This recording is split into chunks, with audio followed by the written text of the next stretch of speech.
So guys, welcome, please subscribe. What if Naruto x Kukaku x Yoruichi movie? Uzumaki Naruto was a simple boy. He liked ramen, enjoyed the odd prank, and would do anything to protect those precious to him. His precious people, as he called them, were what drove him, what gave him the will to live, the will to keep fighting for a better day. At least they were, because no amount of will, no amount of drive, seemed enough to bring him back to life.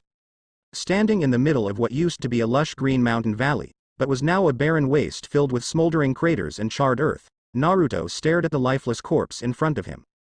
His body numbed by shock and disbelief over the vision before him, and the vivid memories of recent events, yet he was strangely at peace. He knew the truth of what was before him. The war had been won, and those that had survived would be free to live their lives in peace, so he wasn't as distraught as he thought he would be.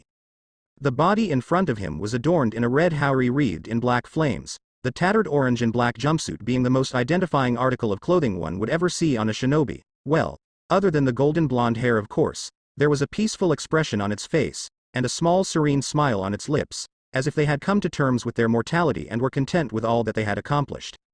This was the body of Uzumaki Naruto. This was his body.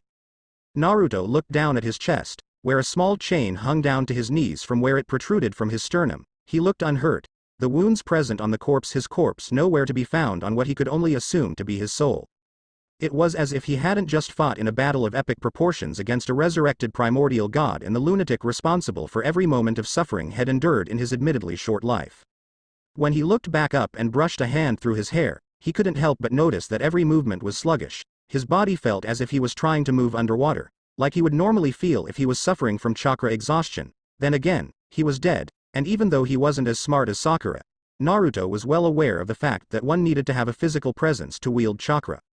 He was a soul now, with no physical body with which to house and produce chakra. With another sigh, Naruto sat down in the dirt and crossed his legs beneath him in an attempt to meditate. He needed to stay calm. Freaking out would do him no favors, and it's not like it would change anything. The Shinigami himself would be coming for him soon. He could feel it in every fiber of his being. Where would he go? Would the Shinigami devour his soul like he had his father's? Would he go to the pure world, or would he face a fate much like his father? There were so many questions that Naruto wanted answered, but alas, it was not to be. He could feel a presence behind him, powerful, yet serene. It was a nearly overwhelming feeling, yet he could also sense an underlying layer of mischief? Playfulness. The feeling he was getting from this being behind him was strange. The Shinigami was supposed to be the embodiment of all the negative feelings the world had to offer, yet he sensed nothing malicious in the presence behind him at all, only power. For the longest time, there was no sound, not the whisper of the breeze or even the sound of a breath. When no words were forthcoming, and the presence behind him remained completely still, Naruto sighed and opened his eyes. "You're late, Shinigami-sama. After all, I've been waiting for some time now, you know." There was no vocal reply, but the presence moved until it was right next to him. Looking out the corner of his eye, Naruto caught a flash of white cloth fluttering in the breeze, and shinobi-style tabi. Tabi? Turning his head to take in the appearance of the person next to him, Naruto was met by the grim visage of a dark-skinned woman with short purple hair, reminiscent of a late friend of his. Her narrow eyes directed her solemn golden gaze over the field as she stood next to the sitting shinobi. She was over a half a foot shorter than he was, he having hit a growth spurt during the war to stand at an imposing 5 foot 11 inches, while she stood at around 5 feet, maybe a couple inches taller, 5 foot 2 maybe? Her height wasn't really an issue, however, but she definitely possessed a figure that even many kunoichi could only wish for. She was wearing a white long-sleeved haori over a black kimono, a white sash about her waist, and a black choker around her neck. A small wakizashi was strapped across her lower back, a hand gently resting upon the tsuka, ready to draw but still appearing non-threatening. She was very beautiful, Naruto thought idly, taking in her slender form and topaz-colored eyes for several long moments. Her form was toned, obviously having been trained for combat, but boasted an incredible bust that only a small number of kunoichi had known in his life could compare to. Her skin looked almost unnaturally smooth, colored like caramel. Her amber gaze was set in a solemn frown. The corners of her mouth turned downward as she surveyed the battlefield before them. The Jubi had long since dispersed, but the evidence of its involvement were plain to see. Overturned trees, burnt-out earth, craters large enough to fit entire villages several times over. His body wasn't the only one on the field either. As hard as had fought to minimize casualties, he and the rest of Team 7 were not all powerful, considering they were fighting against a primordial demon god of incomprehensible power. a deranged psychopath with far more power than any one human should ever possess, and the manifestation of the mother of all chakra. The rabbit goddess Kagaya Otsutsuki. It was a wonder any of them had survived really, but it didn't change the fact that so many had lost their lives for the ambition of what amounted to a senile old woman who had been trapped in the moon or over 1,000 years. When he was finished with his observation, he turned his head back to the field in front of him and chuckled dryly. This never should have happened, none of it. All these people never had to die, yet we couldn't stop it in time, and so many people lost their lives to protect this world. I am just relieved to know that it's over, and those that survived can live their lives with some semblance of peace now, that all our sacrifices won't be in vain. Still the woman said nothing, but her gaze had shifted until she was looking at him, so, he continued to talk, trying to comfort himself really as he realized all of the things had never accomplished, that some of his fondest dreams would never come true. It was all hitting him in a rush now. His dream of becoming Hokage was now out of reach. He had been named as Tsunade's successor and all but been given the hat, but it would never be. Most of all though, was his greatest wish, his wish of one day starting a family of his own.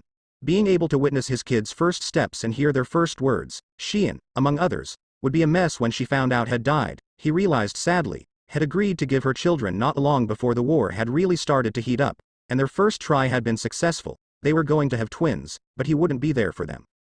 All of this and more he spoke into the wind, the woman next to him simply listening, her expression stoic, but not unkind or cold. If he was feeling her right, she was simply trying to put up a strong front. She didn't want him to see what she was feeling, but didn't know that he could feel it. She was hiding a great deal of anguish, as if she were directly related to the events that had transpired here. Gomen. I shouldn't be rambling like this, Naruto sighed, something he seemed to be doing a lot since he died only a few short hours ago. Before you do whatever it is you're going to do to me, like send me to hell or whatever, can I ask you something? When the woman looked down at him and nodded, Naruto offered her a small smile and thanks. There was a man, wearing an orange spiral mask somewhere around here. Is he still here? The woman was silent for a moment, seeming almost remorseful, but the expression was fleeting. She slowly shook her head in the negative before speaking. No, his soul was already consod, and the gates of hell appeared to claim him. He's gone for good, so you have nothing to worry about. Naruto nodded. I see. He looked up at the woman, his expression one of solemn acceptance. It's too bad really, Obito had come around in the end. If not for him I don't think we would have won. Mind you, if it hadn't been for him, none of this would have happened in the first place. His gaze returned to the charred wasteland before him, resting on his own body for a moment, before a single brow rose in question as he realized something strange. Wait a second. Are you the Shinigami? You look nothing like that creepy thing I saw all those years ago. The woman nodded but said nothing further on the matter. With a feline grace she moved to stand in front of him. Yet he didn't move, merely following her with his eyes. Turning to face him, the woman reached behind her and drew her sword, and in response Naruto smiled and closed his eyes, ready for the next stage of his journey at long last. I am going to send you to Soul Society. I guess you would refer to it as the pure world. Naruto was rather confused though. Why would the Shinigami send him to heaven, and why would the Shinigami be a beautiful woman? Was it to make him more comfortable in its presence? Or had the Shinigami really been a she all this time? He didn't have much time to think on it though, as the next thing he knew the woman had tapped the pommel of her sword against his forehead and almost instantly a soft blue light appeared before his eyes. Looking down, he noticed a circle of light beneath him, his body beginning to sink into the earth as if he was being converted into light. When he looked back up he smiled a little bit wider than before, his first genuine smile in what felt to him like ages. My name is Namikaze Uzumaki Naruto, former shinobi of Konohagakure. What's yours, Shinigami-san? The woman smiled for the first time since had seen her as she sheathed her sword. She then placed a hand on her hip and swung her hips out to the side in a teasing manner. Quite the long name there, handsome, and it's Yoruichi. Shihuan Yoruichi, Niban Tai Taiko of the Gotaija Sentai. See you soon, Naruto-kun. When the light finally faded and everything had gone dark, only a single thing passed through his mind before even thought was lost to him. What a pretty name. Yoruichi's name in kanji translates to Shihuan 4-Tree Imperial Palace, and Yoruichi 1 evening. Took me forever to work that out. Tell me if I am wrong, though it still sounds nice. Scene break. When Shihuan Yoruichi returned to Squad 2's barracks she immediately went to her room and tossed her haori on her desk before flopping down onto her futon face first. Her report to the Su Taiko had been long and emotionally trying. Having to detail the events of a war between the forces of man and an endless army of what appeared to be white plants, the resurgence of a primordial god that even the Goteiju Sentai was wary of, its subsequent defeat at the hands of a young man no older than 17, and the death of said teen that Yoruichi had been watching over since his birth. It was the original deal between the Su Taiko and the man known as Namikaze Minato. To have someone competent keep their eyes on his son and make sure he didn't become a target for the more opportunistic hollows, or anything else of a more supernatural nature that would want to take advantage of such a powerful demon being sealed within a human child. Minato had long since reincarnated, as he was not allowed to enter the Seirei for another 600 years at the least if he was still eligible to do so when that time came. That's what happens when you summon a Shinigami to the land of the living after all. A price had to be paid to wield such an ability. Shed watched over young Naruto since he was only hours old, through all the good times and bad, his first steps, his first words, his first beating at the hands of a drunk, and the day had finally earned the respect of the village had sworn to protect. And over the years the little knucklehead had grown on her. To watch him die had nearly broken her, and to be completely honest, all she wanted to do right now was to curl up in her futon and cry. She knew he was here in the Soul Society, somewhere out in the Rukongai, but they might never find him before he re-entered the cycle of reincarnation. She might never see that little ball of sunshine ever again, and that tore her up inside. A knock on the door went unnoticed, and the following voice that announced the arrival of her protege, personal guard, and servant from the Feng clan along with it, before someone entered her room. Finally taking notice of the new arrival, Yoruichi reached a hand out towards the younger woman and waved her over. "Come here, Sui Feng." The young woman timidly approached her mentor and idol before kneeling down next to the futon. She was about to ask what was bothering the older woman when the collar of her training clothes was snagged in Yoruichi's iron grip and Sui Feng was dragged into a rather tight embrace. "Yoruichi-sama." "What is?" She trailed off when she realized something odd. Her mentor was doing something Shed never seen her do before. She was crying silently, holding onto Sui Feng like a child would a stuffed animal and burying her face into the younger woman's chest. "Sui Feng, I'll answer your questions later. Just let me stay like this for a bit, alright?" Sui Feng nodded dumbly, and like that Yoruichi eventually drifted off to sleep. It had been a long day for her, and Shed been more tired than Shed thought. Sui Feng meanwhile just frowned in thought. Her mentor's current emotional state must have something to do with her last mission. Over the last 16 or so years Yoruichi had been disappearing rather often, stating that it was on orders from the Su Taiko and that she had things to check up on in District 13, which was cause enough for concern in Sui Feng's opinion. District 13 was home to some of the most terrifying beings Sui Feng had ever heard of. Humans with supernatural powers that defied the laws of physics, and demons the size of small mountains with powers beyond even captain-class Shinigami. These humans had strength enough to shatter concrete with their bare hands and speed even greater than Yoruichi, the goddess of flash. In some cases, she had never quite known what business Yoruichi could have had in such a place, as hollows were far too wary of the place to set foot there to hunt for souls. It was a rather simple matter for the Shinigami of the Hachiban Tai to console the souls of those that died in that pocket dimension, since any hollows that did appear there were disposed of by the residents before long. So she opted to stop thinking too hard on it and just stroked Yoruichi's hair soothingly as the woman slept. Before long Yoruichi had woken up, and almost immediately set into her story, what she had been sent to do in District 13, and what she had witnessed over the past several months since Shed left for District 13, up until her return just that morning. Needless to say, Sui Feng was shocked, and after hearing about this young man whom Yoruichi had been looking after for so long, she too felt her mentor's pain and heartbreak. It would almost be like watching your own child die.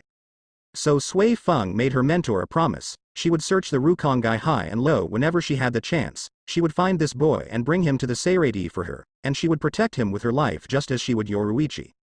Yoruichi was touched and proved it by drawing her protege into a warm embrace, whispering her thanks into the younger woman's ear and reveling in the bright blush the action brought to the young woman's face. When she released her she held her at arm's length and smiled. "Thank you Sui Feng, that means a lot to me. I'll be searching as well." A person who was as powerful as he was in life is bound to have staggering strength now that his soul is unbound from its physical shell. It would do the whole of Soul Society some good to see that he's properly trained. Sui Feng nodded before kneeling at the foot of Yoruichi's futon, her head bowed submissively. "I promise you again Yoruichi-sama, I will find this boy, this I vow upon my very life." Scene break. When Naruto opened his eyes to the world, the first thing he had noticed was that his normal clothing was gone, replaced by a plain beige kimono with white underclothing and a pair of straw sandals. He had also been standing in some sort of room with plain white walls at the back of a long line of similarly dressed individuals. Now though, after traveling for the past 3 days, he had gone to sleep in the center of a large forest clearing at the edge of a wide lake. Birdsong filled the air, having been what woke him, and a soft breeze carried through and gently ruffled his hair like a doting father. Pushing himself into a sitting position, he looked out over the clearing and took in the sight of the large lake that dominated over half of the clearing, its crystal clear water affording him a view straight to the sandy lake bed and dozens of schools of fish. Surrounding this clearing was a dense corpse of trees and shrubs, and beyond that his sharp ears could just barely make out the sound of a large mass of people. Likely the village had entered upon first arriving in Soul Society. Slowly dragging himself to his feet, Naruto moved into the shade of the trees before leaning against one and sliding back down to the grass. He was tired and hungry, but had felt worse. He just needed to rest a little bit more and make his way back into the town before dark. Thinking back on what had happened, Naruto rested his head on his knees and wrapped his arms around his legs. Had died, and the Shinigami had performed a kanso as Shed called it, sending his soul to what she had called Soul Society. When had arrived had been greeted by another person wearing similar clothing and handed a ticket of some sort. It had simply said W3, had been directed to what they had called West Rukongai District 3 or Hokuton. When had arrived, he had opted to stay out of the village for the time being and made his way into the woods.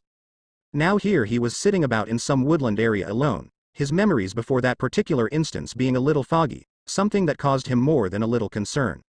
He needed to come up with a plan of action. He may be dead, but he was still the same person he was before that. First he needed food, then he needed to find some proper attire. There was far too little orange in this kimono for his liking, and a haori like the one the toads made for him would be nice too.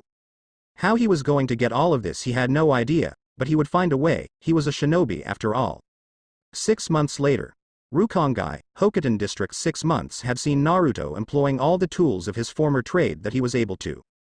Since chakra was now beyond his reach as a spirit, had to meditate for several long days before finally coming into contact with another energy source. An energy source that felt familiar yet completely different. When out amongst the town folk, had heard it referred to as Ryoryoku, and had immediately set about attempting to harness this energy. It had taken him several weeks before had managed to actually access this power and then train a sufficient level of control over what had learned to classify as an immense amount of this particular energy.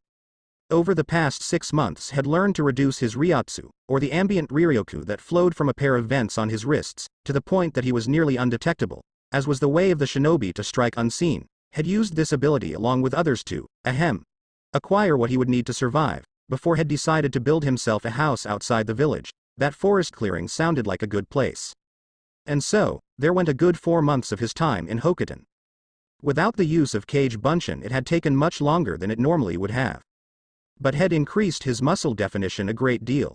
Thinking of it as training, had built himself a traditional style manor house reminiscent of one had seen during his genin days that had taken a liking to.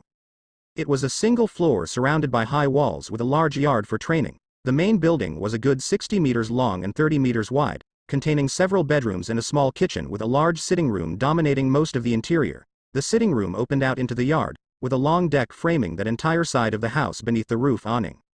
All in all, he was pleased with his work. The next order of business had been learning how to use seals with this new energy, as it was a skill he was reluctant to part with given its usefulness. Which wasn't as difficult as had thought it would be. Had simply needed to remove some kanji here, and add some kanji there, and the seals worked like they would when he was alive. Of course, had a few close calls when he was trying to get the revised formulas right, but he wasn't a level 10 seals master for nothing. As soon as had been sure of the results, had set about covering his body in seals for various purposes, from storage seals, to seals that were designed to absorb the Ryotsu he couldn't safely suppress. This made him virtually impossible to detect unless you were looking right at him. After 5 months, his new home was finished. The walls ringing what could be considered a small compound were lined with seals of varying effects. It was a veritable fortress, just how he wanted it. While inside the home, his energy and the energy of anyone inside would be completely undetectable, and the walls themselves would repel anyone who got too close that wasn't keyed into the master seal located inside the house, so unless he let them in, they wouldn't be getting inside no matter how powerful they were or how hard they tried. Had been unable to find any orange clothing, which shocked him a great deal, but he had managed to get himself a haori much like the one had worn when he was alive, had it specially made by a tailor in the district, and frankly it was the finest piece of clothing had ever worn. It was identical to his sage cloak, crimson red with black flames lining the hem, which he wore open over a simple black hakama and mesh undershirt. Had to fashion the mesh shirt himself, since no one seemed to know what he was talking about when had asked about them. It wasn't orange, but it would suffice. His hair had grown to shoulder length, and had decided not to cut it as his hairstyle was now more reminiscent of his father's, just not quite as long. His bangs fell to frame his face, while what remained was pulled back and tied behind his head in a blaze-styled tail. His whiskers, which had defined him in his life, had slowly faded until they no longer adorned his cheeks, something had attributed to the absence of his longtime friend and partner. And his eyes had started getting even narrower than they'd been at the time of his death. He was 18 now after all, and he finally looked his age. Or at least he would have been had he still been alive. He didn't know how they defined a person's age in the afterlife, but had decided to draw up a calendar and count the days as they went by, starting from the day he had died, which had been the 13th of September. It was now February the 15th, almost 6 months exactly since had arrived in Hokuton, and had become known as the Hermit Sage by the people of the village. It was amusing actually, at least it was in the beginning. Now he just wanted them to stop calling him Sage-sama whenever he dropped by to see how things were going with the few people he knew in the district. Another thing he noticed was the rather large amount of traffic, shinobi traffic that is, had seen them bounding about, looking for something or someone, and his paranoia had almost immediately kicked into overdrive. Had made doubly sure to completely hide his Ryoku whenever he left his home at the lakeside, and kept to the shadows whenever he sensed them coming. He was an S-ranked shinobi, so he wasn't too worried that they would find him even on his worst day, but there was no such thing as being too careful. Like this particular instance, Naruto peeked out from the shadows of the alley, had hidden himself in as several men and women dressed in black shinobi gear dashed overhead towards the outer districts, some dropping into the street to question the townsfolk, while others simply kept going on their paths and searching the village below with keen eyes. Not keen enough though if Naruto had been who they were looking for, had never once had to speak with one of them, and he didn't much feel like doing so either. Death had made him rather wary of his old way of life and anything associated with it. He didn't know how things were run here, though he knew if he really wanted he could find out everything there was to know about this place in a couple of months. He just didn't have that same drive he did while he was alive. He had no precious people here, at least, he didn't think so. He was certain at least some of his old friends from the elemental nations were out and about someplace, but from what had already gathered from the townsfolk, Soul Society was immense in scale and it would take him hundreds of years to search it all, so he didn't. He already had a reputation in the small town after all, so if anyone from the elemental nations really was here then they would be able to find him soon if word traveled far enough. Checking to see if the coast was clear and not seeing any of the shinobi from earlier, Naruto quietly slipped out of the alleyway and blended with the crowds so that he didn't appear suspicious to any passers-by, before heading over to a particular stall he'd had his eye on for a few weeks now. Why? Simple. Because they had something there that reminded him of someone that was very dear to him. Walking up to the stall, the elderly man manning the small shop offered him a kindly smile before gesturing to his wares. Lucky for the both of them, Naruto already knew what he wanted. It was a small ornate wooden pipe with an oaken finish, just like the pipe old man Sarutobi used regularly before he had died. He picked it up, and dropped a small but heavy pouch of con into the monk's waiting hands, before reaching into his haori where a seal was located and discreetly pulling out a small piece of paper with a single line of kanji. "I'll take the pipe, and what's on this paper, old man?" The aforementioned old man looked at the paper and nodded. Kind smile never once leaving his face, before he turned and pulled a tarp off of the cart he had positioned behind him. He double-checked how much Naruto had paid before pulling a rather large bag. Almost as long as Naruto was tall and probably weighing about as much off of the cart and dragging it over to Naruto. To the vendor's relief, Naruto took hold of the sack and slung it over his shoulder without much difficulty. He nodded to the vendor and turned on his heel, feeling anxious to get home due to all the shinobi had seen rushing about already. This wasn't even counting the men and women in the black kimonos had seen. They were really active today for some reason, and he was in no hurry to find out why. About half an hour later Naruto found himself back home, using a minute amount of his Ryoku to unlock the seal on his door before entering and sliding it shut behind him. Moving out to the yard, Naruto made his way to a small shed had built for storage and opened the small door. Lining the sides of the shed, there were a number of bags identical to the one he now carried, all full of pipe tobacco and filling the air inside the shed with a gentle cherry fragrance. Seals on the walls kept the contents fresh and prevented the shredded tobacco leaves from drying out. At the far back end of the shed, stacked up to the ceiling, were over a dozen large barrels of sake, or they would be sake when it was finished. Seals on the barrels were doing most of the work, had merely prepared them and then stored them away.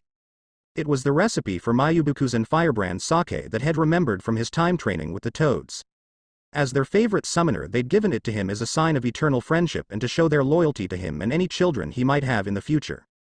Alas, summoning contracts were for the living, and it was impossible for Naruto to summon them again. He only hoped that his children back in the elemental nations, who he had never had the chance to meet before, had died, would sign the contract like had asked so that any questions they might have about their father could be answered by those who knew him best. Tossing the bag into the shed, Naruto moved to one of the other large sacks and untied the ribbon, keeping it closed before taking a smaller bag from within his haori and filling it. He then closed the sack and left the shed, closing the door behind him before making his way back into his home. Had time to gather furnishings for the place this last month, and he could finally feel comfortable calling it home. Sitting down in a pile of cushions that had set to one side of the large sitting room, Naruto pulled out his new pipe and filled it before igniting a small flame on his finger. Lighting the contents of the pipe, he took a tentative puff and nearly coughed up a lung. It had to have been one of the most painful experiences of his young life, but he would get the hang of it. Anything to keep the memory of at least one of his precious people alive in his heart. After several tries, he was finally able to inhale the smoke and appreciate its subtle flavor. He could understand why the old man Hokage had liked the stuff. He was relaxed for the first time since had come to Soul Society, even if he was a little lightheaded. Sitting there in the almost deafening silence, Naruto finally let his memories come to the surface, as he reminisced about all the good times he had in his life. His death was one of many in that accursed war, but he was content in the knowledge that had managed to end the war before had died, and before all had been lost forever. No one else would have to die because of Obito's mad plan for the world. The Biju were free again just like had promised, and the souls of those Jinchuriki that had died were able to pass on peacefully, had fulfilled his promises. He could finally just rest. Several moments later Naruto sighed, crap, I am already bored. 50 years later, approximately 150 years before start of Bleach canon, and roughly 50 years before Yoruichi abandons her duties and flees Soul Society with Urahara and the Vizards. Location: Nibantai Barracks. Yoruichi sat in her luxurious armchair, or more like sprawled across the arms and seat in what would appear to most as a feline fashion. She was currently counting off the reported sightings of a blonde-haired man who'd been spotted numerous times in Hokuton, the 3rd district of West Rukongai. Every time Shed tried sending a team to make an attempt at a retrieval, he would simply vanish, and wouldn't reappear for weeks, sometimes months. He was definitely living up to his former occupation. 50 years had passed in Soul Society since Shed consawed the quite obviously depressed young man, and from what little information she had been able to gather so far, the man hadn't gone out of his way to form lasting bonds with anyone in Hokuton. They called him the Hermit Sage, strange name for a person living in the Rukongai. Hermit she could understand, but why a sage? He wasn't that old by spiritual standards. No, he was still quite young. Sages were powerful beings of unlimited wisdom and uncanny ability to do what would normally be impossible for the average individual, and were usually very old. Was he able to use his Riryoku? Did he even have more than the average plus? If so, none of her scouts had reported sensing anything of the sort when they'd managed to actually locate him on his rare journeys into town. They hadn't even managed to follow him and learn of just where it was he was dwelling out in Hokuton. Every time they tried, he would employ masterful misdirection tactics against them and leave them in the middle of the district alone and terribly confused. If he was able to do that to the executive militia, Shinigami that she had trained personally, then he had a much better grasp of what it meant to be part of the Onmitsukido than many of the current members. A shinobi through and through, even in death. Sighing, Yoruichi sent out a pulse of Ryotsu, and almost immediately her young protege Sui Feng appeared in front of her, already kneeling with her fist to the floor and her head bowed. You called Yoruichi-sama. Yoruichi rolled her eyes. Shed always disliked those stuffy honorifics, yet she hadn't been able to get Sui Feng to budge. With a quick look to the door, Yoruichi sat upright in her seat and folded her legs beneath her. I need you to go to Hokuton immediately. Your target is a man with long blonde hair tied in a long ponytail wearing a crimson haori with a black flame pattern. He's usually smoking a pipe and simply wandering around aimlessly, or visiting a merchant in the area who sells his favorite brand of tobacco by the pound. When you find him, I want you to follow him, and absolutely do not allow him to become aware of your presence. Find out where he lives and gather any additional information that could prove useful. Once this is done, you may visit with him if you like, but return here and hand in your report as soon as possible. Sui Feng looked up at the beautiful woman before her and nodded, though she was slightly confused. Why would she want to visit with a target? It was rather unorthodox, to be completely honest. Then she remembered, it's him, isn't it, Yoruichi-sama? Have we found him? Yoruichi smiled, not one of her more mischievous smiles either, but a genuine smile of happiness. Yeah, it is him, and we haven't actually found him yet. All we know is that he is seen within Hokuton every few months to shop for supplies. Most of it varies from food, vegetable seeds, ingredients for what appears to be sake, tobacco and other necessities for living. We don't know if he has any more Riryoku than the average spirit even with these food purchases he's been making. Simply because every time he spotted my men can't sense anything out of the ordinary. Every time I try to send a team in for retrieval he gives them the slip with almost laughable ease and completely disappears. Yoruichi leaned back into her chair and sighed. That's why I am sending you Sui Feng. Out of all the members within the executive militia, you are by far my best agent.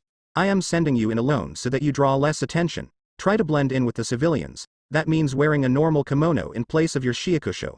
Hopefully this will prevent him from spotting you. Once you've seen him, don't make contact until you've found out where he lives. Sui Feng nodded. When do I leave? Immediately, as I said before. He usually enters the town of Hokuton every few months for supplies. Following his usual timetable, he should be there soon, within the next few days even. Yoruichi leaned down and put a gentle hand on Sui Feng's head, ruffling her hair affectionately. You do this for me, Sui Feng, and I will be forever grateful to you, my little bee. That young man is very important to me, and I would do anything to let him know that face to face. Sui Feng nodded meekly before standing and making her way from the room to prepare. This was a mission from her idol Yoruichi-sama, she would not fail. And perhaps, she could talk to this man when she found him and get a feel for his character. If Yoruichi was fond of him, then he must be an amazing individual. Then again, she didn't have very many nice things to say about Urahara, and Yoruichi was rather good friends with that mad scientist. If that proved to not be the case, then she would do as her mentor asked, but only out of respect for her and the promise she made all those years ago. Only the best would suit her Yoruichi-sama after all. Around 5 hours later found Sui Feng in Hokuton, our West Rukon District 3. In a small secluded corner of the market across from the small vendor her latest gathered intel indicated as her target's most frequented place of business. She decided to set up shop here, dressed in a simple blue kimono she had purchased before leaving the Seirei. It was of a higher quality material, but in a district so close to the Seirei it was more common to be well dressed. She had to leave her zanpakuto behind, simply because this man would most likely be on the lookout for armed individuals, not just those wearing the identifying shiakusho. She found herself thinking back on many of the stories that Yoruichi had told her about this man's life in District 13 as she waited for any sign of the man in question. From what Yoruichi-sama had told her, towards the end of his life he had actually been counted as one of the most powerful shinobi to ever live, with strength comparable to that of the world's pseudo-deity known as the Rakudu Sennin. And that had died after defeating a primordial god that even Yamamoto Su Taiko would have great difficulty simply matching. This led her to the conclusion that had Yamamoto ever faced off against this young man before had died, Yamamoto would surely lose, which was an almost ridiculous prospect. Coming from Yoruichi-sama, however, it was actually believable.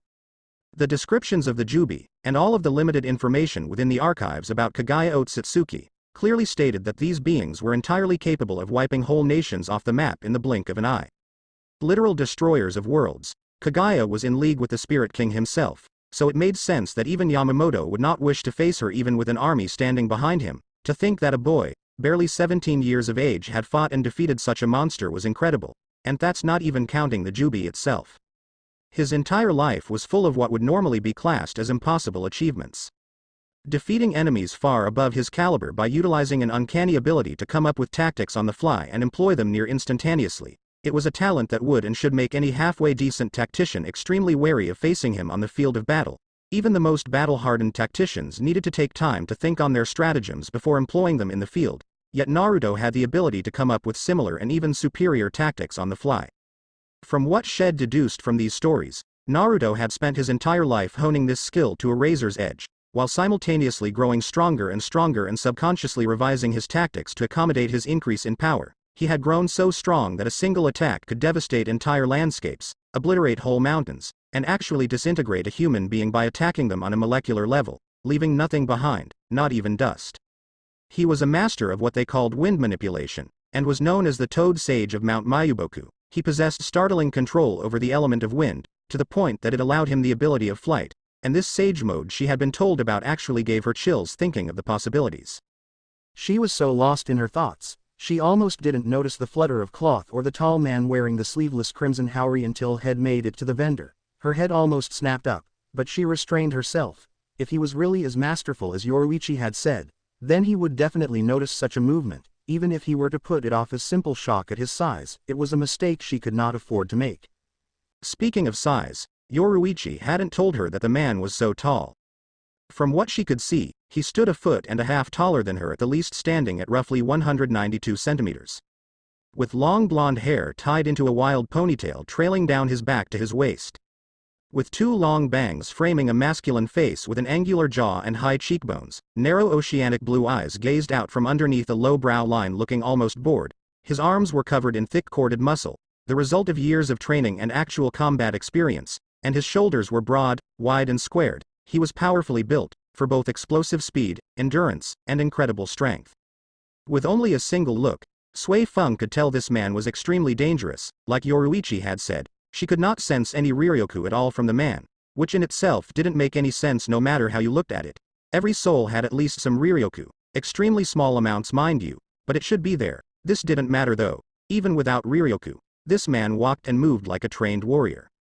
Every step he took was measured and there were no wasted movements. His breathing was perfectly regulated, obviously utilizing an advanced breathing technique that was difficult to master even while in meditation. Sui Feng watched from beneath her bangs, making sure to keep her Ryoku down to the level of a normal plus to avoid detection as Naruto made his purchases and waved to a few young women who were busy ogling him shamelessly as he passed, giggling away in their little huddle as he did so. After that he turned, slinging the large sack of what she assumed was his supplies for the next month or so over his shoulder, and made his way towards the edge of the village. His pace was sedated and slow, and Sui Feng had some difficulty making it look as if she were a normal young woman living in the district who was simply out to do some shopping of her own.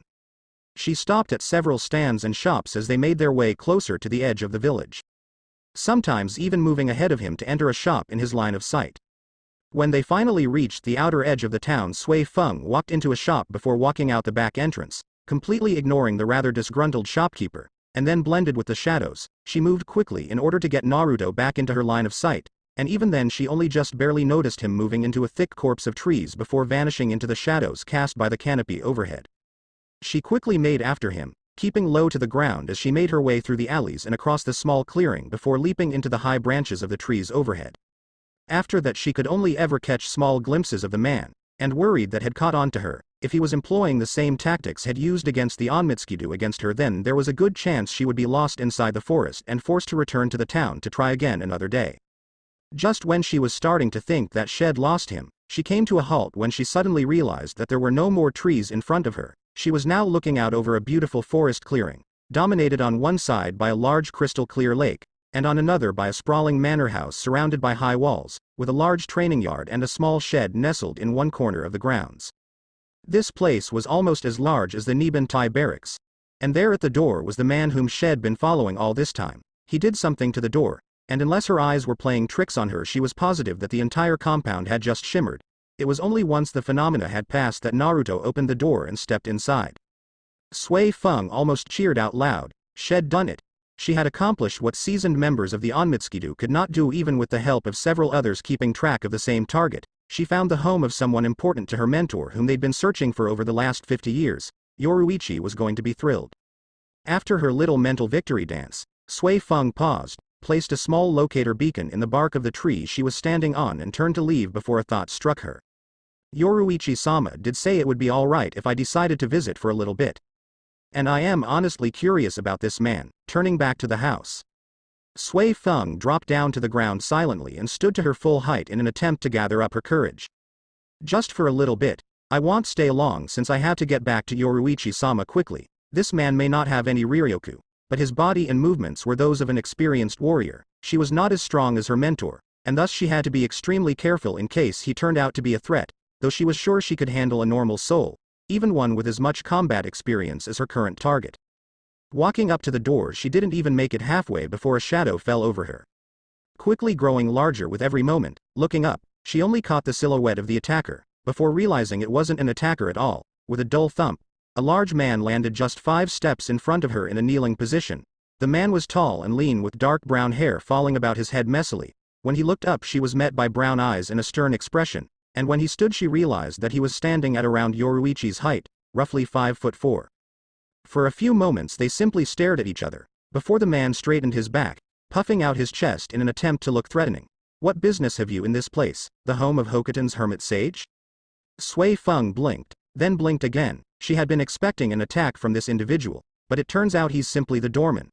Breathing a discreet sigh of relief, Sui Feng opened her mouth to speak, before another beat her to it. Let her in, Jinzo. I wouldn't have brought her here if I didn't want her to come inside. The voice had come from everywhere, yet seemingly nowhere. The fact that it had said she had been brought here made Sui Feng sweat nervously. He had known she had been following him the whole time. Just how skilled was this man? Looking about herself in a none too discreet manner in search of the mysterious voice, her eyes finally landed on a series of kanji on the wall not too far from where they were standing that were glowing with a faint ryotsu, but that made nearly no sense. Sure, there were Keto that allowed for instantaneous transmission of speech, but this looked like no Keto she had ever seen before. The man in front of her looked sheepishly at the kanji on the wall and chuckled. Sorry Saiji-sama, I didn't know you brought her here. Turning back to Sui Feng, he gestured with his hand towards the door and Sui Feng nodded before moving past him. A sudden sniffle caught her attention as she reached the door, and when she turned back to Jinzo, she bore witness to the man bawling his eyes out, streams of tears running down his cheeks comically. To be able to enter the house of the sage, if only he would let me just take a peek inside, such an honor that you have received, little miss. Sweat drop forming at the back of her head, Sui Feng decided to ignore the strange man and pushed open the sliding shoji door with little difficulty. Taking a step inside, she was startled when the door closed behind her with a soft click. It had moved of its own volition, as the entire doorway seemed to glow with a faint blue light before fading after a few seconds and all was well again. Moving deeper into the house, Sui Feng soon found herself admiring the traditional decor. This man definitely had good taste at the very least. When she found herself standing in a large sitting room, Sui Feng immediately took notice of the man she'd been following before, sitting upon a pile of cushions, pipe in hand and smoke drifting through parted lips. He was looking straight into her eyes with the most piercing gaze she'd ever seen, his eyes a shade of azure blue so brilliant it was almost like looking into the depths of the seas themselves. Have a seat. Sui Feng started at the sound of his voice.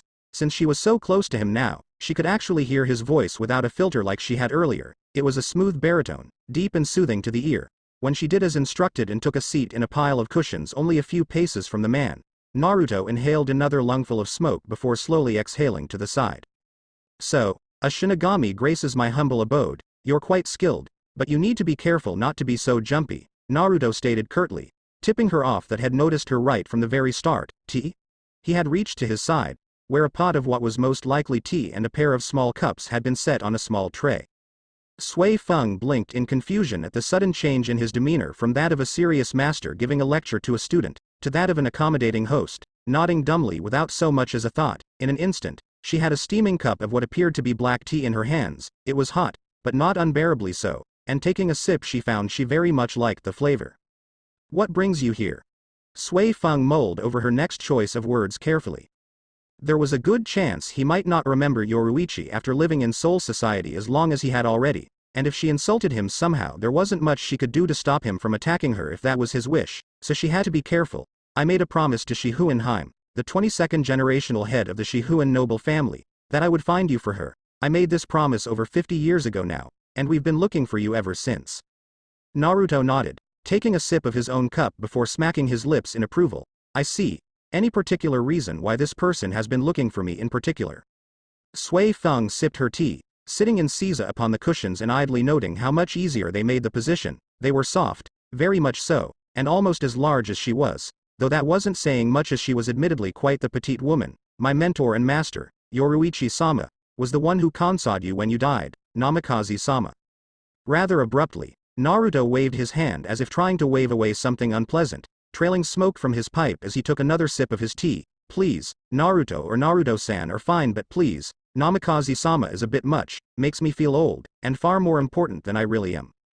Sui Feng internally groaned. He was already starting to remind her of Yoruichi. They both apparently had the same distaste for honorifics, but looking at this incredibly handsome, almost regal man in front of her, she could not suffer anything less. Just like Yoruichi, she could tell this man was at least deserving of that much, and she would not show him any such disrespect. Perhaps a compromise then. Like what she had done with Yoruichi? Frowning slightly, Naruto thought back to 50 years ago. To the beautiful woman whom had been his last sight of the elemental nations. He had to admit, there were far worse ways to be sent off to the afterlife. Had been expecting some grotesque and horrifying skeletal figure with a blood-stained scythe after all. Shihuan Yoruichi huh? He paused, taking a pull from his pipe before sipping at his tea at a leisurely pace. I knew I recognized that name. Been a long time since I've heard it though. However, you still didn't answer my question. What does she want with a simple hermit like me?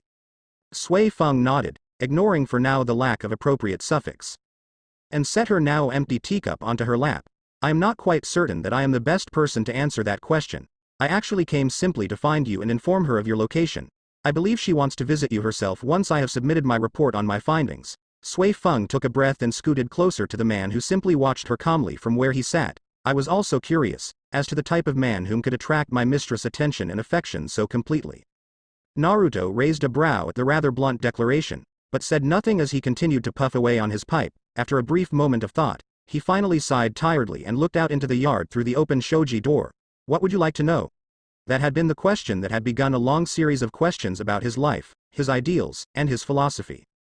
In the end, Sui Feng had spent several hours in the home of Namikaze Naruto, and had learned far more than she had possibly bargained for. He had lived a tortured life of poverty and suffering, with pain enough to drive 100 men to suicide, yet he was still kind, and much like Yoruichi he enjoyed teasing her all for the simple sake of eliciting a reaction from her. He had her blushing beet red for almost the entirety of her visit, chuckling merrily all the while as he teased her mercilessly. If it hadn't been for her promise to Yoruichi, she would have very much liked to introduce him to Suzumaki. He had quite literally saved District 13 from absolute destruction, all because of a mad Mons plot to enslave the entire world with a powerful illusion the likes of which she had never dreamed possible. Even in her nightmares, he was also the subject of his own people's prejudice for much of his young life because of something far outside of his own control. Sui Feng nodded to herself as she walked the halls of the Nibantai barracks on her way to Yoruichi-sama's personal quarters where she would likely be resting. He was a good man, with strong morals and a stronger sense of justice. She herself had learned much in only that single sitting, and she was glad that he had not unknowingly betrayed her expectations. With a small blush that did not go unnoticed by a certain Taiko who had just opened the door of her room, Sui Feng thought back on his appearance. He was definitely well trained and took very good care of his health, and his musculature attested to many long years of endlessly bettering himself. How strong he was, however, was still a mystery, as even though she were sitting right in front of him only a few short feet away, she had not been able to feel any Ryoku from him at all. Then again, at the back of her mind she was having thoughts of an entirely different sort, incredibly lustful thoughts she thought idly. She was young and had never been with a man before, her nightly escapades with Yoruichi being the only real form of sex she had ever indulged in. The thought of his large masculine arms completely engulfing her tiny body as his mouth ravaged her own and his hands explored her every bump and crevice. Her blush deepened as her thoughts took her even further into her lustful fantasy, and she found herself imagining several things that were unsuitable for one of her station. She was knocked out of her thoughts though at the sound of a teasing laugh. Having some dirty thoughts, are we, Sui Feng? Spluttering at being caught. Even if she had no idea how her mentor and mistress was capable of reading her thoughts, Sui Feng immediately bowed her head and coughed while trying and failing to hide her cherry-red full-body blush. Yoruichi-sama. What I mean to say is, you. She trailed off in an embarrassed groan of discomfort that sounded more like a kitten mewling in displeasure than anything else. It was something that had Yoruichi laughing heartily as she took Sui Feng's hand, dragging the young woman into her room and then closing the door behind them. I admit, Sui Feng, after the other night I was certain you would be fine for another few days, but you just can't get enough of me, eh? Her blush darkened and Yoruichi raised an amused eyebrow. Or did he really leave that much of an impression on you? When no response came other than a large amount of steam bursting from the younger woman's ears, Yoruichi grinned. Well, looky here. My little bee has herself a crush. Immediately, Sui Feng denied the accusation vehemently, but the full-body blush that refused to die down was not helping in her case. I only have eyes for you, Yoruichi-sama. He may be incredibly tall, and handsome, and smart, and kind and, you. Once again she devolved into a groan as she realized she had only played further into her mentor's hands. Yoruichi allowed herself another laugh at her young protege's expense, pulling the stuttering girl into a hug and patting her on the head. Don't you worry, my little Sui Feng, it's perfectly natural. If his looks when he were a teenager were anything to go by, then I am not gonna blame you for falling to that unwitting charm of his. He's a natural when it comes to attracting people, women especially, and he has been all his life. I highly doubt that's going to change now that he's dead. In fact, she was sure that passive ability to draw people to him would only grow stronger now. Probably why had taken to living so far from Hokkaido in seclusion. Sui Feng sighed. The feeling of bliss that overcame her every time she felt Yoruichi's arms fold her up in an embrace was almost too much to ignore. Thankfully her blush had receded, though her cheeks were still dusted with a light pink, so she started telling Yoruichi of everything she had learned. Her report on his physical features so that Yoruichi would be more easily capable of identifying him, where he lived in Hokkaido, his self-proclaimed doorman. And even about the conversation Shed had with him over tea. When all was said and done, Yoruichi had pulled the two of them onto her couch where they were now lying, with Sui Feng cuddled up into her mentor's large bosom, and quickly losing her grasp on her consciousness, Yoruichi smiled, her hand gently stroking the younger woman's head as the girl faded off to sleep. You did well, Sui Feng. Thank you for doing this for me. Well, go together and see him again tomorrow, nay? A slight nod was her answer before Sui Feng's gentle breath into her cleavage was the only sound to be heard. Yoruichi chuckled, the sensation being more than just a little ticklish, but continued affectionately stroking her protege's soft hair. I'll get to see you again tomorrow, Naruto, and then I can tell you everything that I've wanted to say since I first saw you all those years ago. Scene break. All through the night Naruto didn't sleep. His mind was a whirling tide of thoughts and emotions, things he hadn't felt in a long time. 50 years since had entered Soul Society and had never once allowed anyone into his home before yesterday. The petite young Shinigami was such a pretty little thing, with a heart of gold yet a countenance of iron. Too bad she was so stiff though, she wouldn't stop calling him Naruto-sama no matter how much he asked. Seeming to think that to call him otherwise would be an insult, which couldn't be farther from the truth. So had reluctantly relented after a time, and when the morning sun broke over the tree line, bathing the lake in a golden hue that he never tired of, he prepared to receive his guests for the day, had sent Jinzo home. The young man meant well, but his idol worship was kind of annoying. It was the reason had never actually let him inside the compound. That didn't seem to stop him though. Almost the very next day Naruto had walked outside with his fishing pole in hand and seen a small treehouse built into one of the larger trees not far from his compound, just on the edge of the clearing. He could also swear he saw the man sitting at the window with a spyglass. Creepy much? His experience with the war had mellowed him considerably, and considering the most he could do in this afterlife was meditate and go fishing or train, he had become a much calmer individual than he had been in his younger days. Back then, things had been simpler, but he was coming to enjoy these little activities. Fishing, for instance, served several purposes. It taught him patience, and to be ever attentive even when the waters were calm, to never let himself be caught off guard lest his catch get away from him. In a way, it had helped him keep his skills sharp, yet his paranoia had stuck with him. He often found himself with stiff shoulders, and muscles that ached from the strain of constant readiness. 50 years of always being ready for anyone stupid enough to jump him was doing a number on his body and his psyche. With a sigh, Naruto checked his fishing line and went back to his thoughts when had noticed no activity on the surface of the lake. Had already caught several fish since had started the night before and over the course of the day.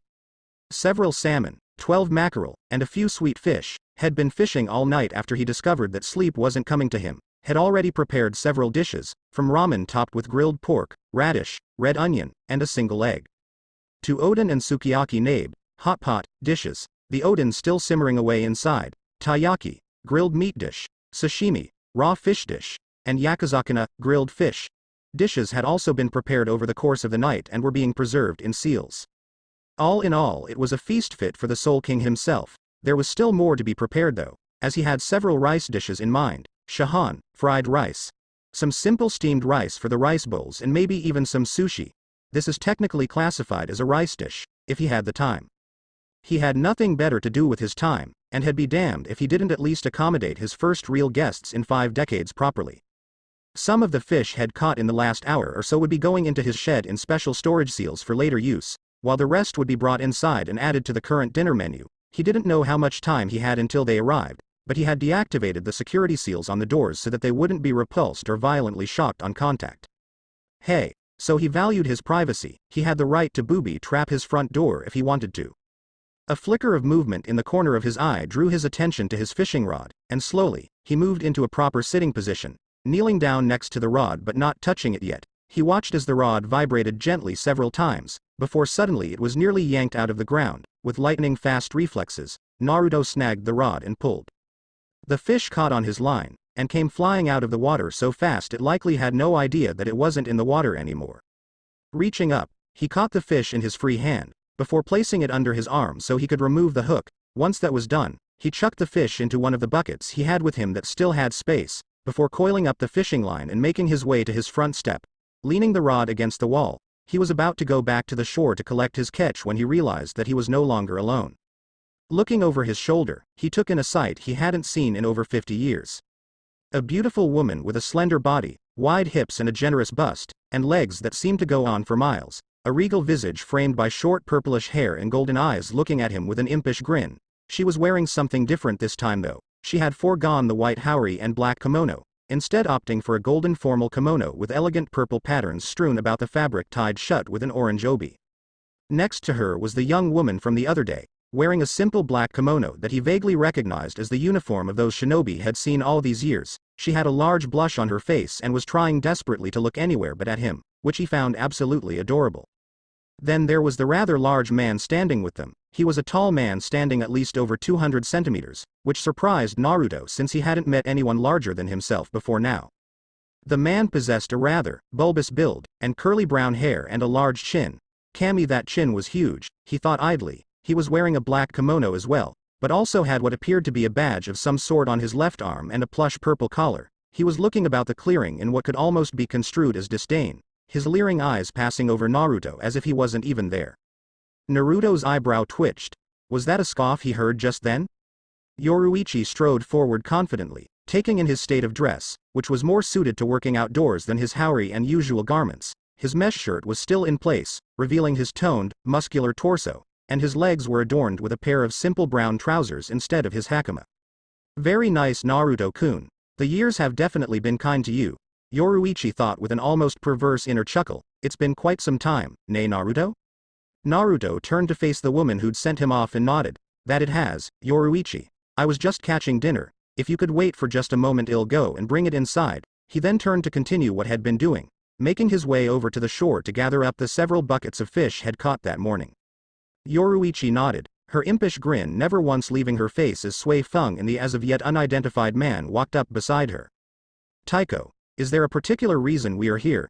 Visiting a commoner such as this should not have necessitated such fine dress, the large man stated rather loudly, and Yoruichi's grin disappeared. Omeda, shut up. Hi, Taiko. Once Naruto had made his way back over to them, he gestured with his head towards the door and the three followed him inside. When the door closed behind them on its own volition, Yoruichi raised an eyebrow and Omiyata jumped while Sui Feng, having seen it before, didn't show a reaction. The three of them removed their footwear as Naruto disappeared into the house, leaving Sui Feng to show them the way to the sitting room where a large table had been set up in the center of the room, lined with cushions and place settings already adorning its surface.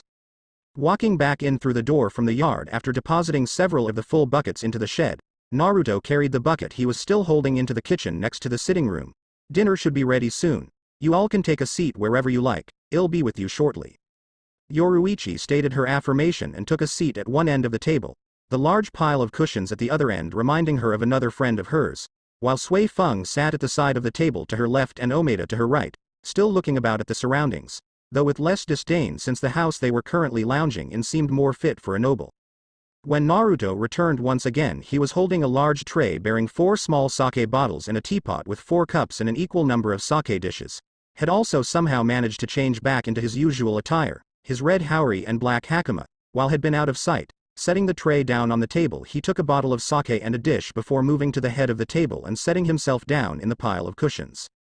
Help yourselves, the sake's my own personal recipe and the tea was blended just this morning. Naruto poured some sake into his dish before setting the bottle on the table in front of him and settling back into his seat with a sigh, rolling his shoulders in an attempt to alleviate some of the tension from working all night.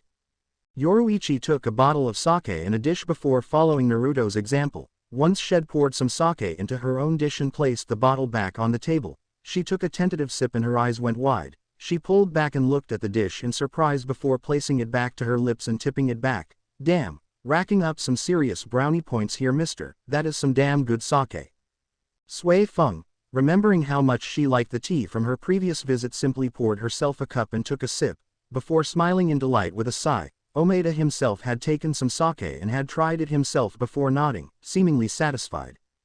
Naruto chuckled. You can't have the recipe. He said it in a joking manner, but they could tell he was serious. He had told Sui Feng and Yoruichi had already known that it was a secret recipe handed down through the Toad sages of Mayubokuzen. So, I heard you wanted to talk to me, Yoruichi, and here we are. Might as well get the serious stuff out of the way before dinner. Yoruichi nodded, filling her dish with more sake before she spoke. Do you remember how your father died? How he sealed the kyuubi inside of you that day? Naruto nodded. Ah, I do. He summoned a Shinigami to aid him in powering the seal. Since I highly doubt one of you ate him, with the exception of Tubby over there, then that must mean the actual deal was a bit different than the one I know of. Yoruichi sighed, ignoring Omeda's scandalized expression. It was, he will be unable to enter Soul Society for the next 600 years. Which means he will be instantly reincarnated upon death until that time is up. The full deal included another 2 clauses as well. The first was that a competent Shinigami be sent to watch over his son and ensure that he didn't die before his time. At that, Naruto raised an eyebrow. He hadn't expected that. But he could make the connection pretty easily, as you have probably just figured out. I was that Shinigami. It was my mission to keep you safe from the more supernatural elements, demons, spirits and the like who would want to absorb your power and that of the demon who had been sealed inside of you. It was a relatively easy gig, since hollows don't actually enter District 13 because the inhabitants are so dangerous. Yoruichi paused to sip her sake and Naruto nodded, having figured as much. Before he could ask what the second clause was, however, Yoruichi reached into her kimono and pulled something from within the many folds. Most likely from her cleavage, this is the second clause of the agreement. What she had pulled out from within her kimono was a small piece of paper. It was colored a bright gold and had writing on one side, "Congratulations Naruto, by order of Central 46 and Yamamoto Su Taiko, you are hereby the first generational head of the Namikaze Lesser Noble House." Tossing the rigid tag over towards him, it landed on his end of the table with a dull thump to accompany the sound of Omeda choking on his sake. Naruto wasn't much better off. He had literally just been handed a golden ticket, named as nobility when had done nothing to deserve the title. Well, at least he didn't think so anyway. Many others would have looked at Naruto at this point in a full-out deadpan. Stupid Naruto, never changes. Yoruichi wasn't finished though. I've asked the Hachiban Tai Taiko to have his men keep a close eye on your family in District 13 as well. At this, Naruto's head snapped up, and he locked eyes with her. She was wearing a gentle smile now, and her golden eyes filled with warmth. They're doing well. Last I heard, your kids had children of their own and have made it their mission to restore the Uzumaki and Namikaze clans in District 13. You are now the grandfather of 4 girls and 3 boys. Most of them look like you, carbon copies almost. Reaching into her kimono again, Yoruichi pulled out a small folder before picking up her sake, bottle and all, and moving around the table until she was sitting on his left. She set the folder down between them along with her sake, and opened it. Naruto immediately reached down and picked up the first item that caught his eye. It was a photograph of an elderly woman whom he assumed to be Shion standing with 4 adults, 2 on either side. He recognized 2 of them immediately. To her left was a beautiful woman with short blonde hair a shade lighter than his own but just as wild. With eyes a shade of blue so clear they resembled the cloudless sky. She had his nose, but her mother's face, and standing next to her was a man who looked a great deal like Shikamaru. He even had the same lazy expression on his face and a similar pineapple-styled hairdo. To her right there was a blonde man with purple eyes like Naruto's mother Kushina. He was tall, maybe about as tall as Naruto himself, and he was standing next to a slender young woman with short black hair and gentle green eyes. Sitting at their feet and posing rather childishly for the camera were 7 children only about 6 or 7 years old at the most. 4 of them girls and 3 boys, 3 of them possessing black hair in various styles and the others all blonde-haired and blue-eyed. In the center of them all was an old photo of Naruto from just before the war. He had a charming smile on his face and was giving a thumbs up to the camera. Kami, he looked so young in that picture. When his vision began to blur, he raised a hand and wiped at his eyes, his fingers coming away moist. He sniffed and set the photo back down on the folder and picked up the handkerchief next to a bowl in front of him. Sorry about this, must have something in my eye. Omeda scoffed, receiving a harsh glare from Sui Feng, who had at some point moved over to Naruto's other side and was now looking at the various photographs attached to the folder. There were papers within as well, all with various information about his children. Occupations, education, bank accounts, everything they could possibly want to know. "They're beautiful, Naruto-sama. Is that your wife?" Sui Feng asked, indicating the elderly woman in the photo standing next to his photograph.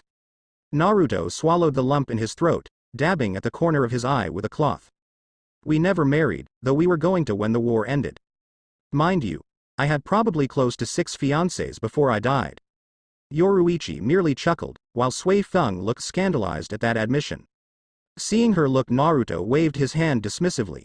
"There are certain laws about restoring clans in the elemental nations that are shared throughout the villages. As the last living member of 2 clans, it was my responsibility to repopulate them. This usually meant marrying more than one woman in an attempt to produce as many offspring as possible. Shion and I were successful, but I never had a chance to settle down with her and the others before the war started in earnest." Sifting through the photos on the table, he saw a variety of different items. His son and daughter playing in a large sandbox in a park at 5 years old or so, another picture of them training in the yard, and 2 pictures of them, one for each, which looked as if they'd come from their shinobi licenses. There were so many it was hard to count them all. Their entire lives had been documented so that he, their father, could in a way watch them grow up. Turning over one of the photos of both his children who were simply standing in their shinobi gear looking seriously at the camera, Naruto choked. Namikaze Uzumaki Kushina, 17, and Namikaze Uzumaki Minato, 17. First A rank mission. Setting the picture down on the table, Naruto closed the folder before bringing up one of his hands to cover his eyes. The other simply resting in his lap. That had really hit him hard. Shion had named their children after his parents, something that had always wanted to do when had been alive. Even after his death she had remembered that wish and honored it. Maybe it was because of his death that she had honored it, had even noticed that one of their children was named after him. A little blonde boy with a grin so large it forced his eyes closed, much like his own when he was that age. He felt like crying, and the tears were really building up. After so long thinking about them every day of his existence, to finally see some proof that they were all doing well had filled him with some pretty intense emotions, mainly relief at seeing them doing so well, and happiness to see his lifelong dream fulfilled, even if he couldn't be there with them. Feeling a pair of arms wrapping about his shoulders comfortingly, Naruto looked out from beneath his bangs to see a pair of warm golden eyes gazing back at him. "We can look at them later, we don't need to do this now," she said quietly. "I'd like to take a good look at them too. After looking after you for so long they're practically my family too after all." Naruto nodded, taking a moment to recompose himself as Yoruichi sat beside him, simply holding him comfortingly even if her arms could barely fit around his shoulders. When had finally composed himself, Naruto picked up his bottle of sake and looked out over the yard. A peaceful expression on his face. "At least I know they're doing well, that's all I could ever truly ask." Taking note of the setting sun, Naruto brought the bottle to his lips and tipped it back, draining half the bottle in one go. When he set it back on the table he cleared his throat and stood up, gently brushing Yoruichi's arms from his shoulders. "Well, I think dinner should be about ready. Hold on here a moment while I go get it." When Naruto had disappeared around the corner into the kitchen, Yoruichi settled herself in her new seat and took a long drink of her own sake.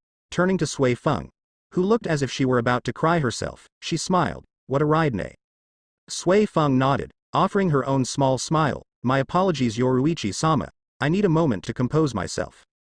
Yoruichi smirked. Her little bee was getting pretty attached to Naruto, which was a good thing of course. She wanted the two of them to be close. Naruto was wise beyond his years and could help Sui Feng deal with things that were beyond her own experience. It also helped that he was a complete stud.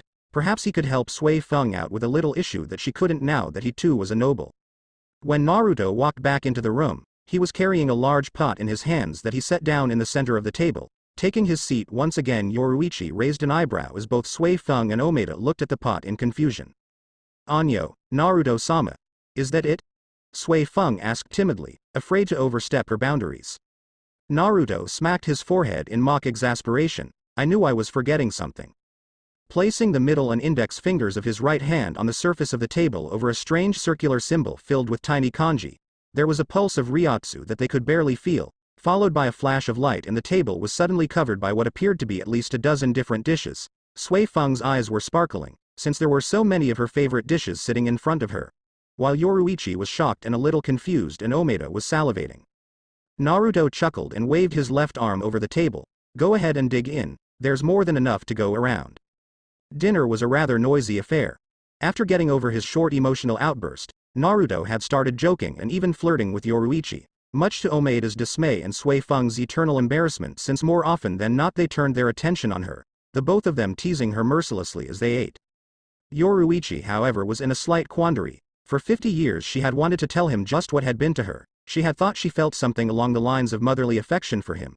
Now though she realized that she had actually fallen in love with him. His cheerful outlook on life, his magnetic personality, his fox-like grin, and his dazzling blue eyes that seemingly reflected his every emotion like mirrors, his ability to draw others to him had seemingly ensnared her as well. Deciding that it wasn't worth fretting over, Yoruichi simply fell into her normal rhythm, and was pleased when he seemed to be able to keep up, teasing and flirting like an old pro. Then again he was technically a father, such things came with experience. And while he was not as experienced in the ways of lust and love as Yoruichi herself was, he was learning quickly.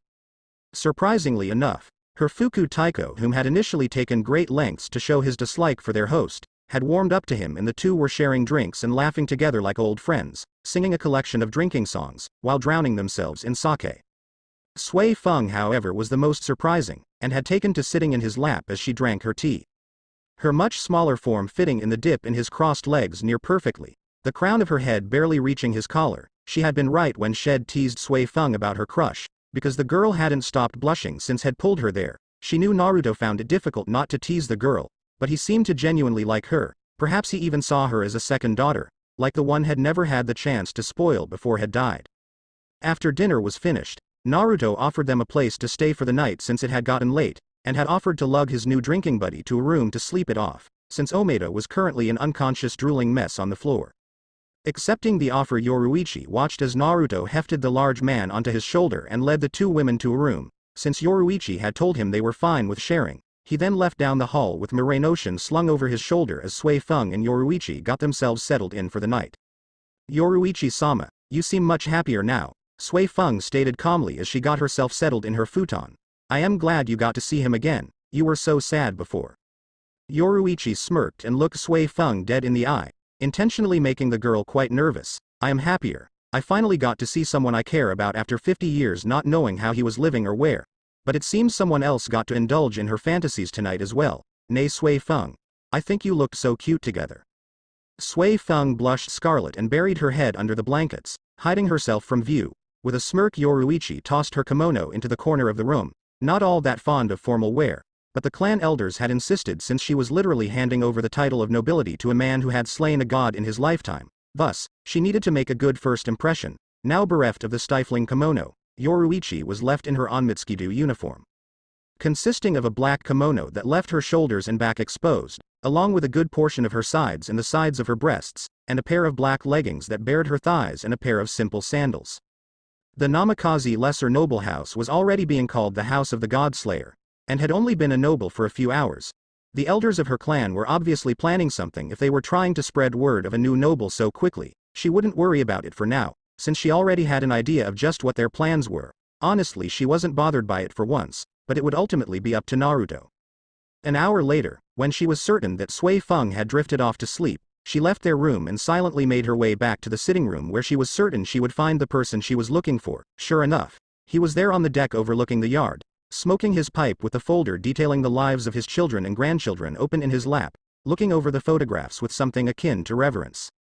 Sitting down next to him, Yoruichi almost burst out laughing when he glanced over at her, and his eyes immediately gravitated to the exposed sides of her breasts and an atomic blush lit up his face before he turned back to the photos, trying to play off the event as if nothing had happened. "Mind if I join you, Naruto? I haven't had much of a chance to go over these in anything but an official setting," Yoruichi asked quietly. Seeing him nod and feeling a little devious, Yoruichi plucked the folder from his lap, being careful not to send any of the loose pictures flying, before she rose to her feet and deposited herself in its place. Naruto blinked. This was the second time in one day had a beautiful woman sitting in his lap, her legs crossed and her toned yet soft backside pressing almost painfully into his groin. But it wasn't overly uncomfortable. To be totally honest with himself, it actually felt nice to have her pressed against him as she was, to have someone in his arms after so long. For a few hours, as the moon rose overhead and offered them a pleasant view of the lake's waters bathed in its silvery luminescence, the two sat there on the deck.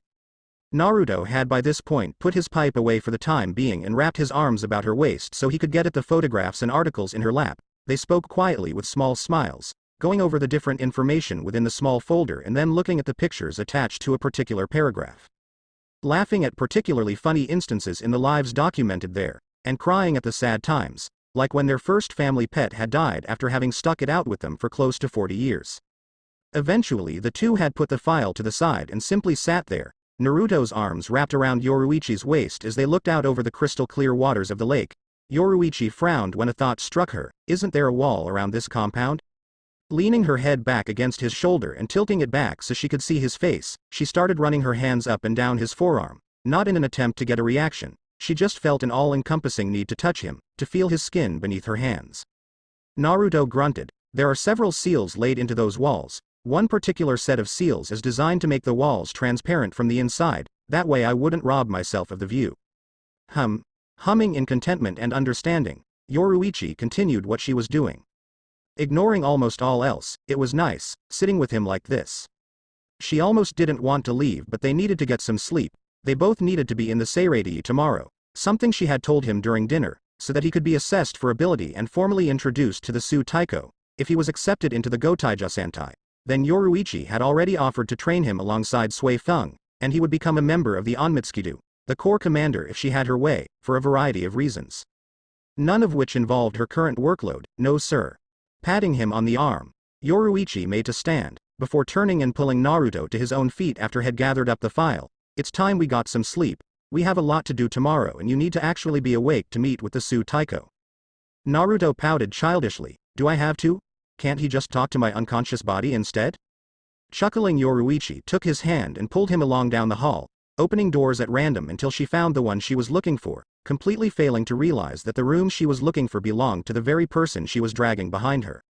She was eventually treated to the sight of a large bedroom, with a single futon already neatly laid out on the tatami.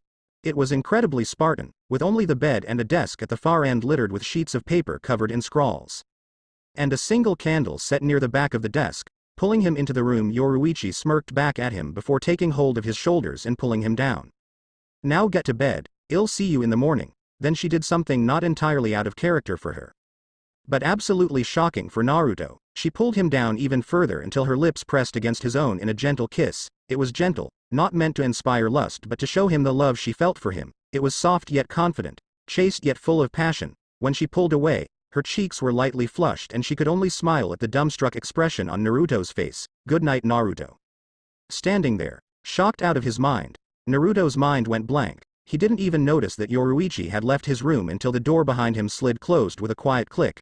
Even then he didn't move for some time, simply brushing his fingers against his lips where she had kissed him. 50 years without substantial human interaction or affection of any kind had left him ill-prepared for such a thing, and from a woman he barely knew even more so.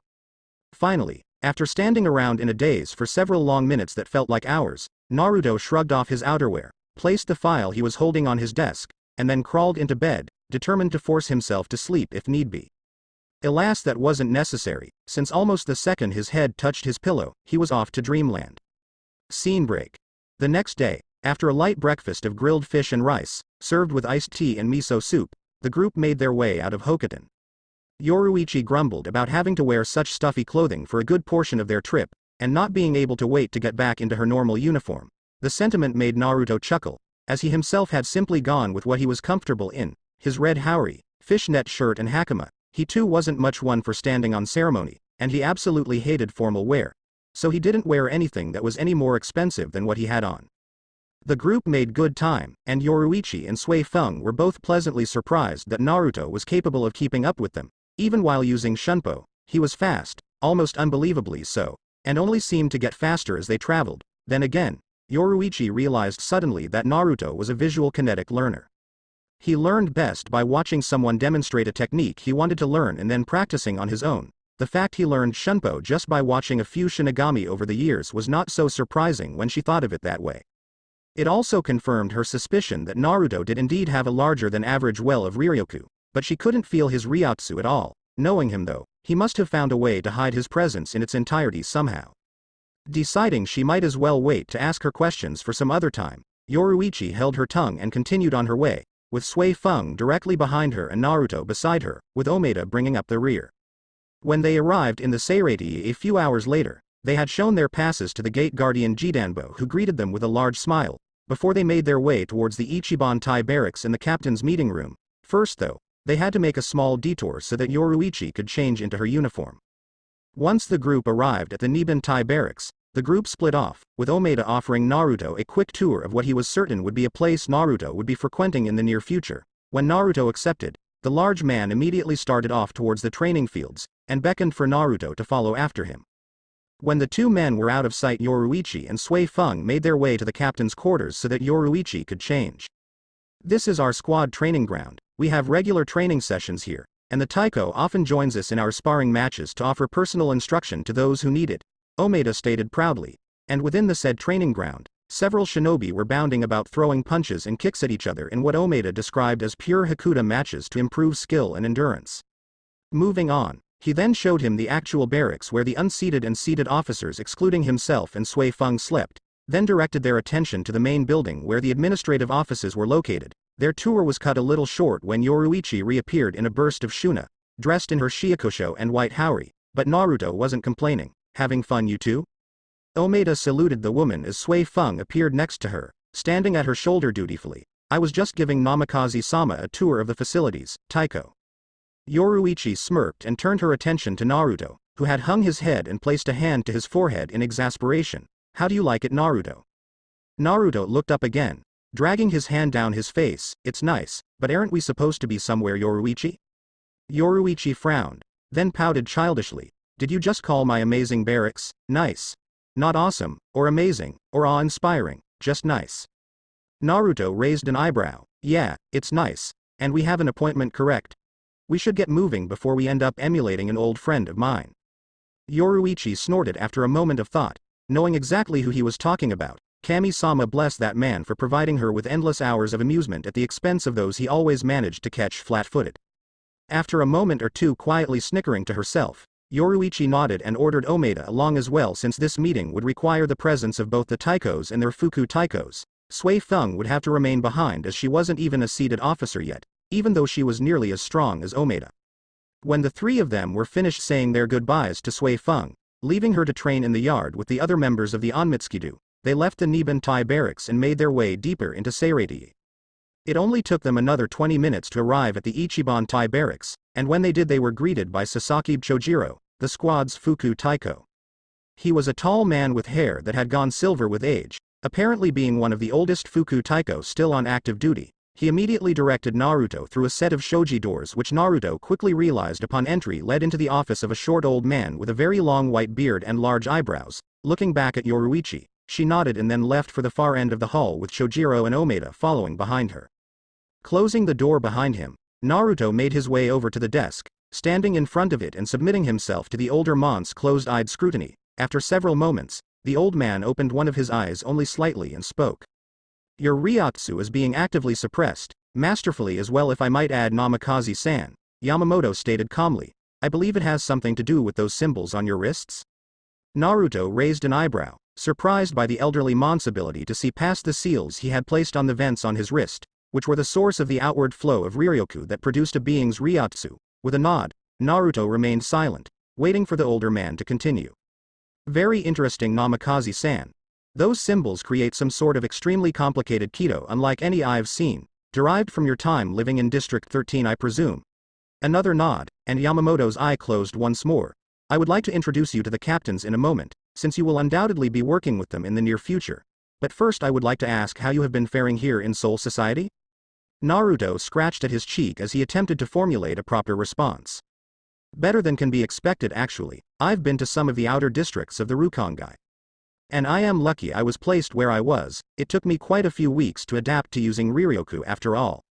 So for those first few weeks I was essentially powerless. Pausing for a moment and taking in the elderly man's lack of reaction, Naruto cleared his throat and continued on. I managed to build myself a compound out in Hokkaido, and have been living off the land for the most part ever since. Other than that, it hasn't been too bad, other than the boredom that quite regularly sets in on me. An odd sound, almost like chuckling, met his ears then. Perhaps we can fix that. You have quite the vast reserves of Ryoryoku, quite a bit greater than any I've sensed in my many years. Perhaps the title the Shihuan clan elders have bestowed upon you was more accurate than we had originally assumed. God Slayer, huh?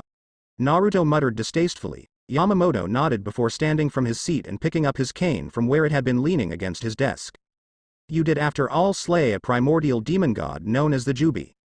And the goddess Kagaya while you were alive, and barely 17 years old, so the title itself holds merit. Walking around his desk, Yamamoto stood next to Naruto, his presence actually making the hair on the back of his neck stand on end at the proximity. Nevertheless, for the time being I see great potential in you, Namikaze-san. Please do not betray the trust I am placing in you by allowing you to join the Gotaija Sentai. Naruto nodded, and the two were off for the meeting hall where the Taiko of the Gotaija Sentai were waiting for them to arrive.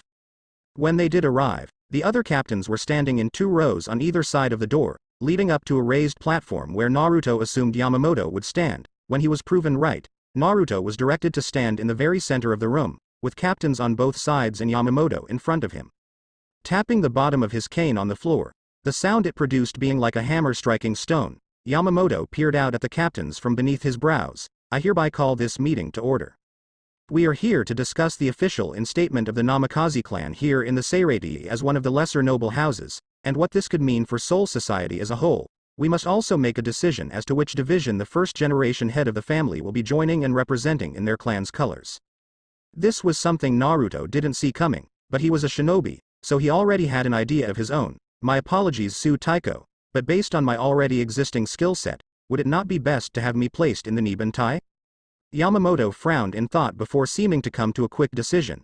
As the Nibantai is already represented by the Shihuan royal family, I am not so certain that would be wise. Yoruichi stepped forward and turned her attention directly on the Su Taiko. I've already discussed it with the elders of Tenshihaisoban, and they have agreed to allow the Namikaze clan complete control of the Onmitsukido.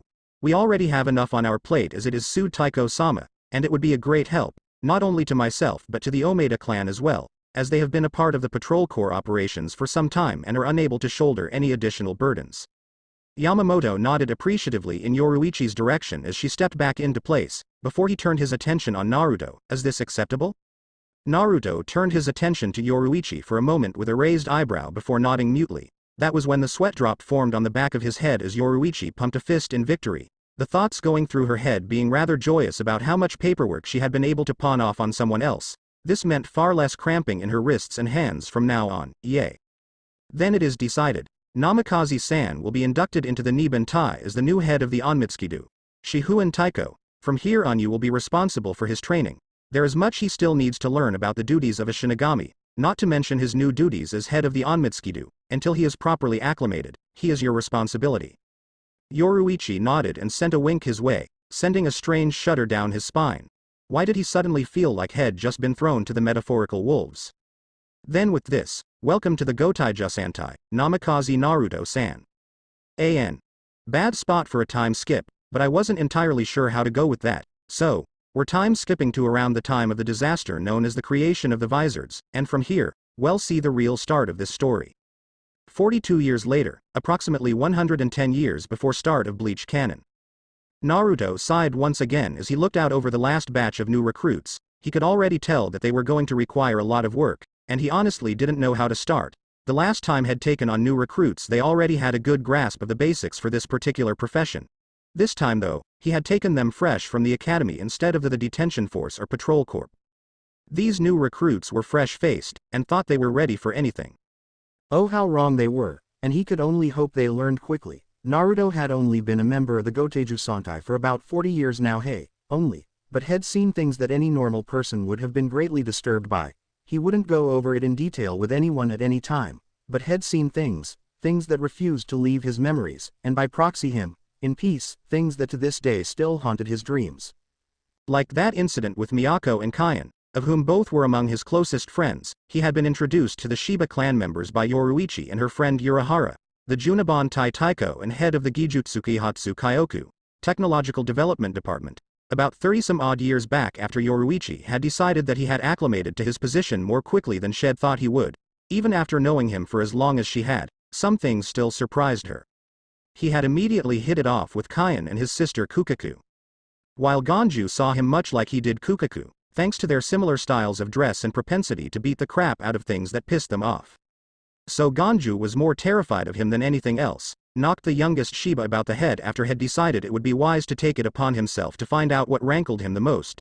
Seems he still didn't quite understand his own strength, because Ganju had been given a lesson in flight that day. He replaced the wall of course, and even apologized to Ganju in the aftermath, but it was the fact that he hadn't even been trying that probably hadn't helped much. After meeting them had been introduced to Isshin, an eccentric but cheerful man, had been one of the Taikos from the meeting had attended roughly 10 years prior, and like his niece and nephew, though on a slightly different wavelength, the two had become fast friends. It was a few years later after Kaien had taken the position as lieutenant of the Jusanbantai, that something terrible happened. Naruto had been out visiting his old home in Hokuton when had sensed the hollow, but something about it had been off, way off. Flashback. Sitting on his deck, looking out over the lake set in front of his home, Naruto smoked his pipe while wondering about his current life. He could honestly say he enjoyed having friends again, having precious people. Ever since that night where Yoruichi had kissed him goodnight, she hadn't done anything like it again. Well, not exactly like it.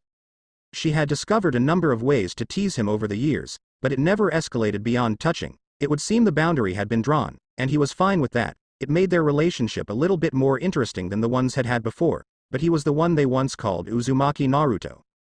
Just because his name had changed, It didn't mean he wasn't the same knucklehead he was before, had just go with the flow and, if necessary, overcome the storm. As his name was written, he was born to be a maelstrom, a whirlwind of change. He had to admit he was attracted to her, but what hot-blooded male wouldn't be? The woman was gorgeous, blessed with a curvaceous and slender figure, and mischievous golden eyes that reminded him of shining gemstones, graceful, powerful, athletic, flirtatious, and possessing an amazing sense of humor not so dissimilar from his own. It would seem she even shared his love of pranks. She was a woman most men had only ever dreamed about, the perfect woman from any teenager's hormonal fantasies. Even though he wasn't a teenager anymore, she made him feel like one again. Was he in love with her? Perhaps, but to him it was still too soon for him to make an accurate judgment. With a sigh, Naruto tipped his pipe and tapped the contents out onto the grass beneath his deck. It was in that very moment that he felt it, a familiar tingling at the edge of his senses. A familiar yet strange Ryotsu. He could feel the presence of a familiar Shinigami. And it wasn't alone. If he was reading the feeling correctly, then it was being eclipsed by what felt like a hollow, eyes snapping wide open in shock when he finally recognized this particular Shinigami's Ryotsu. Naruto literally tore apart his deck with the force of his departure as he leapt from his yard and over the wall, splintering the wood and sending pieces of shattered mahogany flying about in frenzied flight. He was going to have to fix that later too. Now he was definitely both annoyed and worried that his friend was in danger, and annoyed at this hollow for forcing him to worry in the first place. Now his friend was in peril, and his deck was destroyed. He made his way in her direction with bursts of repeated shunpo, blasting over the village of Hokuton so quickly not even the Shinigami on duty had been able to make him out as a blur against the evening sky. And when he finally reached the area had sensed the strange Ryotsu emanating from, he was met with a grisly sight. 6 corpses laid on the ground, slowly disintegrating as life left them, body parts strewn across the small forest clearing in a gory mess. Naruto grunted his displeasure, his sense of smell being quite a bit stronger than most, so this was bothering him more than such a sight usually would. It was always the smell that got to him, that and he had an issue with death. The fact he was technically dead not being lost on him. Looking up at the sound of something moving, Naruto's eyes went wide in shock as a shadowy figure emerged from the underbrush. Miyako-san, had been the only words he could utter at the sight before him. Shiba Kyan was a nervous wreck as he and Yukitake Jushiro, his superior officer and Taiko of the Jusanbantai, made their way towards the last known location of Miyako's squad. He knew there was something strange about that mission, ever since he first heard what it entailed, yet hadn't thought that even Miyako would fall prey to this strange hollow. But when a frantic survivor of this particular disaster had burst through the doors of the barracks screaming his head off for help, Kyan had known right then and there that had good reason to worry. His only relief was that he could still feel her Ryotsu. It was faint but it was there, so he had set a frantic pace, his ill captain easily keeping up with him as he did so. It was when they arrived that they were treated to a surprise however. As there was another in the area as well, the first was unmistakably his Miyako, yet there was definitely something was wrong with her. Most of her face was shadowed, yet he could make out 2 dark red glowing eyes leering out from beneath her messy bangs, and the most ghastly of smiles that was on her face. The other individual however, was someone who was supposedly on a short leave from his duties, and whom he hadn't been able to sense at all, though this was normal for this particular man. Namikaze Naruto, the leader of the Onmitsukido, was standing across from Miyako, one of his hands resting on the hilt of his Wakizashi Zanpakuto, while the other was holding what appeared to be a small square of rough parchment. His visage was calm and analyzing, yet his posture was simply menacing. The man was quite large in comparison to most, and when such a man has you locked in his sights, looking like he's ready to rumble, it was a naturally intimidating sight. With a small slide, both Yukitake Taiko and Kyan came to a stop and took up position on either side of the young noble, the 3 of them looking across at Miyako who hadn't budged an inch since they'd arrived. Naruto-kun, could you tell us what's going on, and most importantly what it is you're doing? Jushiro was the first to speak, and though Naruto barely moved to acknowledge his presence, the captain knew he must be concentrating something to do with the glowing tag in his hand. He believed and didn't think anything of it, though the blonde did grunt an affirmative after a long moment of silence before speaking to them quietly, his voice sounding oddly strained. I sensed something strange with Miyako-chan's Ryotsu while I was sitting at home enjoying my short vacation, and rushed straight here. This is what I found: 6 dead bodies in Miyako-chan. She attacked me almost as soon as ID acknowledged her presence. While her Ryotsu is being suppressed and her Riryoku apparently being devoured by a hollow of some kind. A hollow which I believe is actually inside her body at the moment. Naruto answered calmly. I managed to quickly subdue her with a stasis seal, which I am holding the key for right now, And it seems to have also halted the hollow in its tracks. Her Ryotsu hasn't been getting any weaker since I activated it, and the hollow has simply been staring at me the entire time since. Jushiro nodded and Kaien took a step forward before coming to an abrupt stop at the sound of Naruto suddenly calling out to him. Do not go near her, Kaien. Naruto growled as he moved his right foot outwards and started dragging it through the dirt, not until I've finished. If you get too close there's a good chance you'll disrupt my stasis seal and the hollow will get loose and start trying to attack us again. If that happens I'll have to draw up a new seal and reapply it. And if that fails then, Kaien nodded numbly and stepped back when Naruto trailed off. Not wanting to mention what they may have to do to protect the pluses from this strange hollow, Jushiro simply looking confused at the use of the word seal so many times when he could not sense any active Kido, but if he disagreed with the commander of the Onmitsukido on how they were going to approach this problem, then he didn't show it, he simply asked about the glowing tag in his hand, and if he was studying Kido in his off time. Naruto's response was a sly grin and a single statement, trade secret. After stating his piece, the grin disappeared, replaced by a thoughtful frown as he returned his attention to what he was doing. Slowly, Naruto started moving around Miyako in a wide circle, using his feet to draw something in the dirt as he moved. He kept his eyes trained on the possessed Miyako as he moved, not even blinking. And when he finally made his way all the way around, he stamped his foot down on the first marking had made earlier and then raised his voice for a single command, Fuin. Blue light erupted from the earth all around Miyako. Glowing through the symbols had drawn in the earth as the seal had formulated was activated. The light grew in strength after a moment, growing to the point of blinding them and concealing those at the epicenter of the explosion of energy from view. It lasted mere moments, and Kaien, fearing the worst when everything went quiet, almost made to jump into the light before his Shiakusho was snagged in a firm grip and he was yanked away from the pillar of light and dropped on his ass by a disgruntled shinobi. Don't be getting so stressed out, Kaien, Naruto grumbled, having finally dropped the tag had been holding and drawing his sword. It took me a while to figure something out to save Miyako-chan, which is why I had her in the stasis seal in the first place. The seal that I just drew however is used to expel alien elements from the host body. It can be used for any manner of things, healing, and exorcisms being among the most common of uses since the seal is indiscriminate. It's not to be used on a pregnant woman though, especially when it's had this much Riryoku pumped into it. I just haven't figured out a name for it yet. The last part of that statement was added as an inconsequential afterthought, something that had Kaien sighing and mumbling something about priorities. After had finished explaining the uses of the seal, the light had begun to fade and the trio could just barely make out two forms within the fading light. One was humanoid and quite obviously the object of Kaien's worry, while the other was most definitely a hollow. It was large and almost spider-like, with dozens of strange tendrils all frozen in place by the stasis seal, seemingly being the last parts of the hollow's body to be expelled from the young woman as they were all reaching towards her back and nearly touching her Shiakusho. Not wasting even a second, Naruto dashed forward, breaking through the boundary of the stasis seal and releasing those inside it. Miyako fell limply to the earth while the hollow went flying towards the tree line after being expelled from its point of entry so violently. Before it was able to figure out what had just happened and why it was suddenly out of its host, Naruto appeared above it in a burst of shunpo, his sword already driven into its mask up to the hilt. It had been instant. Yane, hollow teme, Naruto growled angrily as the hollow twitched once, and then began to dissolve, the black soul stuff that these men had grown so used to seeing after purifying a hollow being carried off in the breeze. Landing on his feet after pulling his Zanpakuto from what remained of the hollow's face, Naruto swiped his sword, sending the hollow's black blood splattering to the grass, before sliding it back into its scabbard just as the disintegrating corpse of the strange hollow crashed into the trees behind him. Naruto's expression calmed, the threat was now gone. And he had the victims of some kind of body snatcher type hollow to attend to.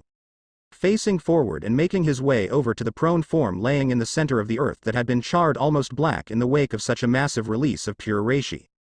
Kneeling down, Naruto pulled her into a sitting position. Her Ryotsu was definitely weak, but he could tell she was recovering. Letting out a breath had been holding in relief. He turned to the stunned captain and his lieutenant with a serious expression on his face. She's alive, but incredibly weak. She needs immediate medical attention, Taiko.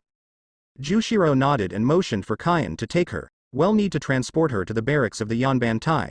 You know Hana Taiko can take much better care of her than anyone else in all of Seireiti. Kaien nodded in affirmation, leaning down to pick up his wife before sending Naruto an appreciative nod. Thank you, Naruto Dono, for what you've done for me today. I am in your debt. Naruto nodded to his friend, but said nothing, had never really known how to react to people saying such things to him. He knew it meant that they were just trying to show him gratitude for helping them, but he never did these things with the thought of getting something in return. Jushiro then turned to Naruto and smiled uneasily. I know you were on a short leave, Namikaze-san, but I'll need you to hand in a report on what happened here to Yamamoto Sutaichu immediately. Naruto groaned, slumping over in defeat as his short leave was called to an even sooner end. Just the thing he needed to top off the night. Damn it. Yeah, I get it. There goes my vacation. Flashback end. He had been a little upset that his well-deserved vacation had been interrupted, but considering one of his few precious people had been in danger, it was worth it to save her. She recovered quickly under Yunohana's attentive care and was well on her way to making a full recovery. Whatever that hollow had been doing, it had definitely done some damage. Naruto had been on very good terms with the entirety of the Shiba clan ever since the attack of the Body Snatcher Hollow, and quickly came to learn that they were all lunatics. Mind you, he couldn't really say anything, as he could admit he had a few screws loose himself. The dynamic had changed, had been a friend before, but now, he was part of the family. Kyan had even taken to calling him Aniki, and Isshin had started jokingly referring to him as Oi-kun, nephew. Whenever he went over to visit, he could honestly say it was rather nice to have something like a family after so long. Though he could do without Isshin practically demanding that he make it official and marry his niece immediately, he knew Isshin was only half serious, and was mostly doing it just to get a rise out of him, but it got annoying sometimes, to the point that both he and Kukaku would take to teaming up on the Shiba clan patriarch in retaliation. It only occasionally turned into an actual fight, but they were never anything too serious, though again, Naruto wouldn't mind it all that much. Kukaku was a fun person to be around after all, and they both seemed to enjoy a good fight, good tobacco and good sake. About 2.5 years ago though, the talk of engagement had gone beyond being just a simple joke at their expense and had actually become official. Isshin had initially been surprised that they'd both agreed to it, and then became what could only be described as a man-child as he began releasing what he called his manly tears of ultimate happiness and hugging the daylights out of them. He pouted childishly when they said they would be married only after they'd managed to get more familiar with one another, as even though they had known each other for a few years, Naruto had been rather busy with his responsibilities and they hadn't actually interacted all that much, basically telling him that they wouldn't be getting married for at least another decade at the least if it continued apace. Naruto smiled fondly in memory when Isshin had actually started crying in happiness, saying how happy he was that his niece had found such a kind and powerful man to marry. Yet how sad he was that she would someday soon be leaving his house and joining a different clan entirely. Now don't get him wrong, he didn't mind compliments, but whenever he received them he had difficulty accepting them. He kept quiet though, and simply thanked the man for his kind words. Then there was something else that had been brought to his attention. Over the last several years hundreds of souls had gone missing from the Rukongai, including a certain shopkeeper that Naruto had been a patron of for close to 100 years. The disappearances had started a little over 10 years prior, and Naruto had been personally looking into it after a certain part of the investigation had piqued Naruto's suspicion towards a particular Shinigami. Clearing his throat, Naruto left one of the senior members of the Onmitsukido to watch over the new recruits and get them started on their training. As he turned and left the training field, his suspicions concerning the decade-long investigation had been proven mostly correct. Had listened in on several meetings between the co-conspirators, a Fuku Taiko and his subordinate actually, and had been able to discern just what it was they were doing. And that the leader had been the one who was responsible for the near death of his soon-to-be sister-in-law all those years ago. He didn't have enough actual concrete evidence to bring it to the Su Taiko's attention. However, the Fuku Taiko's record was spotless to begin with, so simply coming forward and stating his opinion on the matter would do nothing more than make the one responsible suspicious, and Naruto himself look like a fool. With a sigh, Naruto entered his office and gathered up his files. He would need to take some time at home to go over everything again and try to make more sense of all this. What the young mon's true goals were remained a mystery, and Naruto absolutely hated mysteries. They made his head hurt. Leaving his office with files in hand, he nearly bumped into Sui Feng, who had been preparing to knock on his door, smiling at her warmly as he closed the door behind him. Naruto gestured with his head for her to walk with him before he set off down the hall. Is there something you needed, Sui Feng? Sui Feng nodded, falling into step with the much larger individual almost twice her height with hurried steps as he quickly made his way down the hall, slowing his stride to allow her to catch up. I wanted to catch you before you left on another vacation, Naruto-sama. Yoruichi-sama was worried and wanted me to pass on a message to you. Naruto raised an eyebrow quizzically, looking over at Sui Feng as they kept forward. Why would Yoruichi be worried? I am going on vacation, not a mission. Sui Feng shook her head. She wouldn't say more than that, Naruto-sama. Just that she was worried and for you to be careful out in the Rukongai. With all of the souls in the Rukongai that have gone missing lately, She must just want to be sure that you're not going to become part of that statistic. She paused for a moment to catch her breath, but quickly continued, though I am sure she's worried for nothing. You are rumored to be one of the strongest Shinigami in the Gotaijusentai after all. I even heard that Yoruichi-sama was thinking of putting your name forward for a promotion to Taiko. Naruto laughed boisterously at that and turned to Sui Feng as they stopped at the torii gates leading into the compound. Is she now? I would say that I was honored, but with my upcoming marriage it would be more a hindrance than anything else. All that paperwork hardly seems my style. Placing a hand atop Sui Feng's head and giving it a gentle pat, Naruto smiled down at her reassuringly before turning away and making his way down the stone steps. Don't you worry, Sui Feng-chan. Nothing is going to happen to me. I'll be back in a week, so make sure that my new recruits are training hard, nay? Unknown to either of them, they wouldn't see each other again for over a century. Hokkaido, 3 days later, Naruto's lakeside manor. Within a darkened room, lit only by the light of a single candle, Naruto sat at his desk poring over the accumulated files related to his investigation. Had already done so dozens of times, but he needed to be absolutely sure that there was nothing in these files to help him expose the current object of his most recent ire before he gave up. This young Fuku Taiko was much better at covering his tracks than he could have ever believed possible, being able to hide the majority of his activities from even someone like himself who was the best at what he did. After reading the last line on a particular report for the 6th time that night, Naruto closed the file and growled. Nothing, absolutely nothing here is useful, Naruto thought heatedly. There's no law against experimenting on hollows if you have the time and resources. I mean, heck, that's what the 12th Division does every day. Everything else is too vague, just vague conversations between him and his subordinates, that if used in the right context could implicate him in a variety of crimes or be construed as completely harmless conversations. None of it is concrete evidence. If I try to dig any further though, it could just drive him underground so to speak, and the trail would go cold. Returning the files to the storage seal on his left arm, Naruto blew out his candle and prepared to turn in for the night. At least until his entire house, yard and all, went up in a blazing fireball that reached into the sky, this being visible to everyone within 20 miles. The inferno itself raged for several long minutes after that, the explosion dying down to reveal a smoldering crater and the remaining half of the house that hadn't been caught in the initial blast that was now covered in angry flames. Naruto pushed a large piece of fallen timber away from where it had fallen on his chest, and looked up from where it had been thrown by the massive force behind the explosion. Had been thrown through several walls and into the far end of his sitting room to be precise, of which only a quarter remained. More than half of his home, including the walls surrounding him, had been consumed by the flames, and even more of the building was just gone. Having been completely obliterated in the initial explosion and leaving nothing but a crater close to half a kilometer in diameter, littered with the still burning remains of the home had built with his own 2 hands 100 years ago. Jumping from the burning wreckage, Naruto landed at the edge of the lake, getting out of the haze and smoke so that he could breathe without slowly suffocating himself breathing in the noxious fumes. Looking about himself for any sign of his attacker, and finding none, Naruto examined himself to make sure he hadn't sustained any serious injuries. When not even a scratch was found, Naruto flicked a piece of smoking rubble from his shoulder before his attention was drawn behind him by the sound of multiple bursts of static.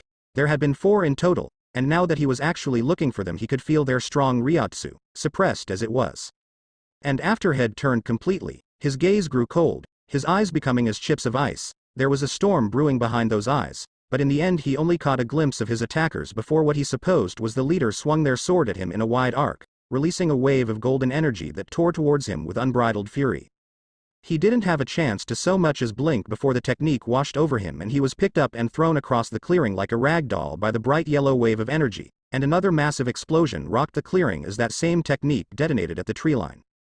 Break. The alert sounding all throughout the Seirei sounded from the sirens installed in the Junibantai barracks, and the emergency captain's meeting called almost immediately afterwards had Yoruichi on serious edge as she entered the assembly hall. She was the second to arrive excluding the Su Taiko himself, noticing Ishin had already arrived. It didn't take long for the others to arrive after she did either. The Su Taiko didn't waste any time, his cane hit the floor at his feet with a crack once all were present, and without preamble he began informing them of the situation. I have just received a report from Urahara Taiko that is most disturbing. Not 5 minutes ago, the ryotsu of a powerful hollow was detected in West Rukongai District 3. Yoruichi's eyes widened. Her heart feeling as if it had suddenly gone painfully still within her breast as she took an unconscious step towards the center of the room. It has been classified as being beyond captain class, and has been reported to be attacking someone within the area. as I know of only one prominent individual who calls this district his home and is currently residing within the area, we can be certain that it is not his Ryotsu that drew the hollow to him. For now, I need 3 captains to move out immediately to confront this hollow and support Namikaze immediately. Shihuan Taiko, I am assigning you command for the time being, as you are the only Taiko present who is aware of the location of the Namikaze clan estate. Yoruichi nodded and pointed her thumb towards the door, Urahara already falling into step behind her as she made her way out, with Ishin following along less than a moment later. The 3 of them vanished from sight the second the doors had opened, meeting up with a waiting Sui Feng along the way, who followed them out of Seirei. If only they knew what they were about to see, maybe they would have been better prepared. With Shunpo, it hadn't taken them long to reach the clearing where Naruto's residence was located. Though they all stopped in their tracks in complete and utter shock at the sight of the once regal home, now a mass of blackened wood and raging flames, more than half of the house simply wasn't there anymore, the ground having been cratered by what must have been massive force, seemingly obliterated by the force behind what they could only guess to be the signature move of hollows above Ijuka's Mainos, the Sero.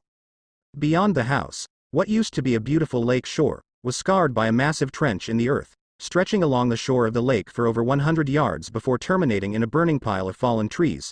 There was blackened earth and smoldering debris strewn about the clearing, along with several more craters, shattered earth and crushed timber. All of it telling the story of a fierce battle that had taken place here. The one thing that worried them the most, though, was that there was no sign of Naruto in sight. Yoruichi turned to the 3 behind her, her visage serious, a far sight different from her usual more light-hearted expressions. Spread out and search the area. He might be in need of medical attention. If not, then we'll need to know exactly what happened here, and if the hollow is still around. The 3 nodded and went about doing just that. Sui Feng making her way over to the woods to the far side of the clearing where a corpse of fallen trees had cleared an area of nearly 50 square meters. While Ishin turned to the pile of still burning lumber at the end of the huge trench in the lake shore, Kazuki had made his way towards the largest space in the clearing, which was littered with craters and upturned earth, and Yoruichi made her way over to the burning remains of Naruto's home. The group searched the area for over an hour, finding nothing of any great importance other than a charred piece of fabric from Naruto's hakama and the broken scabbard of his zanpakuto. It around this time that Urahara had been about to return to the Seirei for help with the search, before a shout from Sui Feng drew their attention to the northernmost edge of the clearing. When they arrived at Sui Feng's last known location, Yoruichi immediately went in search of her, calling out to her as she neared, using Sui Feng's subdued replies as a guide. The trio of captains finally found Sui Feng on her knees on the ground, holding something in her arms, her shoulders trembling and her head bowed. Yoruichi wearily approached the younger woman. Sui Feng, what's wrong? What have you found? Sui Feng sniffled weakly, turning slightly to reveal the item in her arms to the others, and when they caught sight of it they all froze in shock.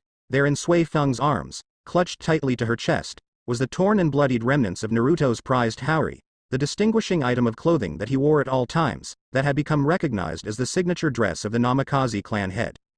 There was very little of it left, the edges charred by extreme heat, with a large dark stain over what would have been the shoulder. In over an hour, these rags, and a broken scabbard had been all that they had found in their search. With each passing moment it was becoming clearer, until it suddenly hit them all with the force of a hammer. Yoruichi immediately dropped to her knees, her eyes wide and tears already streaming down her cheeks. She shook her head and spoke her denial repeatedly. But to the somber Ishin and Urahara, both of whom wearing grim expressions, it was more clear than they wanted to admit. Namikaze Naruto was gone. Karakura town is a small prefecture located in western Tokyo on the island nation of Japan, primarily under the jurisdiction of the Jusanbantai of the Gotai Jusantai, and has the largest concentration of spiritually aware beings in the entire world. These are just 2 of the reasons why a certain hermit had decided to hide himself away here in the spiritually rich environment after a strange yet fortuitous opportunity was presented to him all those years ago. While he was quite adept at hiding his own Ryotsu through a combination of powerful seals and his own skill, the spiritually rich landscape of Karakura provided him far more secrecy than he could have secured for himself. Karakura town was incredibly difficult to survey for anomalies since the entire town seemed to be bathed in Ryotsu, or to be more specific, as of recently it was covered almost entirely by the Ryotsu of the most powerful spiritually aware human Naruto had ever heard of in all his 200+ years. When had first arrived close to 120 years ago, it had seemed like a decent place for him to lay low. Had changed his name, deciding to use his mother's maiden name like he had in life, and bought a large plot of land near the center of the city.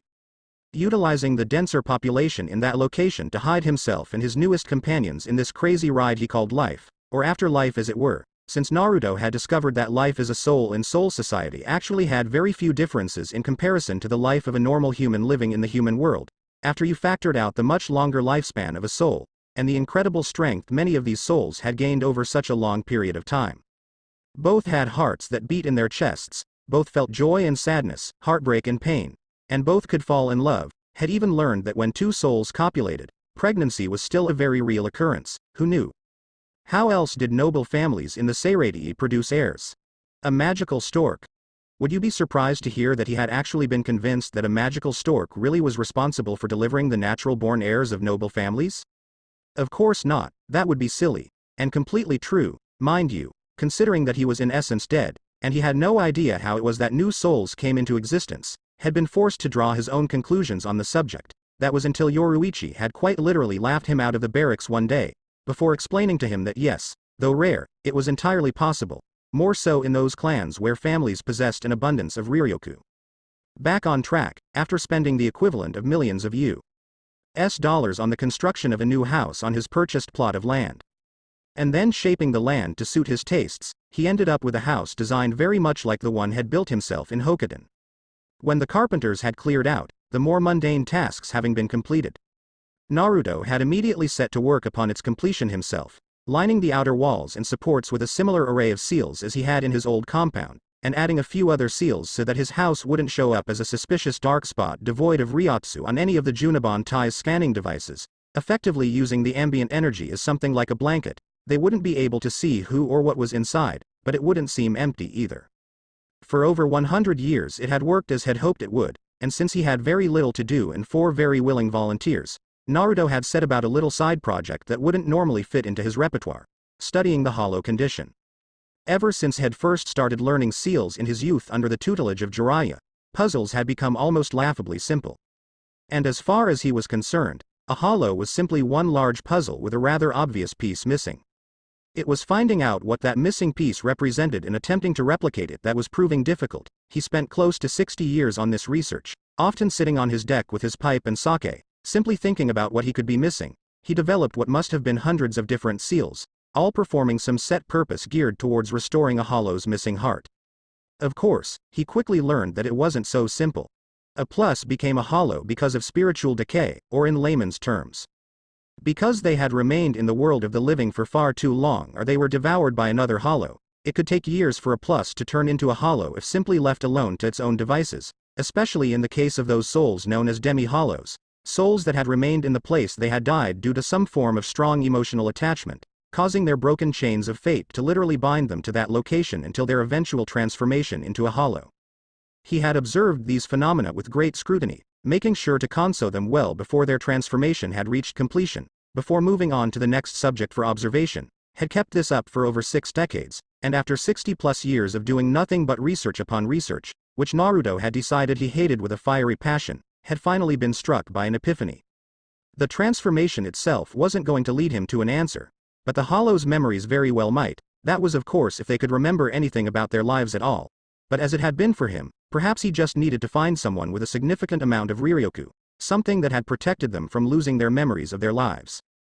His newest companion was not only an extremely powerful hollow before her transformation into an Arankar, but was also willing to offer him that information. Though Naruto was sure the woman was in a considerable amount of emotional pain while doing so, she was strong and hid her emotions well. But whoever said hollows felt no human emotions deserved a punch in the face.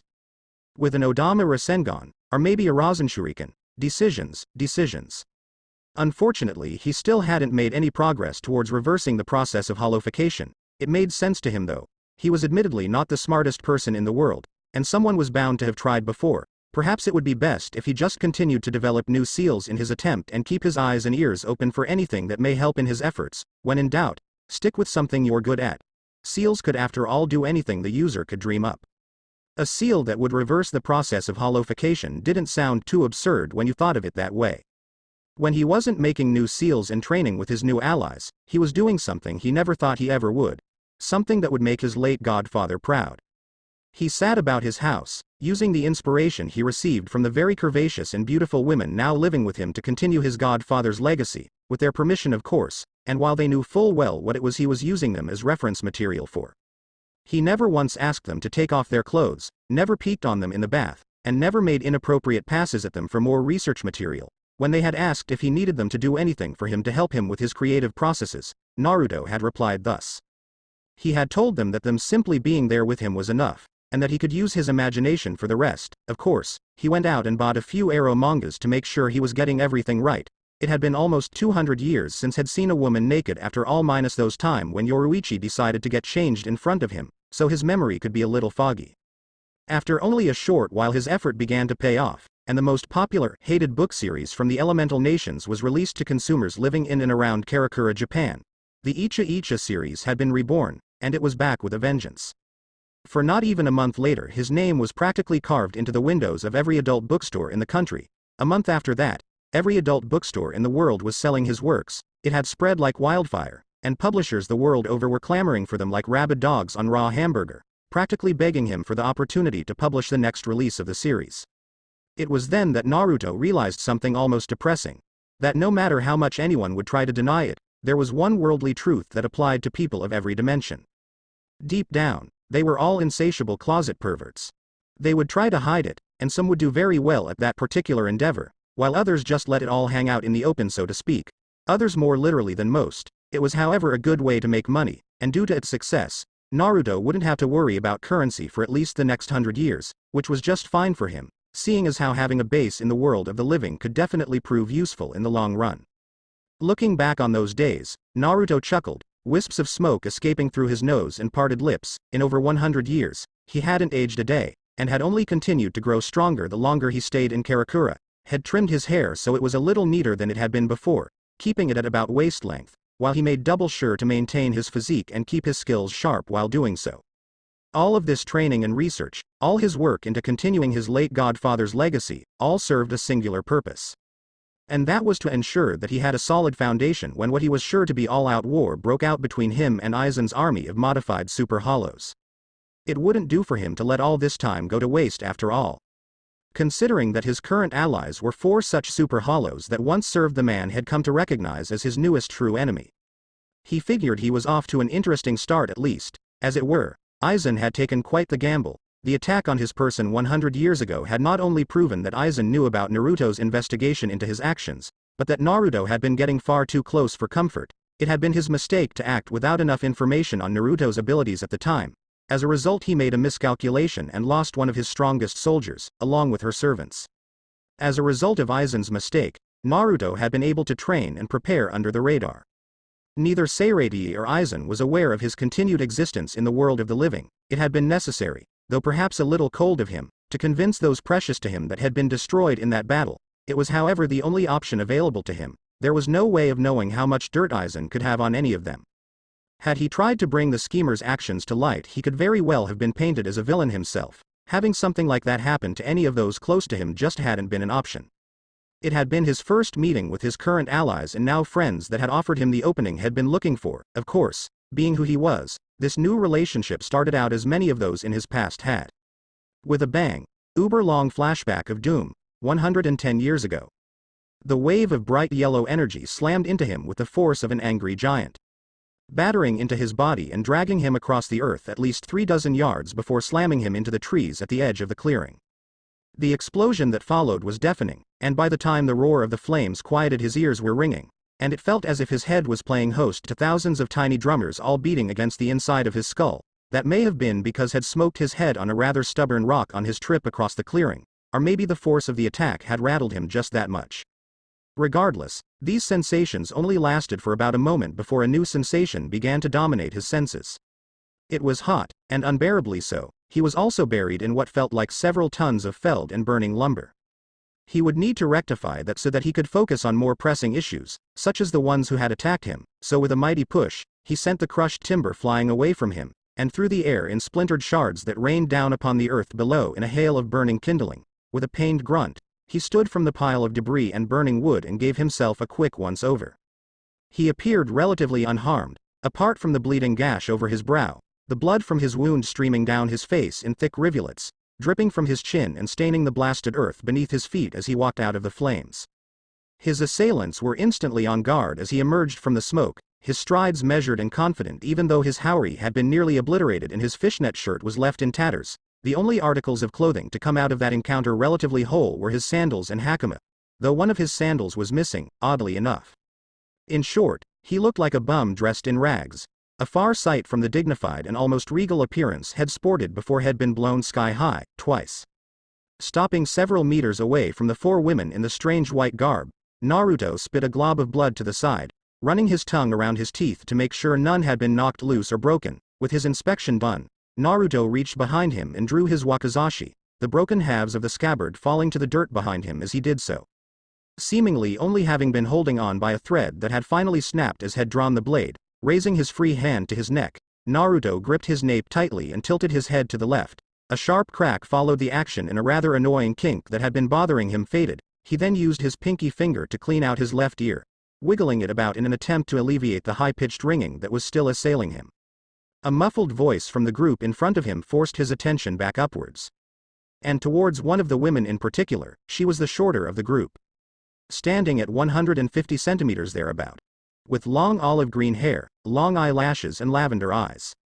There were 3 pink teardrops under her right eye, and 3 bone-like hair clips on the bangs to the right of her face. She was garbed in a long white dress, which seemed to be the color of the day, with long sleeves extending well past the tips of her fingers. There were 2 crisscrossing belts about her slender waist, and if she was wearing any footwear then he couldn't see it. She was saying something, but since his head was still ringing he couldn't make out a word of it. It was like trying to listen to someone talking to you when you were standing under a waterfall, which was impossible and annoying. There were 3 others as well, another girl standing only a few inches taller than the first, with short black hair in a bob cut, and heterochromatic eyes, the right being blue while her left was amber and painted with a thick red eyeliner. She was wearing a white kimono and hakama.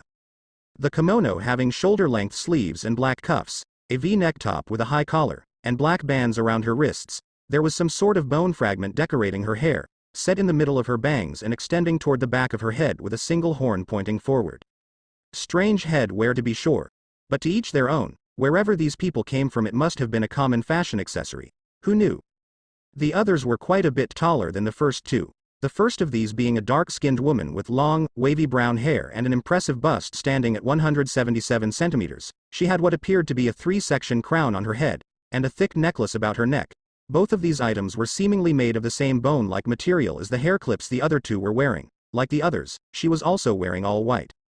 A corset-like top, and short white pleated skirt, with 2 white cloth bracers on her forearms. The last, however, was the one that had Naruto's more immediate attention. From what he could sense of her ryotsu, she was easily the most powerful of the group, her presence in the area making the hair on the back of his neck stand on end. She too was a dark-skinned woman wearing white. She stood at least as tall as the other woman, but unlike the others he couldn't see any bone fragments. She was dressed in a white top that left her abdomen bare, covering the upper half of a Tsunade-level bust up to the lower half of her face. Though short on her torso, it had a pair of long sleeves with black glove-like extensions that reminded him of a cat's paws. The top itself had a zipper in the center that seemed at first glance to open upwards, instead of the more traditional zippers in the human world that opened downwards. Her legs were adorned with an altered white hakama that bared a good portion of the smooth caramel skin of her thighs, held up by a black sash around her hips. With a pair of simple straw sandals on her feet, she had short, messy blonde hair with 3 braided locks, blonde eyebrows, and thick blonde eyelashes over vibrant aquamarine eyes, which were currently regarding him coolly, yet warily. She was the only one who had drawn her weapon, a short sword with a curved guard and pommel. The blade itself was a double-edged broadsword, only about the length of his forearm with a distinct lack of a fuller, as in the entirety of the blade where the fuller would normally be, was simply gone, making the sword hollow. A strange weapon indeed, but apparently quite effective at launching waves of energy at unsuspecting individuals who had been about to go to bed. How rude. All in all though, she was as beautiful as any kunoichi or shinigami had ever seen in his existence. Though his appreciation was marred by the fact Shed just attacked him, then there was the fact he'd nearly overlooked before. The other dark-skinned woman was sporting a hole, not just any hole either, but one that went straight thought her body visible just beneath the cleft of her breasts, telling him one thing without a shadow of a doubt. Hollows, break. Perspective change. Tyr Harabel calmly looked over the burning wreckage of what was once a beautiful homestead, regretful of the fact that she had been ordered to destroy it and the person living there, In her mind, such beautiful scenery should be preserved at all costs, and to destroy it was simply a crime against nature. Orders were orders though, and she could complain about it all she wanted later, if of course that was her wish. And seeing as she wasn't one to complain about anything that seemed highly unlikely. When she had been given the order, she had been thoroughly confused, as she had thought Aizen wanted to keep the majority of his plans quiet until the time was right. Why then order one of his most powerful Espada to reveal themselves in Soul Society of all places, all for the sake of eliminating one Shinigami? The explanation she had been given was that he was getting far too close to discovering his true plans than was acceptable. He needed to be terminated before he could jeopardize everything Aizen had worked so hard to build up to this point. That in itself was understandable, but she could also sense a fear in Aizen. Something she had almost written off as nothing due to having never felt such strong feelings from their leader since having met him all those years ago. In the end though, she could only conclude that their leader, who had seemed to be without peer, was afraid of this Shinigami. When the man leapt from the burning wreckage and Haribel got a look at him, her eyebrows shot into her hairline in surprise. He was a handsome individual for sure, but that wasn't what surprised her. She couldn't sense him. She could see him in front of her eyes, but she felt nothing of his Ryotsu. She hadn't even known he was inside the house, her thinking being that perhaps she could draw him out by destroying the building itself. Surprisingly enough, while her first attack had managed to fulfill its intended purpose of drawing him out, it had also caught her target in the blast. What was the most disconcerting, however, was that he was completely unharmed. Looking for all the world that the assassination attempt hadn't bothered him in the slightest, and had been more annoyed at the loss of his house than anything else. She watched as he checked himself over while a myriad of thoughts ran through her head a mile a minute. It was inconceivable. Not only was she unable to properly judge his strength, but it would appear that he was actually strong enough to survive an explosion of that magnitude with nary a scratch. Impossible. That blast would have been strong enough to harm even one of the higher-ranked Espada. Steeling herself, she motioned for those with her to follow her before moving off in a burst of sonido. She came to a landing behind the man, already drawing back her Zanpakuto and filling it with her dense yellow Riryoku as he turned his head towards her. Having heard her arrival and that of her Fracione behind her, I have to be quick and catch him off guard. I'll put everything I have into this and make sure he stays down. I loathe fighting so dishonorably, but I don't have much choice. Just who did you send me to eliminate, Aizen? He locked eyes with her for only a moment before she swung her sword in a broad sweep and unleashed her signature technique. A technique known as Ola Azul. Normally the actual attack would look more like a blade of pure energy. This time, however, she had pumped so much of her Riryoku into the technique it resembled a golden tidal wave. The attack seemed to have surprised the man, Tyr noted. As Shed barely been able to see the slight widening of his eyes before his form had been enveloped by her supercharged technique. The wave tore through the earth as it traveled across the clearing, before making impact with a thick corpse of trees at the other side of the lake and exploding violently as the energy made contact and was released. Dust and flaming debris flew into the sky before raining down around them, and not long after the impact that had sent several of the massive trees sprawling into the woods or splashing down into the lake, several of these large trees fell over themselves in an attempt to bury the man responsible for slamming into them. For several tense moments they waited as the dust slowly cleared and the flames calmed to a dull roar. Tyr could only hope that had done it and this battle was over before it had a chance to begin. Her Fracione were apparently being of the same mind, as Apache laughed about seeing the look on the Mon's face before had been obliterated in the blast. Did you see his face? Apache howled before devolving into new bouts of almost hysterical laughter, holding onto her stomach as she nearly doubled over in misplaced humor. Tyr had been about to sheathe her sword when a new explosion made her look back towards the burning pile of felled trees and timber, instantly silencing her Fracione. This one had not been the result of a technique, but the result of massive force. Charred timber simply shattered in the face of such force, sending countless bits of flaming debris into the air, each one trailing fire and smoke as they fell around them like rain. Wearily, Tyr kept her eyes trained on the cloud of dust and smoke that was currently obscuring her vision, waiting to see what she was sure she would. And only a moment later, she saw the form of the man Shed just watched get blown away by her overpowered Ola Azul calmly walking through the veil of smoke and dust, his once pristine red haori now little more than a tattered shawl about his shoulders, and his fishnet shirt completely shredded, only a few strands of the fiber remaining on his torso in a tangled mess. His hakama was largely untouched, and he was missing a sandal. Yet still he seemed relatively unharmed save for the gash on his forehead. What in the hell are you made of? Apache muttered in disbelief. Sung Sun frowned. He does appear no worse for wear. The group's sweat dropped, however, when instead of regarding them as any kind of threat, the man spat a glob of blood to the side, gripped his neck and tilted his head to the side as he drew his sword, eliciting a loud crack that even they could hear from where they were standing before he started trying to clean out his ear with his pinky, scrunching up his face at the feeling while visibly running his tongue over his teeth. My, you're awfully carefree, aren't you, Shinigami-san?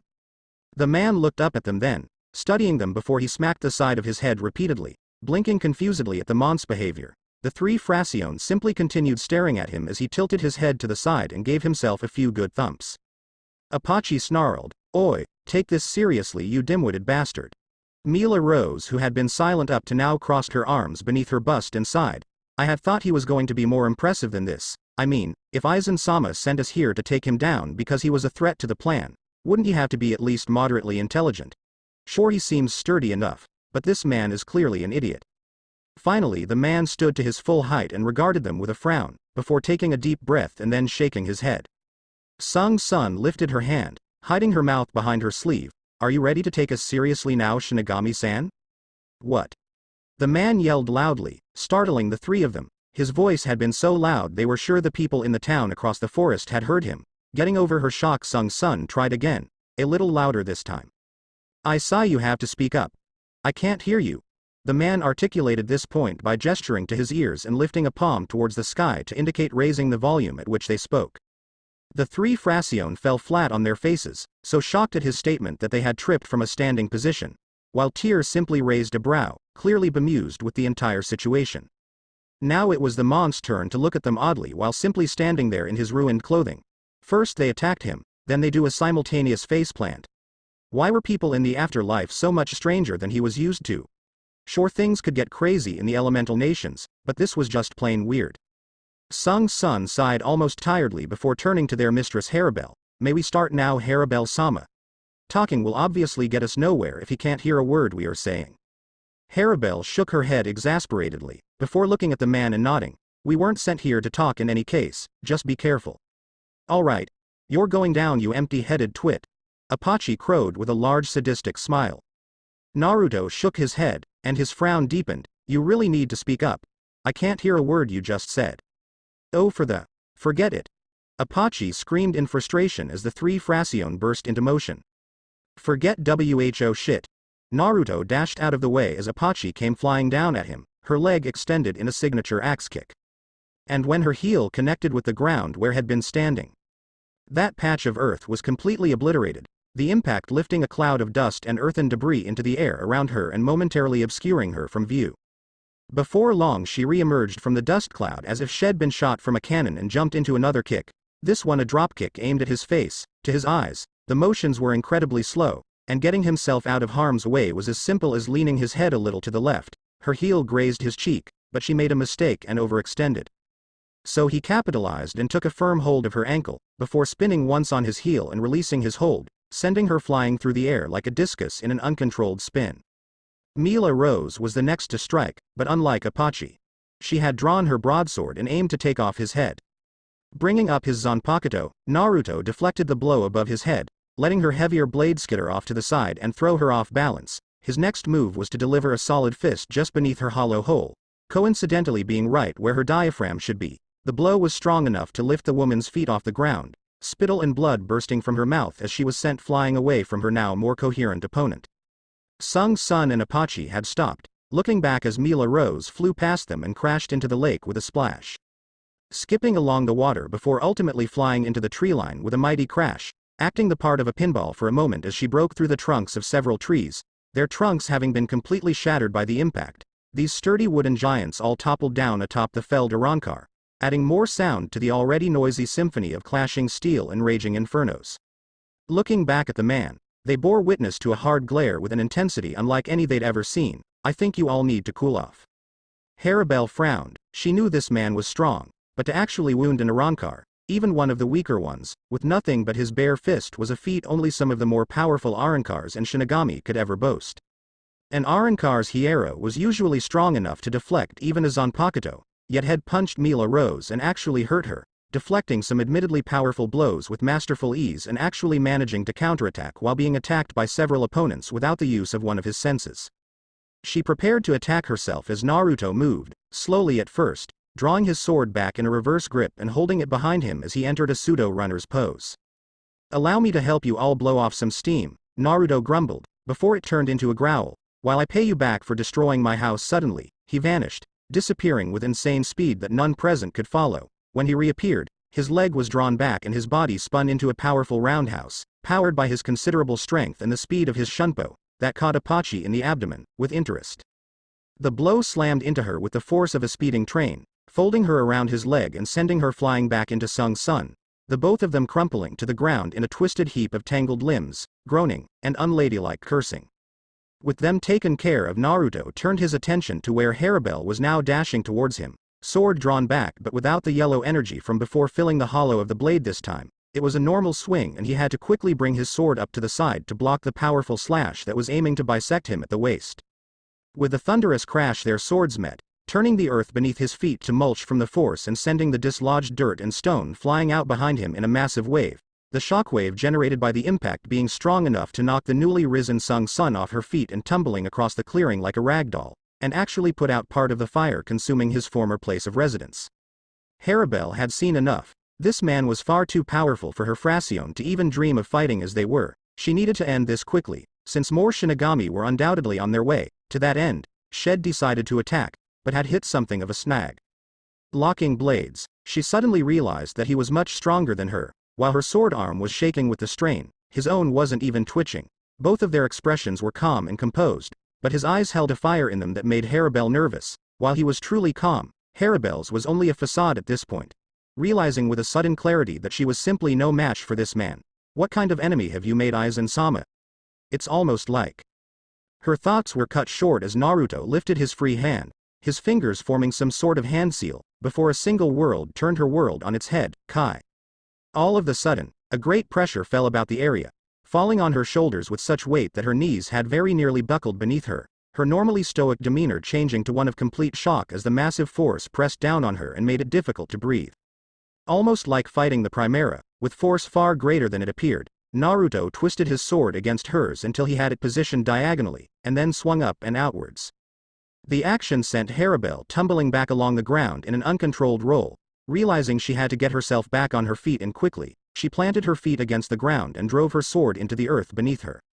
Slowly her momentum began to bleed off and she began to slow. When Haribel managed to halt her backwards movement and steady herself, she was afraid she had taken a second too long, and would look up and find her opponent right on top of her and rearing back for a finishing blow.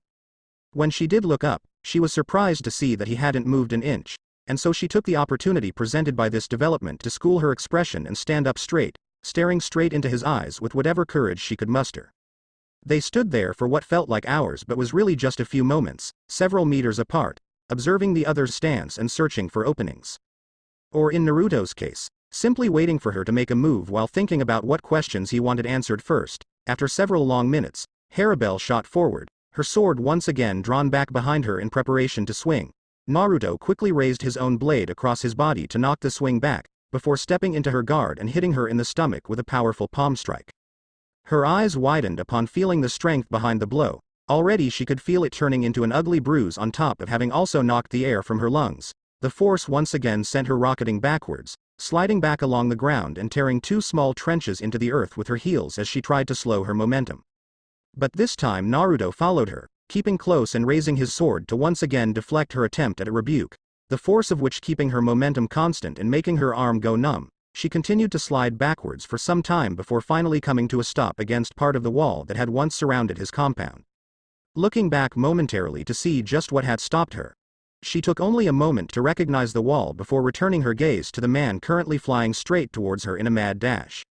Suddenly he jumped into the air, coming down towards her in an arc with his fist drawn back, quickly using Sonito to get out of the way. Haribel was glad she did, as when he came down to earth and slammed his fist into the wall where her head would have been, the solid stone wall completely exploded, parts of the wall flying about in every direction before a sudden shift in the wind sent the shards of rock flying straight at Haribel. Eyes going wide in surprise as the very wind launched hundreds of small but still dangerous projectiles her way, Haribel acted quickly and launched a quick Ola Azul into the cloud of projectiles and towards Naruto, who was still behind them. When her Ola Azul was cut in half by what appeared to be an invisible blade, Naruto appeared in the space created by the phenomena, already in the middle of a quick dash towards her. Speaking of dashing, how is he keeping up with me?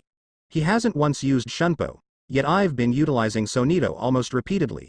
Her moment for thought however ended when his fist was planted into her stomach. Her eyes went almost impossibly wide, she had been staring right at him. When did he? So now he uses Shunpo. Looking at the Naruto that she had been watching initially, she noticed that form flicker and vanish like an illusion, as the Naruto who currently had his fist planted in her gut pulled her through the air, using her like a battering ram against the trees in the forest, before extending his arm in an improvised throw and launching her back down to earth in the middle of the clearing. The earth cratered, cracks forming around the newest indentation littering the clearing as her body made impact with the earth with startling force. It was then that for a moment all was quiet, the ringing of blade striking blade no longer filling the air along with the sounds of explosions and the static of sonido, as Harabelle tried to force herself to her feet, her body aching from the beating shed just taken. Naruto appeared out of a shunpo not far from her, his sword held lazily at his side as he regarded her with hard eyes. "Are you done?" Naruto asked calmly. Harabelle had finally managed to regain her feet and was now standing on shaking legs. He was infinitely stronger than she was, that much was obvious, their earlier exchange having proven to her that he was very likely on the level of Coyote Stark. If that was the case, then to continue would be suicide. Even if she were to use her resurrection, this man had yet to even utilize his Shikai, and it was then she had a sobering thought. What if this man had obtained his Bankai? If that was the case, then were she to continue, then he could very easily destroy her should he use either of his Zanpakuto's released states. With a nod from Harabelle in affirmation, Naruto shook his head and then both simply waited. Finally, after several long moments of silence, Naruto spoke. "Aizen sent you, didn't he, Espada?" Harabelle frowned, trying her best not to appear perturbed at the fact he even knew of the Espada, the top tier of Aizen's army. Then again, Aizen himself had said that this man knew too much, and seeing as to how she had been unwittingly sent to die, she saw no reason not to answer him if giving him this information would spare the lives of at least her Fracione, something she would make sure to ask of him before he likely killed her. She nodded after a moment and her frown receded. "He did. You know too much, Shinigami-san," and Aizen-sama felt the need to correct that. Naruto smirked, obviously seeing some humor in the notion that had apparently had Aizen on the ropes, so to speak. Then again, how Aizen had realized that Naruto had been watching him was what really had Naruto stumped. Had been certain that his seals were working flawlessly. Then again, Yamamoto had been able to sense his Ryoku as well. Looks like he would need to tweak his seals a bit. Taking a glance at his obliterated home, Naruto added another point on his Fuinjutsu to-do list. Gotta perfect the seals on the house too. An attack of that strength should NT have so much as scratched the wall. Gonna have to get my hands on some Seiki stone to use as a reference. Now if Aizen knew about him spying on him, then that meant Naruto had lost one of his advantages, the element of surprise as it were. There was unfortunately no way, save one, of regaining that advantage in this secret war of theirs, and Aizen's awareness would make it impossible for him to gather any new information on his movements, so there was unfortunately nothing he could do about that. Aizen apparently wanted him dead, so why not give him what he wanted, allow him a false sense of security and hide away somewhere out of the way, someplace Aizen would never think to look. It was going to be difficult to fool Aizen, since Naruto was well aware of how intelligent the man was. But if his imperfect seals could hide his Ryotsu from specialized detectors and sensors, then hiding wouldn't be too much of an issue once they had been perfected. Naruto's frown deepened. He didn't like where his own thoughts were going, but the idea had merit, while he still had one advantage, being that Aizen had no idea how strong he truly was. That would change the second this woman returned and reported her failure, though killing her wasn't an option either, it just didn't seem right to him, which meant he was in something of a bind. Why couldn't he have been more like his mentors? Those shinobi that were capable of closing off their emotions from the task at hand. Cold, efficient, and utterly ruthless. He could also simply take this Arankar to the Seirei and have her testify against Aizen, but Yamamoto was a little too strict for that to work. The second he sensed a hollow within Seirei as powerful as the woman in front of him, had destroyed her himself without waiting to hear an explanation. Stubborn old coot.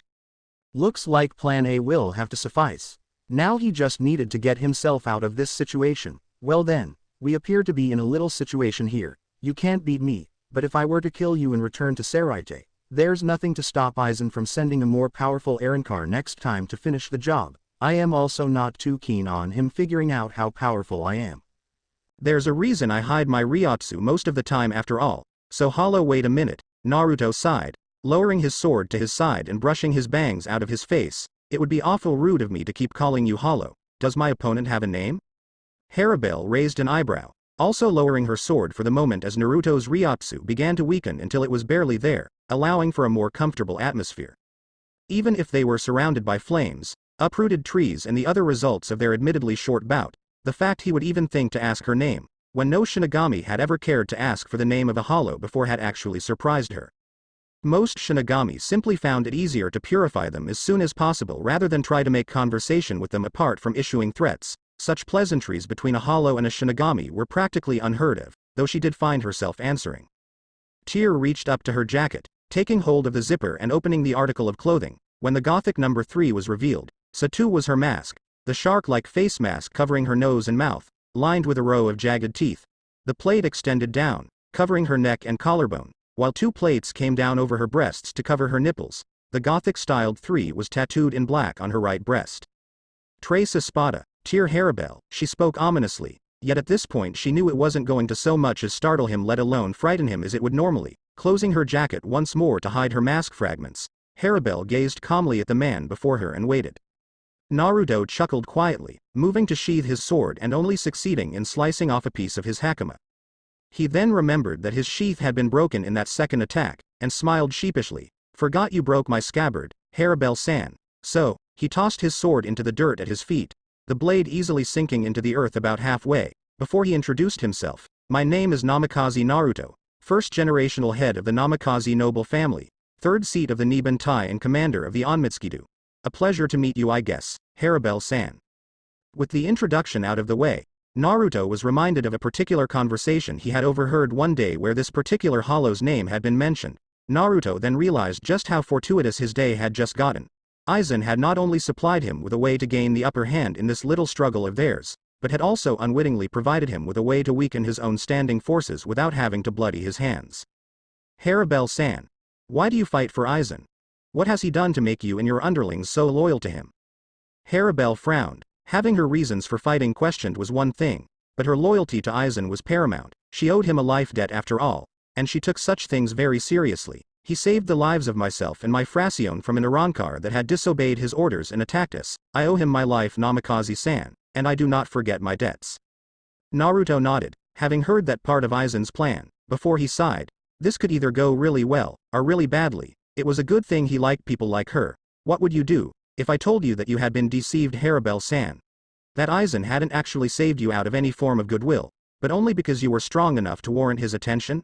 That he hadn't actually saved you at all? Haribel's gaze was suddenly murderous, her Ryotsu becoming wild and angry as she stalked forward, Naruto not moving as she did. Do not speak ill of Aizen-sama. Naruto cringed a bit at the potency of her Ryotsu and cleared his throat nervously. Women themselves could be rather frightening when they were angry.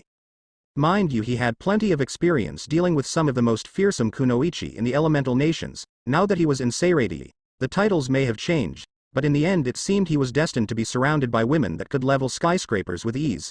I have proof that Aizen was merely leading you along. He took advantage of your honorable nature to force your loyalty, and is merely using you. To him you are nothing but a tool.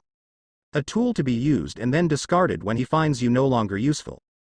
Haribel stopped then, leering at him with sharp eyes as a feeling of doubt started welling up in her breast. What proof, Shinigami? Naruto let out a breath of relief, seeing that she had at least decided to hear what he had to say before restarting their bout. That could have gone south rather quickly, and he really needed to get moving before his plan failed before he could even leave. Reaching across his chest, noticing that his haori had fallen from his shoulders at some point in their little bout, or the remains of it anyway, Naruto pressed his fingers against the seal on his left bicep, and in a small flash of light, he had the files containing all the data gathered during his investigation on Aizen in his hand. Within these files is everything I've gathered on Aizen. Within them is the proof you want. I will give it to you for a small price. The suspicion in Haribel's eyes then was obvious. Who knew what kind of thoughts such a statement would evoke? What kind of price? Naruto shrugged. Place your loyalty somewhere it won't be betrayed. Use your power to fight for something actually worthwhile. For such an honorable soul as yourself, fighting for a slime ball like Aizen is hardly fitting. You don't need to like me, hell hate me for all I care, but I am asking you to trust me just this once. Not as a Shinigami, but as Namikaze Naruto. If you don't find enough of a reason to say to hell with Aizen within these files, you can simply walk away. I won't stop you, even though it'll throw a major wrench into my plans. My price, Haribel-san, is for you to leave Aizen's army and do whatever it is you want to do with this afterlife of yours. Searching through the files, he finally found the one he was looking for, labeled Arankar Experiments, and held it out towards Haribel while sealing the others back into his arm. Read the first page. There's enough there for you to understand why I am saying this, but we don't have enough time to let you read any more of it at the moment. More Shinigami will be arriving here any second. Harabel stepped closer cautiously, before reaching out and taking the file from his hand. He didn't move to strike her, he simply stood there, lowering his arm as the file was taken from him. Sheathing Tiburon, she opened the file to the first page. At the very top of the page it gave a small description of the file's contents before it devolved into a very descriptive report on a conversation overheard between Aizen and another man she knew as Kanami Tusen. Above the text detailing this conversation was a small series of kanji arranged to form a single kanji. Channel some ryotsu into that symbol there, Harabel. It's a seal that records sounds, like voices. Text alone wouldn't be enough to convince anyone really. And unfortunately even with the voice recorded Aizen wasn't being specific enough for it to count as any sort of solid proof. I would be ignored to tell you the truth. All because Soul Society knows next to nothing about these seals I use, they have no knowledge of them to fall back on, so it would be easy for Aizen to fabricate a lie to turn the situation around on me. As far as anyone listening would be concerned, I could have made a seal with a false recording. Doing as instructed, Harabel suddenly heard Aizen's voice speaking the words written on the page. The conversation went over the different traits of a soul named Harabel they'd become interested in. A powerful soul they wanted to retrieve for unspoken reasons. This particular soul had apparently befriended 3 others that also possessed great potential. It then went into a brief description of her habits and personalities, detailing reasons for why they would serve useful to the organization they served, or more specifically Aizen and his organization. The conversation was indeed vague, obviously because Aizen had been in Soul Society. It did however allude to what had happened that day Harabel had decided to join Aizen. They spoke of how he had given that hollow Harabel had attacked at Baragon's palace the power he wanted for his revenge, knowingly granting this hollow the power he needed to defeat her and her Fracione even though had told her it had acted without his consent. All this so that he could appear just before it struck the finishing blow, like a knight in shining armor, arriving at the last moment to save the damsels in distress and win their undying loyalty and devotion. The plan had served 2 purposes however, and it had been masterfully executed, seeing as how it had actually worked. Aizen had won her loyalty, even getting so much as an oath of fealty from her thanks to the life debt she now owed him. He had also been able to display his own strength in an effort to show his superiority, eliminating any thoughts of future rebellion, and showing them that if he had wanted to he could easily destroy them regardless of their answer. Hearing all of this though had ignited the flame of rage in Harabel. Fueled by her own correct conclusions that she had come to after listening to his words as he quite simply stated how little she actually meant to his plans. And that her loss and that of her Fracione if had failed to save them in time wouldn't have meant much in the end since he could just use another hollow, that had overestimated her abilities if she couldn't survive against such a weak experiment long enough for him to arrive. They were all simply numbers to him, one hollow making no difference from another. Her gaze had darkened ominously at the last statement especially, the sound of grinding teeth accompanying the shaking of her hands as she gripped the file angrily, nearly ripping it in half. She had been played. He tricked all of us. All 3 of us were fooled by that gentle countenance, a facade to conceal the snake of a man that he truly is. That bastard. Practically ordering my death just so that he could use me. I knew that Arrancar had been about to say something along those lines back then before Aizen cut him down. How could I have been so stupid to have not seen it? Naruto looked at the shaking woman solemnly, not regretting for even a moment telling her the truth of the man she practically revered. Hers had been a case that Naruto had felt genuine anger about, having something similar happen to him while he was alive so long ago. They were quite similar, all truth told. Both having their loyalty abused for the gain of others before being betrayed in the worst way possible by someone they had looked up to. Naruto had lost a friend because of it, and Harabel had nearly lost those she held dear because of a madman's scheming. I am sorry Harabel-san, I truly am, Naruto stated calmly. Aizen has actually done us both a favor by sending you here, seeing as how I was able to reveal the truth to you. But I really must go now. If I linger any longer I won't be able to get the upper hand on Aizen and he will continue to be in control of the situation. You may do what you like, but I would recommend making yourself scarce. Leave Aizen to me and go someplace safe where he won't be able to find you. You know what kind of man Aizen is now. So you know if he realizes you've betrayed him that you won't survive long. Harabel looked up then, her darkened gaze piercing into his soul as she looked into his eyes. She was searching for any hint of deceit, anything to tell her that he too was simply playing with her. When she found none, Harabel forced herself to calm down, her Ryotsu calming and finally becoming bearable for her only conscious Fracione. I will join you, Naruto-san. Naruto nodded. That's good, now I really must beg your pardon. He looked over at her owlishly, and since had been a quarter of the way to picking up his sword before her statement, The action had looked rather comical. Harabel closed the file and walked up to Naruto until she was standing less than a foot from him, looking up into his eyes and noting his confusion, noting idly that even bending down as he was still just barely taller than her. I will join you. If you were fighting against Aizen, then it would be best that you did not do so alone. He is gathering an army, as you most likely know already, so facing him alone would do nothing but see you quickly overwhelmed. Besides, Harabel handed the folder back to Naruto as he gripped his sword, pulling it from the ground and receiving the file with his other hand before standing up straight as Harabel turned away from him. I will see Aizen destroyed for playing with my loyalty like this. And wasn't it you that told me to place my loyalty somewhere it wouldn't be betrayed? I may not know you well, but I feel in you a kindred spirit. You will not betray me. There was that infamous and completely terrifying righteous feminine fury that men the world over feared. At this point Naruto was actually starting to worry about Aizen.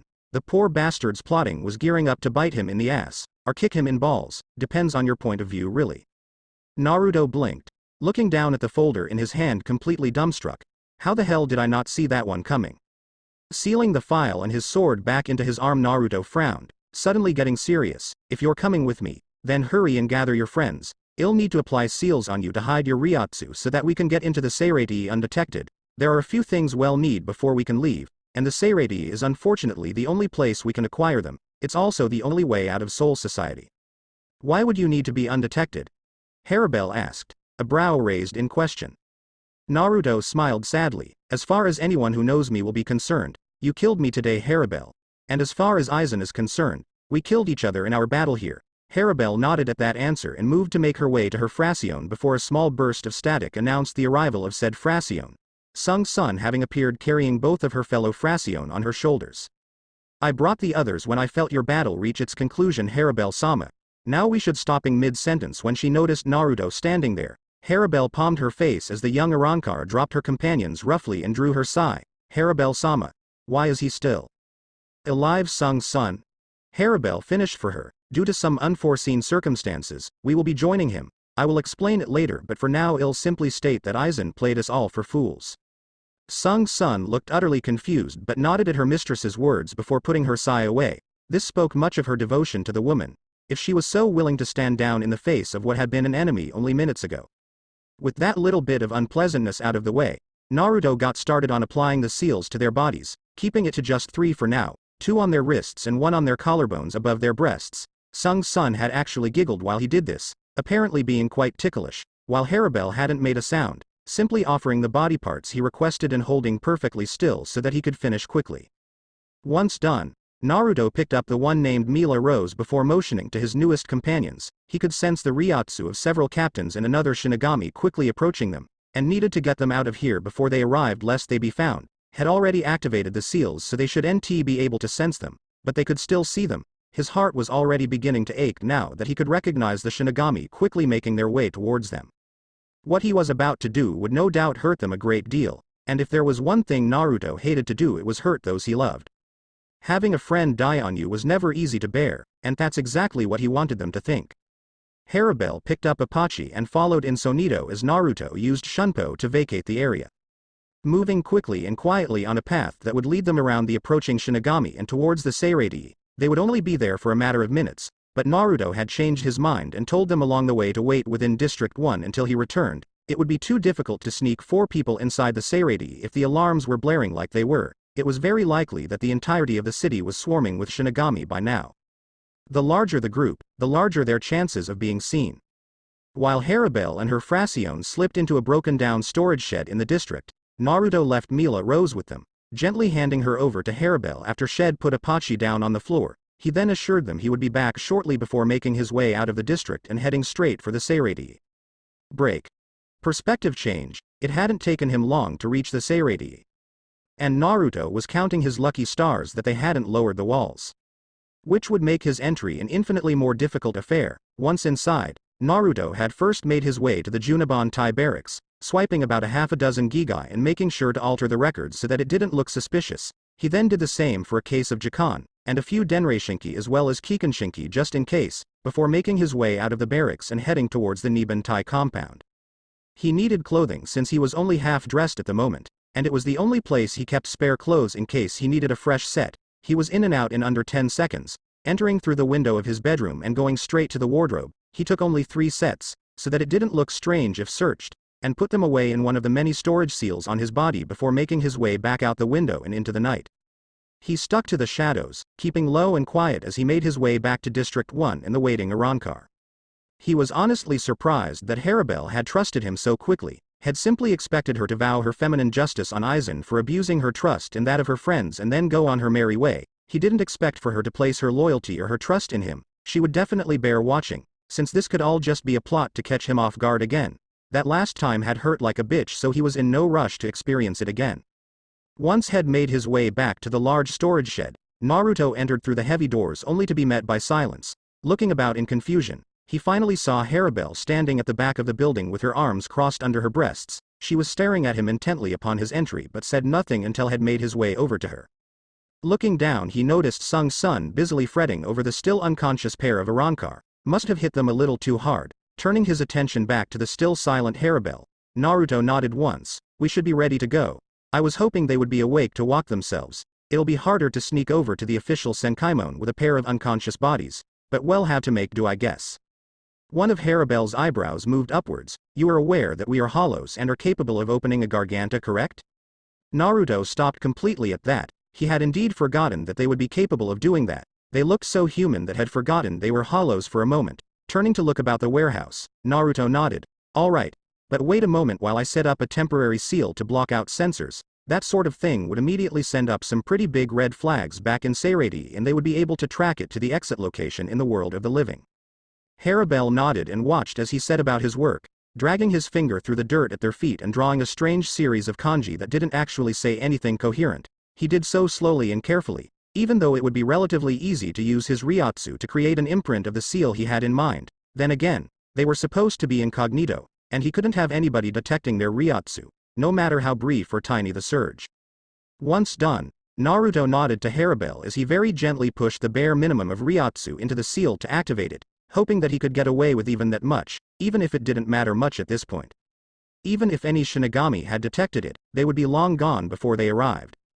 Haribel nodded, raising her right arm and snapping her fingers. In an instant, a dark gaping hole had opened in the air before them, the dark abyss staring back at him, not doing much to comfort him about his earlier suspicions. They could just trap him inside and forget he ever existed after all, trapped between the dimensions for the rest of eternity.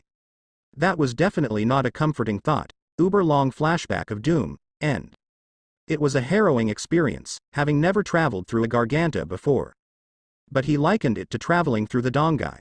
Really creepy either way you look at it. They had arrived in the human world without incident. His fears about their plans for him being unfounded, and set about getting themselves set up somewhere suitable. Karakura Town had been the best option because of the atmosphere it possessed that was close in nature to either Hueco Mundo or Soul Society. Since it was all concentrated in one point, however, using the very Ryotsu in the air to hide their presence was easier than it would be anywhere else. Haribel and her Fracione, having only ever briefly come to the human world before now, had acclimated to life there rather quickly. It had surprised him, since they were the ones who had explained to him just what several of these modern items were. Like the television remote control, cable, the internet, and Google, among others of course, there was so much Naruto had never seen before that it was startling. Sure, he had been on missions to the human world, but that was all over 100 years ago. They didn't even have a lot of things they had now back then, the iPod especially. That thing was just neat. All that music in such a tiny little thing. Apparently they picked up on these things rather quickly, or they already knew and had just told him differently to make him feel better, or to give themselves an excuse to make fun of him. He could see them doing that. The Fracione anyway. Haribel wasn't the type. Sighing, Naruto tapped out the contents of his pipe and stood from where had been seated on the deck. Haribel and her Fracione had taken their gigais, heavily modified by several combinations of seals, and had gone out for the day to do whatever it is women do when men aren't around, so he was free to lounge about and relax. Had been training non-stop for years now, and a few days of rest every now and then was appreciated. Then again, he started wondering about what the girls could be doing today. Every time they went out like this, they usually racked up his credit card bill and returned with bags upon bags of. He didn't even want to think about it. Clothes shopping, what a terrifying activity. Even now he wasn't sure he would survive 10 minutes of it, no matter how attractive the models. Actually, that's probably what made the whole experience so dangerous for Naruto. The women he had living with him were attractive. Just the thought of them in certain outfits was enough to give Naruto a rather impressive nosebleed. Now if only those three Fracione of Haribels could stop arguing for one day, no for a few minutes. I swear, every few seconds those three come up with something to fight about. Can they not just get along for a little while? It would save Haribel and I a few headaches at the very least. And would save me money on property damages as well. As he walked through his house, the memories of such times would haunt him, shoji doors getting smashed to pieces, walls being broken down, and having his house nearly burned down for the second time in 200 years nearly having given him a heart attack. Those girls, Mila Rose and Apache especially, made living quietly impossible. Mila Rose and Apache were the two usual culprits, while Sung Sun was more the quiet, but witty and sharp-tongued younger sister who enjoyed egging them on while making it look like she was rebuking them. He liked Sung Sun, she was well-mannered and polite, intelligent and witty, but God if she didn't enjoy watching those two tear each other apart. A large amount of noise from the front door suddenly drew Naruto's attention as he made his way into the sitting room. He could hear Mila Rose and Apache bickering about something again, but he could also hear another voice being added into the mix this time. And it wasn't Sung Sun or Mila Rose. Did they bring guests? That was odd. Even though had never told them that they couldn't, they'd never brought a normal human to the house before, though this sounded like an entire gang of humans instead of it being just one. Sitting down in his cushion pile, something he found he just couldn't part with, Naruto repacked his pipe and awaited the new arrivals with growing trepidation. He had a sudden feeling that he was going to regret not at least telling Haribel and the others what kind of company had meant when had laid those ground rules so long ago now. He just knew it. Break. Haribel sighed as she watched her Fracione go at it again, and in the middle of the mall at that. They'd stopped for a bite to eat in the mall's large food court after a long day of shopping. Food, clothes, accessories, and other womanly essentials being among the things they'd come looking for, ending the day after having spent close to 1 million yen in the last 4 hours. The day had been going well until almost immediately after they'd started eating. Mila Rose and Apache had apparently disagreed on which condiment was best for the dish they'd decided to eat, and it quickly devolved into what human males described as a catfight. Alas, it was time for them to head on home and see to Naruto. As old men like him tended to get lonely quickly and needed the company that they offered unless they wanted to see a grouchy sage when they got home. These being the words of Apache one day when Naruto hadn't spoken to them for a full day after one of their 12-hour shopping stints. Of course, what only Haribel knew was that a group of Shinigami with strange Ryotsu had appeared in Karakura that very day, had obviously been trying to figure out what such a large group of Shinigami had been doing in the human world and had been lost in thought. It happened to Naruto quite often, getting lost in his thoughts. She could swear that term could be used literally in his case. The reason they had all this money was because Naruto had started writing erotic literature only about 10 years ago. Apparently, they were quite the hit with a large portion of the male populace in the human world, and a much smaller portion of females. She couldn't understand why, though she could honestly say she had nothing against the series either, in spite of its crude nature and its tendency to demean and paint women as sexual deviants. She had even let Naruto use her as a model for one of the characters when had asked. But only after had clearly stated that he didn't need to see them in the nude, no matter how nice the experience might have been for him, and he wouldn't mention them by name. He was a gentleman with strong moral integrity, and even writing that book series seemed to put quite a bit of strain on him. When Shed asked why he wrote them if he didn't even like them, Naruto had replied that they were the work of his late godfather and that had promised to carry on his legacy a long time ago. That made it easier for her to understand his motives, and easier still to not hold his particular choice of profession against him. It helped that it was such a great earner, making it possible for Haribel and her Fracione to live lives of leisure, without having to worry about money. He treated the four of them very well. His seals took care of keeping the house dust-free, and had become a master of preparing cuisine. Considering had had at least 200 years to practice, it came as no surprise. He was practically a house husband. Only he was the one who earned the money as well. Haribel wasn't sure if that's what being a house husband meant. Wasn't it the women who were supposed to be the big earners in that particular scenario? Shaking her head and deciding to break up the little argument in front of her before mall security was called again, Haribel stood from her seat and dumped the contents of her tray into a nearby trash can before making her way to the arguing girls. Sun watching from the side and giggling into her sleeve as always. The four of them had gone to great lengths to distance themselves from Aizen and their former lives as his servants. Sung Sun having donned a more colorful pink shirt with over long sleeves, and a pair of dark dress pants and plain shoes. Apache had taken to wearing a sleeveless black shirt with frayed shoulders, black jeans and runners, while Mila Rose had taken to wearing a leather jacket, white undershirt and tight black leather pants and laced leather boots. Haribel herself hadn't changed much other than the color scheme of her outfit. The top was now black without the gloved extensions on the sleeves and a lower collar so that her face was visible. Since the Gigai basically gave her the body of a human and her bone fragments hadn't been part of the package deal so to speak, she didn't feel the need to hide her face anymore. Her hakama however had been replaced by a pair of black hip-hugging jeans held up by a belt with a large silver buckle terminating in a pair of high-heeled black boots. She had noticed the looks she received from people who saw her. Older women saw her as some sort of harlot if their disgusted expressions at her attire were anything to go by, while younger women looked at her with something akin to admiration or jealousy in the cases of those whose boyfriends and husbands all practically went brain dead at her mere sight. Even Naruto sometimes stopped to stare at her on the odd occasion, but he was much better at regaining control of himself quickly so that he didn't make a complete ass of himself. No wonder he found it so easy to use her as reference material for those books of his. She was practically half naked every day. Mila rose. Apache, you're causing a scene. Instantly, it went quiet, Mila rose and Apache having frozen in mid-punch or slap respectively, with a deer in headlights expression. The two untangled from each other quickly and uttered their apologies before following after Haribel as she left the food court. Apache vowing revenge on Mila Rose for making her look bad in front of Haribel-sama and Mila Rose brushing her off casually as she fired an insult into the shorter woman's face. This normally would have started another argument, but since their mistress was on the track to leaving them behind, they stowed their hostility for the moment and rushed after her, neither of them missing the fact that Sung Sun had been giggling into her sleeve for the past several minutes. After they'd gathered their bags, actually starting another fight over who would be carrying Haribel's bags, the group had headed off for the house of their new boss. They liked the newer boss more than the old boss, but they were still a little sore about that first meeting. Well, Apache and Mila Rose were since they'd been beaten down so easily, while Sung Sun found humor in that particular memory as well. At least this boss wasn't a complete douche like that last guy. He didn't sit in a throne waving his fingers at them imperiously or speaking down to them like one would a child. He was kind and gentle, polite and possessed a good sense of humor. He told them about his plans in their entirety and what he would need of them if they were to succeed. He was upfront and honest, very much unlike their last boss.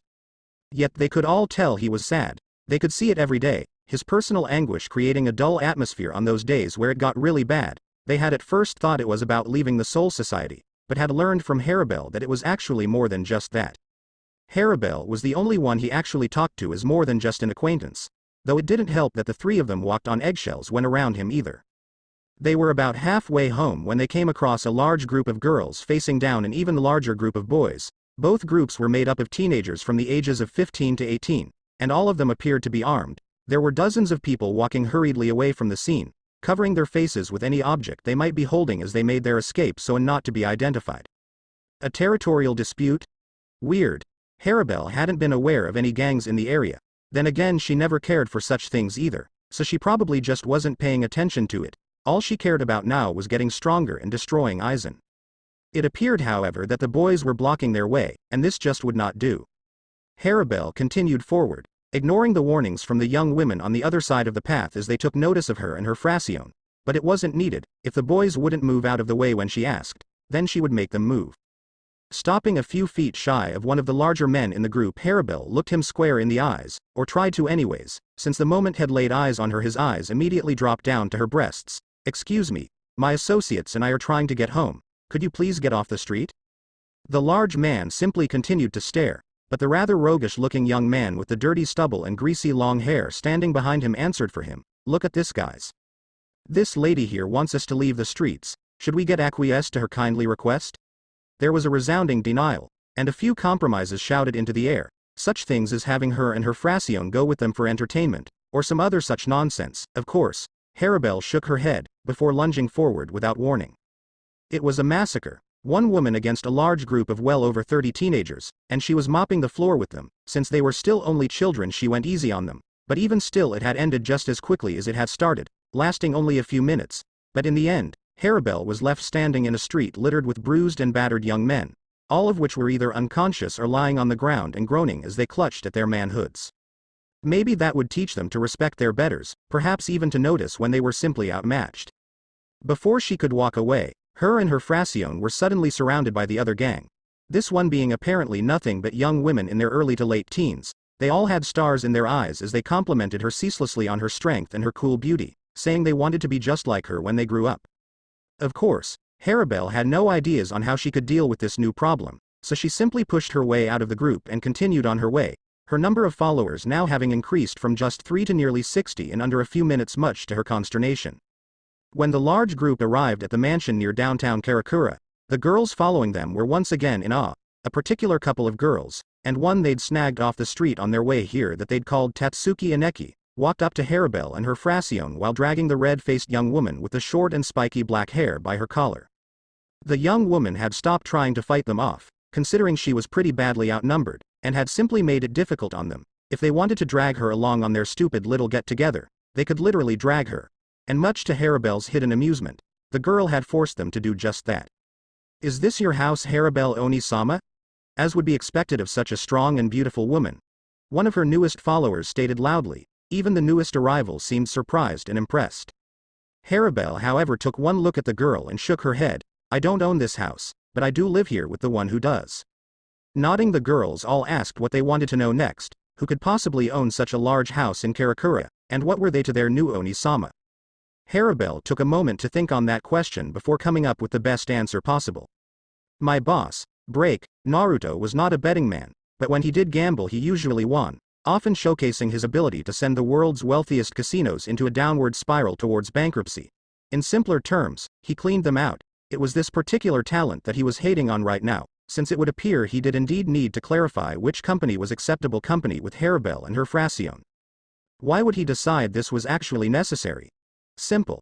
Sitting in his pile of cushions, eyebrow twitching in irritation in spite of the admittedly calm look on his face, Naruto sat smoking his pipe as he listened to Haribel explain what had happened to her and her Fracione this afternoon on their way back, while sitting in Caesar on the floor in front of him, her Fracione sitting in a row behind her and what had to be 50 girls all sitting in neat rows of 10 behind them. 50 girls in his house. Madness. It didn't help that these girls were all looking at him as if he were the enemy, but it was an all-girls street gang. Some of them even looked like biker chicks. Of course they viewed him as the enemy. Most of them were lesbians or feminists, or both. He had a headache. This was ridiculous. He had never in his wildest dreams considered this as a possibility when they came here over 100 years ago. Yet Haribel was apparently the perfect definition of what these young women aimed to become in life. She was beautiful, and unbelievable sexy, strong and taciturn, a woman of few words, but profound statements and strong beliefs, easily proving that women could be just as powerful as men, even more so in some cases. She was, Naruto knew, the perfect role model for young women in their teens. Of course she would attract a following. He just didn't think it would happen so bloody quick and that she would bring them all to his house when she did. Then again, if they picked up her taste in clothing, the men of this world were doomed to raging erections and bloody noses every time they looked outside for the rest of eternity.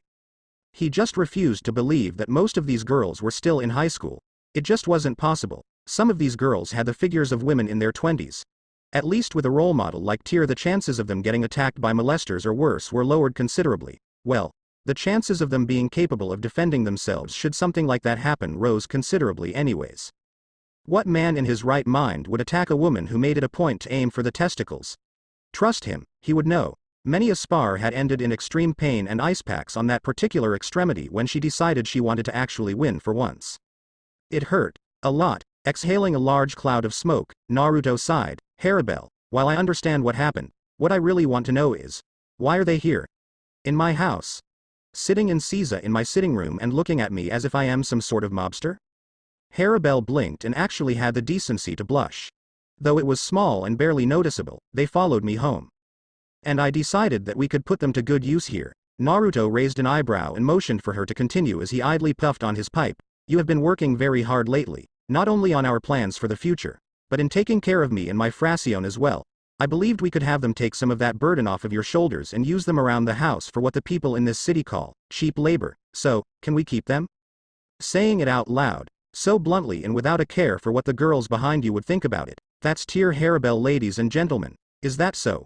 What can they offer me that I can't do myself just as easily?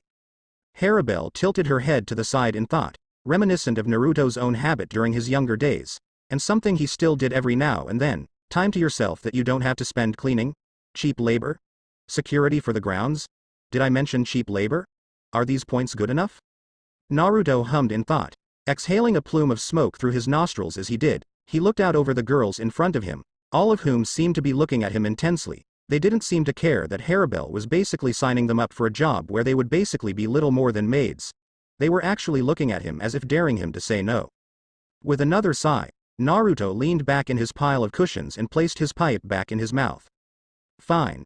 Anyone who agrees will be paid a flat rate of 2,500 yen per hour. If I tell you to do something, you do so immediately. My bedroom and the study are off limits, as are the shed in the yard. If you see kanji written on the walls, you are not to touch them. They are there for a reason. Noise is to be kept to a minimum. The only exception to this rule being training days. When Naruto fell silent, he bore witness to the dumbstruck expressions on the faces of those girls present. Their eyes were wide, and their jaws were hanging open, while Haribel and her Fraccione had expected him to say yes in the first place. It was the kind of person he was. Naruto puffed on his pipe before closing his eyes. This starts now. Haribel is your taskmaster, so my first order to you all is to do as she says and leave me be. The girls all turned their attention to Haribel, who simply sighed. I guess we should figure out who does what before I send you home for the day. Let's go to the yard, ladies. So they did, and when the door closed behind them, Naruto was once again left in the quiet, empty sitting room. Sighing in content, Naruto did what he did best, smoke his pipe and look awesome doing it. He loved his life sometimes, and absolutely hated it at others. It could get so surreal, like what had just happened. He could swear he just accepted a demand from Haribel to let her keep some new pets. Break. Arisawa Tatsuki sighed as she made her way home for the day, scratching her head in mild annoyance and slight confusion over the day's events. She had been walking home from school, when she'd seen the large group of teenage girls walking in the opposite direction coming straight towards her. They were following a group of women that she'd never seen before and rambling on about something or other, ending all statements directed at the tall blonde with Onisama. So they'd found themselves a hot new boss with the whole cool and exotic beauty thing going for her while boasting an admittedly frightening aura of strength. Good for them. But that was as far as her interest went. They'd been trying to recruit her for years, ever since she'd proven herself to be the second strongest girl of their age group in Japan. Her answer every time had been no, of course. She had no interest in such things, seeing them as a waste of her time and effort when she could be training or doing homework to keep her grades up. She hadn't expected them to literally grab her and start to drag her with them though. No request to join them, no explanation. They just grabbed her and continued on their way. She'd slugged a few of them without hesitation or regret, something that seemed to impress the tall blonde if the raised eyebrow and small smirk were any indication, but in the end the girls ended up literally dragging her with them. After close to 15 minutes of walking, they'd come across the largest house Tatsuki had ever seen in her young life. She'd seen bigger in magazines and on TV, but never in real life had she actually been this close to such a place. She knew what this place was, of course. It was listed on the television program titled Japan's Rich and Famous as being owned by the author Uzumaki Naruto, one of the wealthiest men alive thanks in great part to his books and smart investing. She hadn't actually seen this place up close before, having heard only vaguely that it was located in the heart of Karakura, and was owned by the mysterious author who was responsible for writing a certain book series that was beloved by men and some of the more extreme women the world over. He was almost never seen outside of his home, and when he was usually wearing traditional clothing and smoking a pipe. Tatsuki thought he was probably just some old pervert. Was probably right too, since this house had only been owned by a single family under a single name for over 100 years. If the original owner was still alive, he was probably some wrinkly old gasbag with a butt fetish. When the beautiful blonde in the skimpy clothes had called him her boss, she amended that to wrinkly old mobster with a butt fetish. Upon going inside, however, her initial suspicions were proven to be grossly incorrect. For the first time in her life she had actually blushed at the sight of a man, her eyes going wide and pupils dilating, as her lips parted and jaw hung open. The man was nothing like what she'd expected. He was young and handsome, with long messy blonde hair tied into a single wild ponytail reaching down to his lower back. Sharp oceanic blue eyes stared out from beneath messy bangs that framed his lean face, and his thin lips were set into a straight line around the mouthpiece of an ornate pipe. He was strong-jawed with high cheekbones and narrow eyes set beneath thin blonde eyebrows. His skin was a light tan, not like the type you see on all those actors or models, but a tan that was developed over years of working outdoors. He had broad shoulders leading down to highly defined pectoral muscles and shoulders, rock-hard biceps and magnificently developed triceps.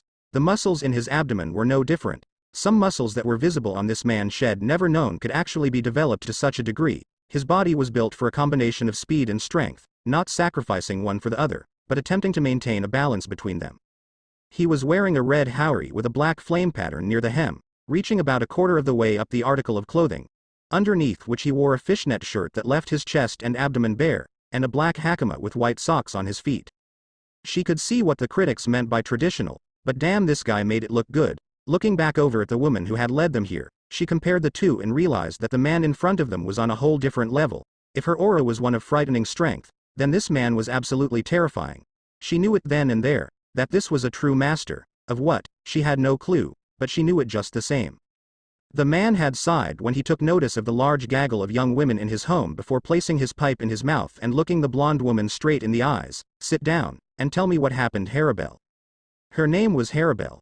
What an odd name. She was obviously a foreigner, with her dark skin and bright blonde hair, but she couldn't think of any place where she could have come from. Hawaii maybe?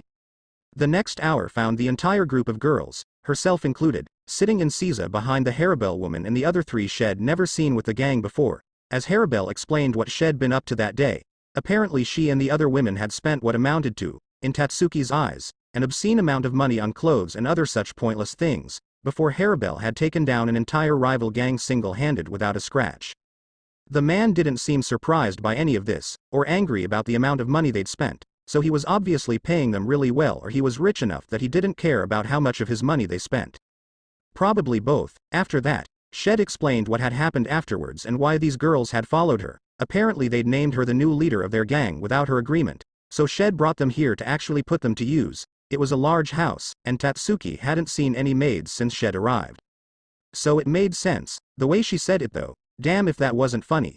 The looks on the girls' faces when they heard they were being reduced to menial chores around the home belonging to a member of the hated male species was absolutely priceless. Especially when said male was the author of a book series that demeaned women on almost every page. Over the last year or so, the book's style had actually changed, however. They were no longer so demeaning towards women, and had actually become rather tasteful. It was the reason why some women had actually become fans of the later books in the series, and if Tatsuki wasn't mistaken, Harabelle had actually been used as a model for one of the characters that Honsho was so fond of. Honsho had always been a breast girl, and this woman had those in spades and clearly wasn't shy about showing them off either. Tatsuki had been even more surprised when the man had actually accepted, quickly laying down terms of employment and rules of his house before telling them to leave him in peace. 2,500 yen, an hour. That was better than most of the jobs you could get with a college education. She was actually tempted to take his offer, but there was something she wanted to be absolutely sure of before she did, whether or not the man was a pervert who simply hid it well, or if he was the genuine article. A rich man with far too much time on his hands that decided he'd write smutty books to pass the time and sat his urges. The imagination was a powerful thing after all, and it was proven that men thought about sex every 30 seconds, so why not put it down in a book and actually make use of those perverted thoughts?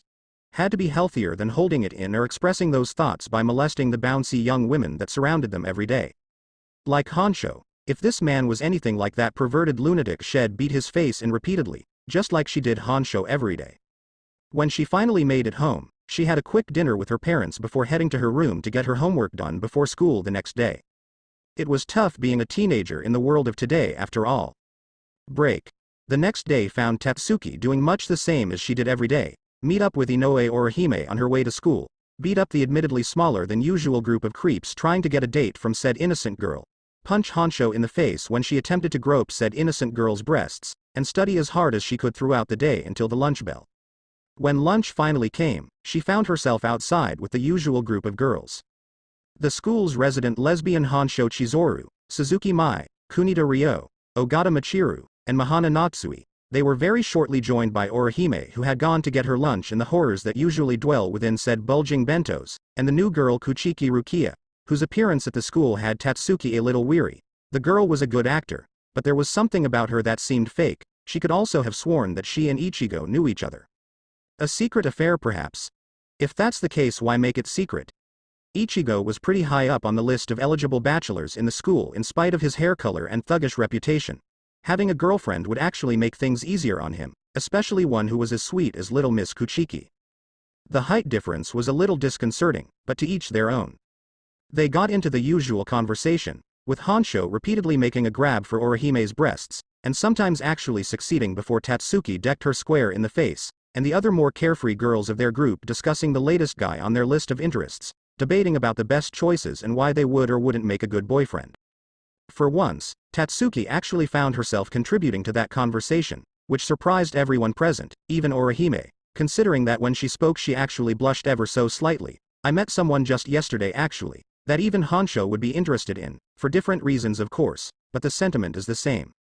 Honsho raised an eyebrow at that one as the others urged Tatsuki to describe this guy in detail. When she did, she could literally see drool escaping from the corner of their mouths. Their eyes glazed over as they fell into their fantasies in an attempt to create an image of this man.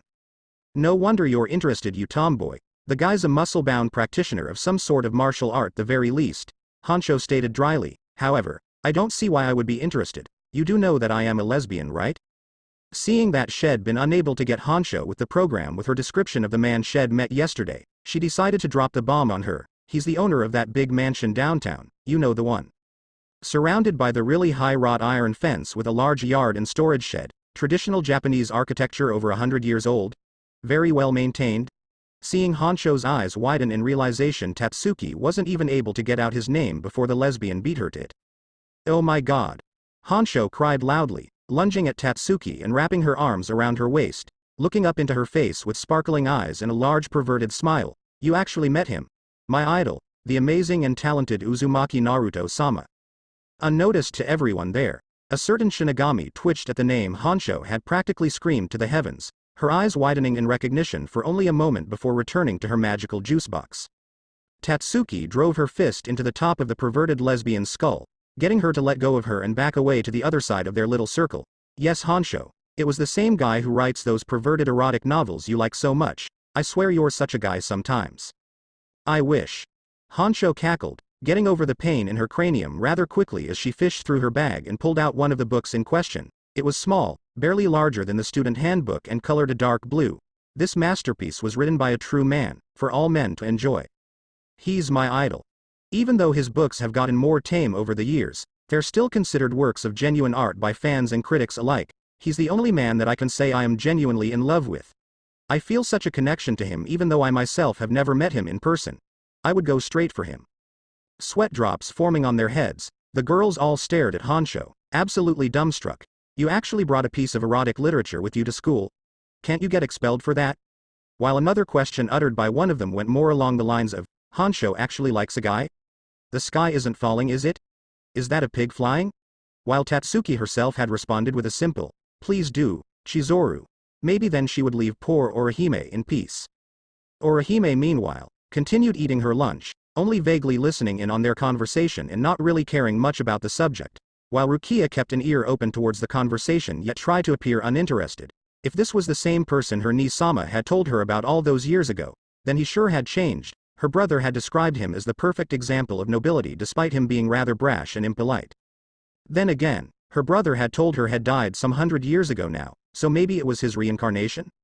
Shrugging her shoulders as she continued sipping away at her juice, Rukia decided it really wasn't worth fretting over, even if this person's name was similar to the one the former head of the Namikaze clan had used when had been alive. It could actually just be one of the universe's strange coincidences. Besides, with the way her Ni-sama had described him, he was the last person she would expect to write erotica. Tatsuki was actually close to doubling over after listening to Honsho go on about her personal opinion on the Mon's character. She had actually met the man and he didn't appear to be anything like Honsho imagined. In fact, she would probably scar him for life. He appeared to be very old-fashioned, strong and unyielding, yet kind and well-mannered. She could be wrong, since she hadn't actually talked to him before, but that was what made interacting with new people interesting. You never knew what someone was like until you took the time to speak with them yourself and actually get to know them on your own terms. Honsho, however, while appearing very eager to meet the man, had him pegged as some sort of super pervert who groped women he found attractive at every opportunity and used the data gathered from the experience to write his books. In short, she pictured a male version of herself.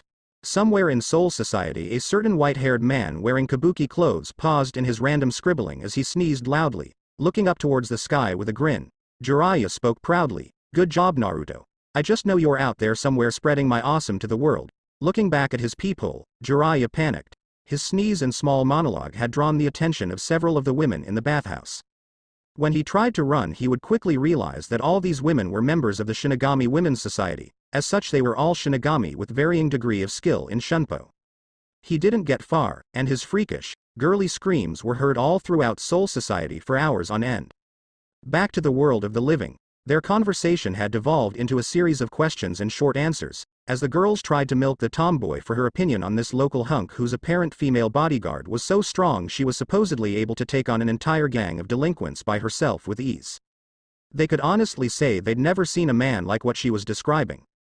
But they had seen a woman that matched this Harabelle's description, and Honcho had confirmed that she was indeed used as a model for one of the female police officers in Icha Icha, Law and Order. She also commented on how steamy that particular book had been since it had included several other tough, dominant and very curvy women in addition to the attractive blonde woman whom they had just confirmed was in fact a real woman.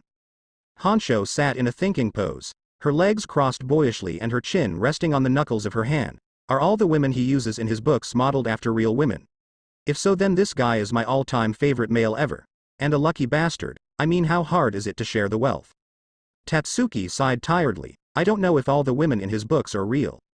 Since I didn't see any of the other women you described from that particular book in or around his house. In fact, I've never seen them around Karakura period. There's a good chance he used real-life people as a basis for his characters, but at this point the only confirmed real-life model used detail for detail was this Harabelle woman who works for him. Tatsuki stood up to leave, since the bell was going to ring any moment now, but Honcho took a hold of her skirt and held on for dear life, nearly pulling the article of clothing off of her completely. Chizuru. Can you let me go? Lunch is practically over and I've told you everything I know, so let me go. But Tatsuki, you have to introduce me to him. You have to. We're friends, aren't we? Tatsuki ground her teeth in irritation. She really did not want Chizuru anywhere near this guy. There's no telling what would happen if she did as she was being asked, especially with those beautiful women living with him. Chizuru was sure to molest at least one of them when she saw them, since at least two of them were very well endowed, and all of them were adults. They were bound to call the police over such a stunt. Or kill her. They were super strong. That didn't sound too bad actually. No, Chizuru, there's no telling what you would do to those women living with him. I will not risk having that on my conscience. Now let go, you're ripping my skirt. Lifting her hand, she clenched it into a fist before bringing it down on top of the lesbian's head in a powerful blow that sent Chizuru crashing into the unforgiving ground face first, her grip on Tatsuki's skirt loosening enough for the tomboy to pull away without any embarrassing incidents on her list of regrets for the day. Grumbling about stupid horny lesbians and their lack of restraint, Tatsuki huffed. Lunch is just about over, so I am gonna head back. Come on, Orihime. Orihime had packed up her things as well, having finished her strange lunch. Honestly, who could stomach a meatball sub with chocolate sauce and bean paste? Which wasn't even the worst item on her menu that day. Hi Tatsuki-chan. Jumping up, the bubbly girl hurried to catch up with Tatsuki, Chizuru and the others still sitting there under the tree. Tatsuki actually has a crush on somebody, Ogita whispered quietly in disbelief. Ryo scoffed, her nose buried in one of her books as it had been for the entire conversation. She's a girl just like us, so it's not that surprising. Break. Naruto frowned as he sensed the Ryotsu of another hollow disappear. It wasn't so much the fact that he was worried about the hollows. It was the fact that the Ryotsu of the Shinigami responsible had changed. It was stronger, more wild, and much warmer than the Shinigami had sensed several weeks ago. Knowing the Jusanbantai, the usual assignment for Shinigami was a tour of a month at the least, had sensed the Shinigami's Ryotsu when they had first arrived, and then not several days later, had felt a massive blast of Ryotsu overtake that of the Shinigamis, and only the larger source had remained. A transfer of power to a human? That hadn't happened in some time. In fact, it was made a crime to do so after the last human had been given Shinigami powers and proven that his character left much to be desired, had witnessed the entire event and had to say he agreed with their decision. The young man had gone quite literally power mad, so if another human had been given the powers of a Shinigami after that last incident, especially such a powerful human, then he needed to be sure that they wouldn't become a threat. This was why Naruto had decided to leave his home after the sun had set and the moon had risen to take its place, bathing the city in the soft glow of reflected light, and providing him with a cover of shadow. Even just walking down the street as he was, an experienced Shinigami wouldn't be able to detect him unless he let them, or he messed up and they actually saw him. When that large group had arrived in Karakura not 10 years after his own arrival, Naruto had been worried. He recognized their Ryotsu of course, but it was the reason why they had come to the human world and never returned to Soul Society that had him worried. Had Aizen made his move and had missed it? No. If that had been the case, then the rotations to the human world would have stopped and Karakura would be overrun by hollows. So why were they still here? He needed answers and there was only one way to get them. Of course, if he could just gather up the courage to face his old friends again after so long, then getting these answers would be easier than he was making it out to be. Knowing what had done to them was making it difficult, he deserved their anger.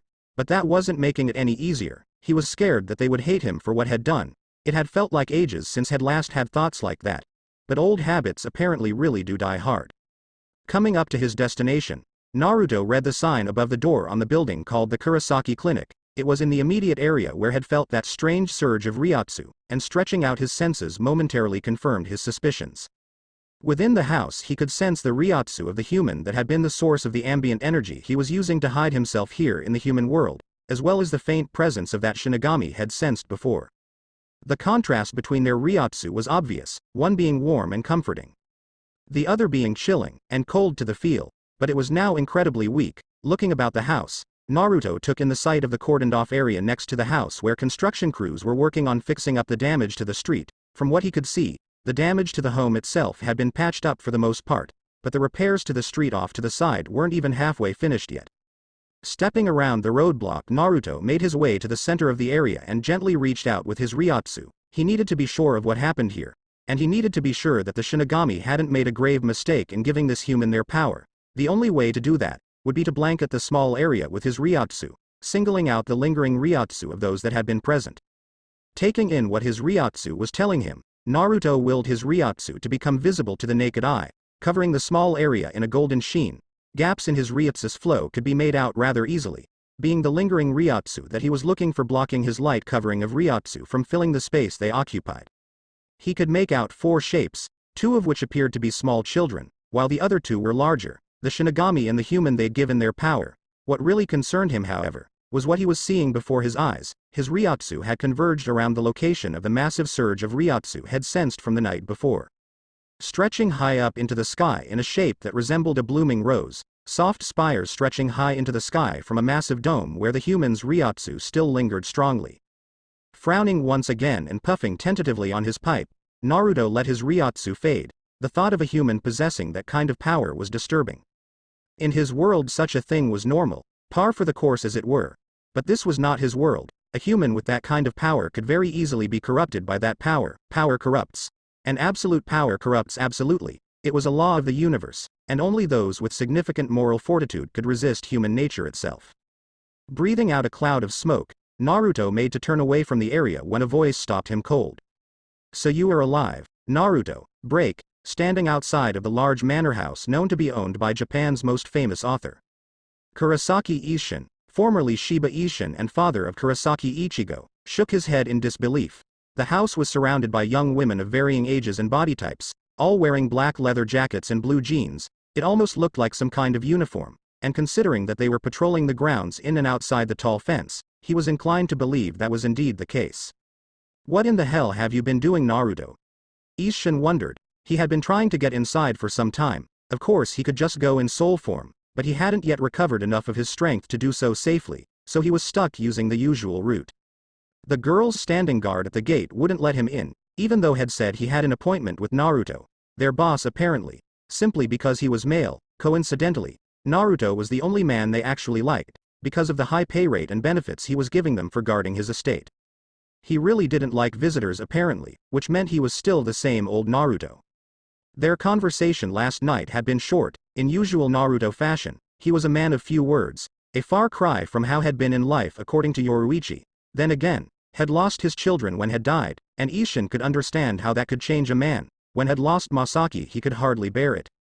But if he were to lose one of his children, it would tear him apart. Naruto had ultimately lost the chance to be with both of his children, whom had loved dearly in spite of the fact that they'd yet to be born, and because of how soul society works he might never see them again, never. Had told Isshin last night that he hadn't had much of a choice, that leading the whole of soul society to believe had died was the only way for him to gain any kind of significant advantage over his enemy. It was an enemy that Isshin knew all too well thanks to Yoruichi and Urahara. To think that Aizen had been ultimately responsible for Naruto's supposed death and self-imposed exile as well. Just how far was Aizen's reach? They had ended their conversation with Naruto giving Isshin directions to his home, and telling him to meet him there so they could talk in private before had left the scene like a ghost, simply stepping back into the shadows and vanishing completely. Isshin still wasn't used to that. When Isshin was turned away for what must have been the 100th time in the last hour, he was about to give up and try another day when a voice directly behind him made him turn. "What's going on here?" When head turned, he was treated to the sight of 4 very attractive young women. The leader was only a few inches shorter than he was, with short, messy blonde hair with 3 braided locks falling away from her head, blonde eyebrows and thick blonde eyelashes, and vivid aquamarine eyes. She was wearing a very revealing black top with long sleeves that left her abdomen and the lower half of her large breasts exposed. A pair of dark blue jeans adorned her legs and high-heeled boots topped off the outfit, making for quite the beautiful yet imposing sight. Behind her were 3 other women, a heterochromatic young woman, one eye being blue and the other amber, with short black hair cut in a bob style. The other was a dark-skinned woman as tall as the blonde, with thick wavy brown hair reaching down past her shoulders, while the last was the shortest of the group with a dainty face adorned with 3 pink dots beneath her right eye and long olive green hair. They were quite the lookers, but the fact he couldn't sense anything from them, not even so much Ryoku as that of a normal soul, told him that Naruto had placed seals on them to hide their presence, meaning in short that they were not normal human souls. Isshin, however, decided to lay on the charm, while he would only ever truly love his dearly departed Masaki. These were some very fine women in front of him. He wouldn't be able to call himself a true man if he didn't at least show some interest after all. He needed some loving every now and then too. Why no? Why hello there ladies, I was just telling these fine young gate guards here that I had an appointment with their employer. Maybe you could let me in and give me the grand tour, Isshin stated proudly, his twinkling pearly whites displayed in a broad smile, standing in the signature good guy pose. Of course, the 4 women merely deadpanned in his direction, completely dumbfounded at his blatant attempt at a pickup. That had to have been the poorest attempt at seducing them that they'd seen in a long time. Harabelle sighed. How about not? Isshin instantly deflated and Harabelle pushed past him, her Fraccione following along behind. Naruto-sama told me you would be coming. Shiba Isshin, come. It would not do to keep him waiting. He's stressed enough as it is. Not enough loving from his lady friends most like. Keeping all that sexual frustration pent up inside isn't healthy after all. Harabelle stopped, taking in his words for a moment and actually seeing how that could be possible. While he did write those books of his, he was also living with 4 very attractive women, and not once had he ever expressed such a need before. She had read books on human psychology, and had learned that sexually frustrated males tended to experience sickness more often than those who engaged in regular sexual activity. So what Isshin said, while initially sounding perverse and idiotic, actually had merit. Stowing that bit of information away for the time being, Harabelle led Isshin inside much to the said gate guard's consternation, and brought him to the sitting room where Naruto could be seen in his usual position on the deck. Pipe in hand and a tray with a few sake dishes in a single large jug sat beside him. When Isshin saw him, he immediately made his way over to take a seat beside him, taking one of the dishes set out on the tray and filling it with sake before he simply sat there in silence with his nephew. The silence stretched on for a few minutes, both just looking out into the large yard where several young women were sparring against each other using various styles of martial arts. Yoruichi cried, you know. Naruto said nothing, but the pain that flashed across his face told Isshin all he needed to know. When they'd arrived at his homestead all those years ago, only to find the scorched and bloody remains of his Haori, it had been painful. Even Isshin had needed to take a break from active duties for a while to recover. To know that Naruto hadn't done it to hurt them made it easier for Isshin not to be upset with him. Yoruichi was going to be pissed though, never mind how Kukaku was going to react. I am sorry Isshin, but as I've already explained, there was little other choice. Naruto spoke calmly, taking a sip of his sake before continuing quietly. I knew it would hurt all of you, but Aizen had discovered my investigation and I had lost the element of surprise. To get it back, I needed to make Aizen think his attempt at assassinating me was successful. Isshin nodded. It made sense. Aizen liked to be in control, and by effectively killing himself in the eyes of Soul Society, he had hidden himself from Aizen until he was ready to move against him. The shock of realizing he hadn't been able to predict Naruto's continued survival and intervention in his plans might just be enough to force Aizen into making a fatal mistake. Kukaku knew you were alive, Naruto, or at the very least she denied your death so strongly that she even had me believing it. She wouldn't hear any talk of you being dead. She would say things about how you were too stubborn to let some hollow kill you like that. How there was no way you would die before keeping your promise to her, Isshin muttered quietly. Naruto sighed, but the small smile on his lips told of the amusement he felt at that particular train of thought. She knows me too well, Isshin. I am not surprised that she would realize I wasn't really dead. And I do still have to keep that promise to her, don't I? Isshin chuckled. Which one was it? The one where you would find a way to give her back that arm of hers? Or the one where you wouldn't stop making babies until you had enough to create your own division in the Gotaija Sentai? Naruto blinked. That second one doesn't sound like me at all, Isshin. You sure you didn't just make that one up? Laughing, Isshin slapped Naruto on the back enthusiastically. Of course not, nephew. I have a very accurate memory when it comes to these things. A selective memory, more like. Your ability to imagine these scenarios never ceases to amaze me. You're just lucky Kukaku isn't here. Isshin. Shed kill you, Naruto deadpanned flatly.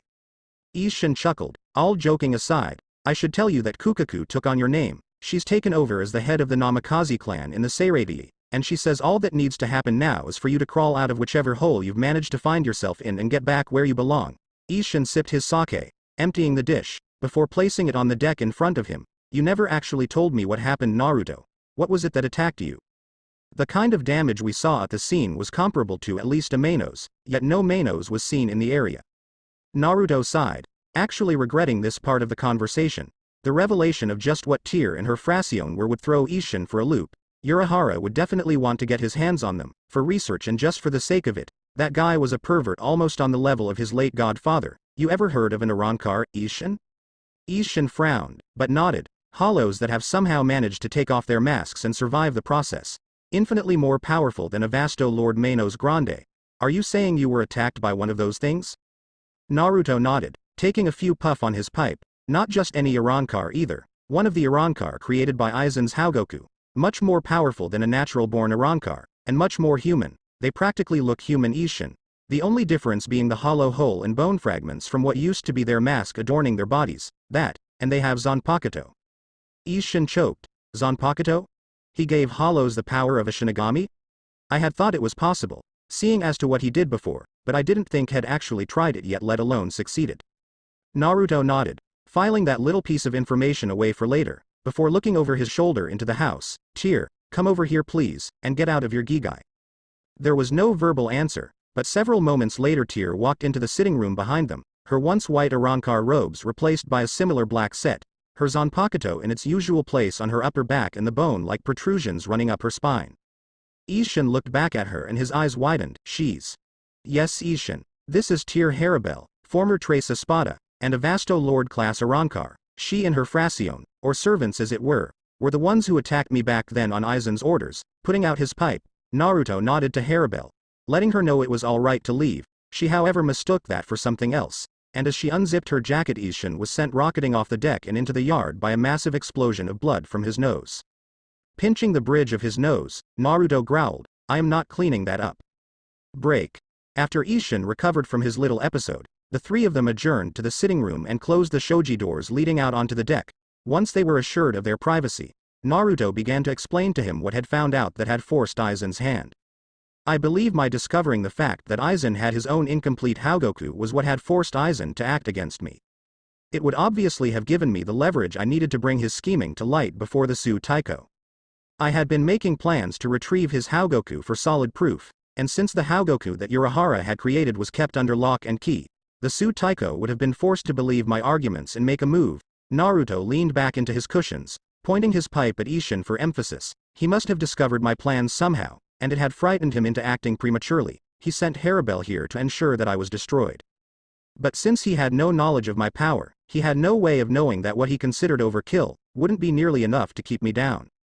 Aizen had told me that he knew next to nothing about Naruto-sama.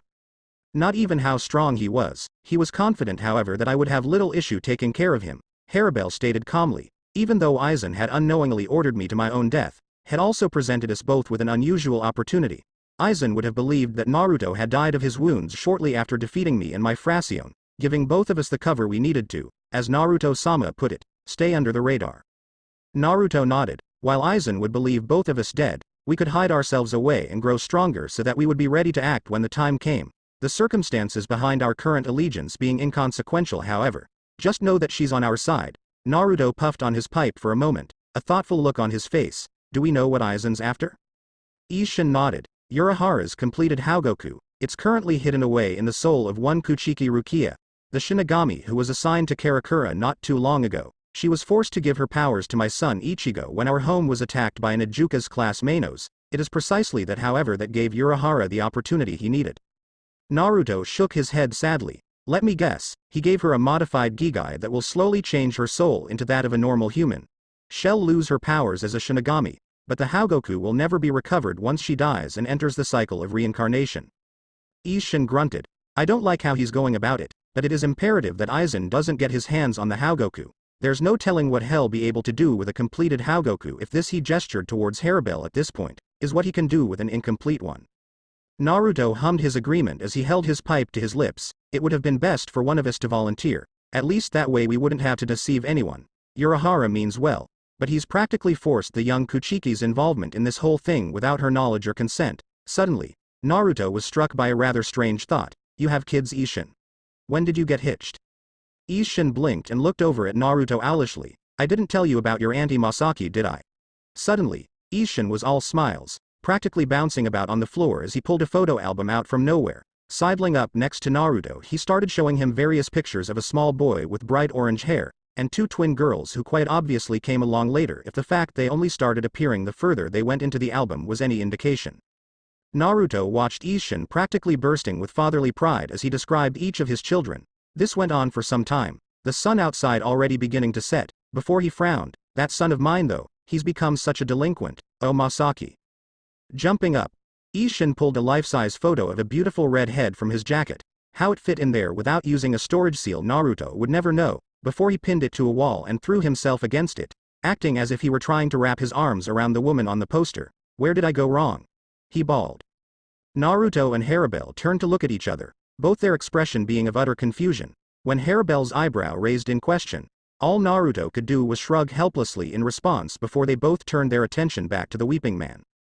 Next thing he knew, Isshin was right in front of him on his knees, his head bowed. I beg of you Naruto, bestow some of your wisdom and knowledge upon your delinquent cousin. Show him how a true member of the Shiba clan should be. Show him what it means to be a true man.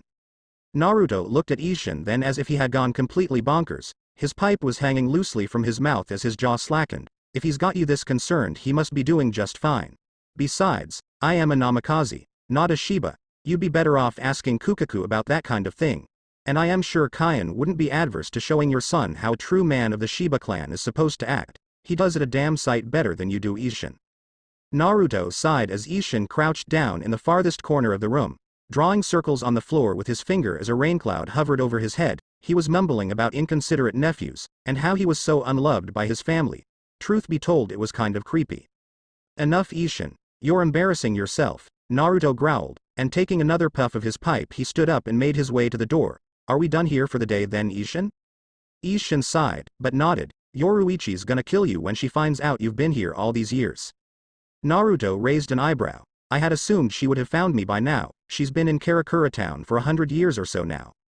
Isshin grunted his acknowledgement of the fair point. She's been running back and forth between Soul Society to gather information on the goings-on in the Seireitei. I am afraid she hasn't had much time to come out and actually explore much of the city. That, and you're very well hidden. I almost missed this place even when I was invited here. A new seal? Naruto nodded. That it is. It's engraved in the walls and on the fence outside. Its purpose is misdirection. The higher the level of an individual's ryotsu, then the more effective it is in doing its job, which is to force your attention away from the building. It alters your perception of the area and forces one to think that the house isn't anything of any real importance. By the time you realize you're being duped, you'll already be so far away that you won't know what it was that was influencing you in the first place. Of course, one's knowledge of the house actually affects the effectiveness of the seal, and if someone who's been here before were to bring you here, then the seal wouldn't work at all. Isshin nodded. Interesting seal then. No wonder she hasn't found you if that's the case. A house covered in seals would usually be a dead giveaway. Naruto scoffed. That's exactly why I made that seal. Can't give myself away just doing what's normal for me. When Isshin reached the front door, he slipped on his shoes and opened the door before he paused and turned to Naruto. Naruto, can I ask you a favor, one father to another? Naruto frowned. It was odd seeing Isshin actually get serious, but a serious request from Isshin was usually worth at least hearing. When Naruto nodded his affirmation, Isshin gave him a pat on one of his broad shoulders, marveling at the fact that even doing that much had hurt his hand before speaking in a low, conspiratorial tone. Keep an eye on Ichigo for me?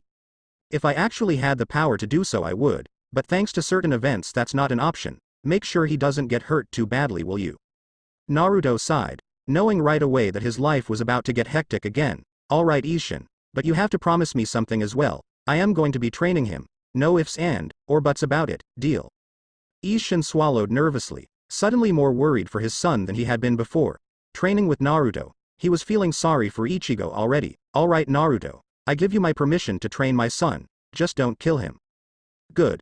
Naruto then shoved Isshin out the door before stepping out behind him. Now get out of my house, you've been here long enough. Your kids are probably getting worried.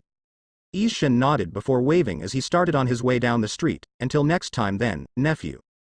Later you weirdo, Naruto grumbled as he closed his front door. Heading back to his sitting room, Naruto sat himself back down in his cushions and set his pipe down on its stand, thinking about what Isshin had asked him to do. Ichigo, technically being his cousin, actually made it his responsibility to make sure the kid didn't get himself killed, but he knew the day was getting close. Aizen was going to make his move soon, he just knew it. He would need to train Ichigo and make sure the kid was ready for that day even if it killed him. Then he had to go and see Urahara. They had much to talk about apparently. After all, had forgotten to ask Isshin about why Urahara and Yoruichi had left Soul Society. This better not come back to bite me in the ass. Then again, life for Naruto was never easy. Thanks for watching.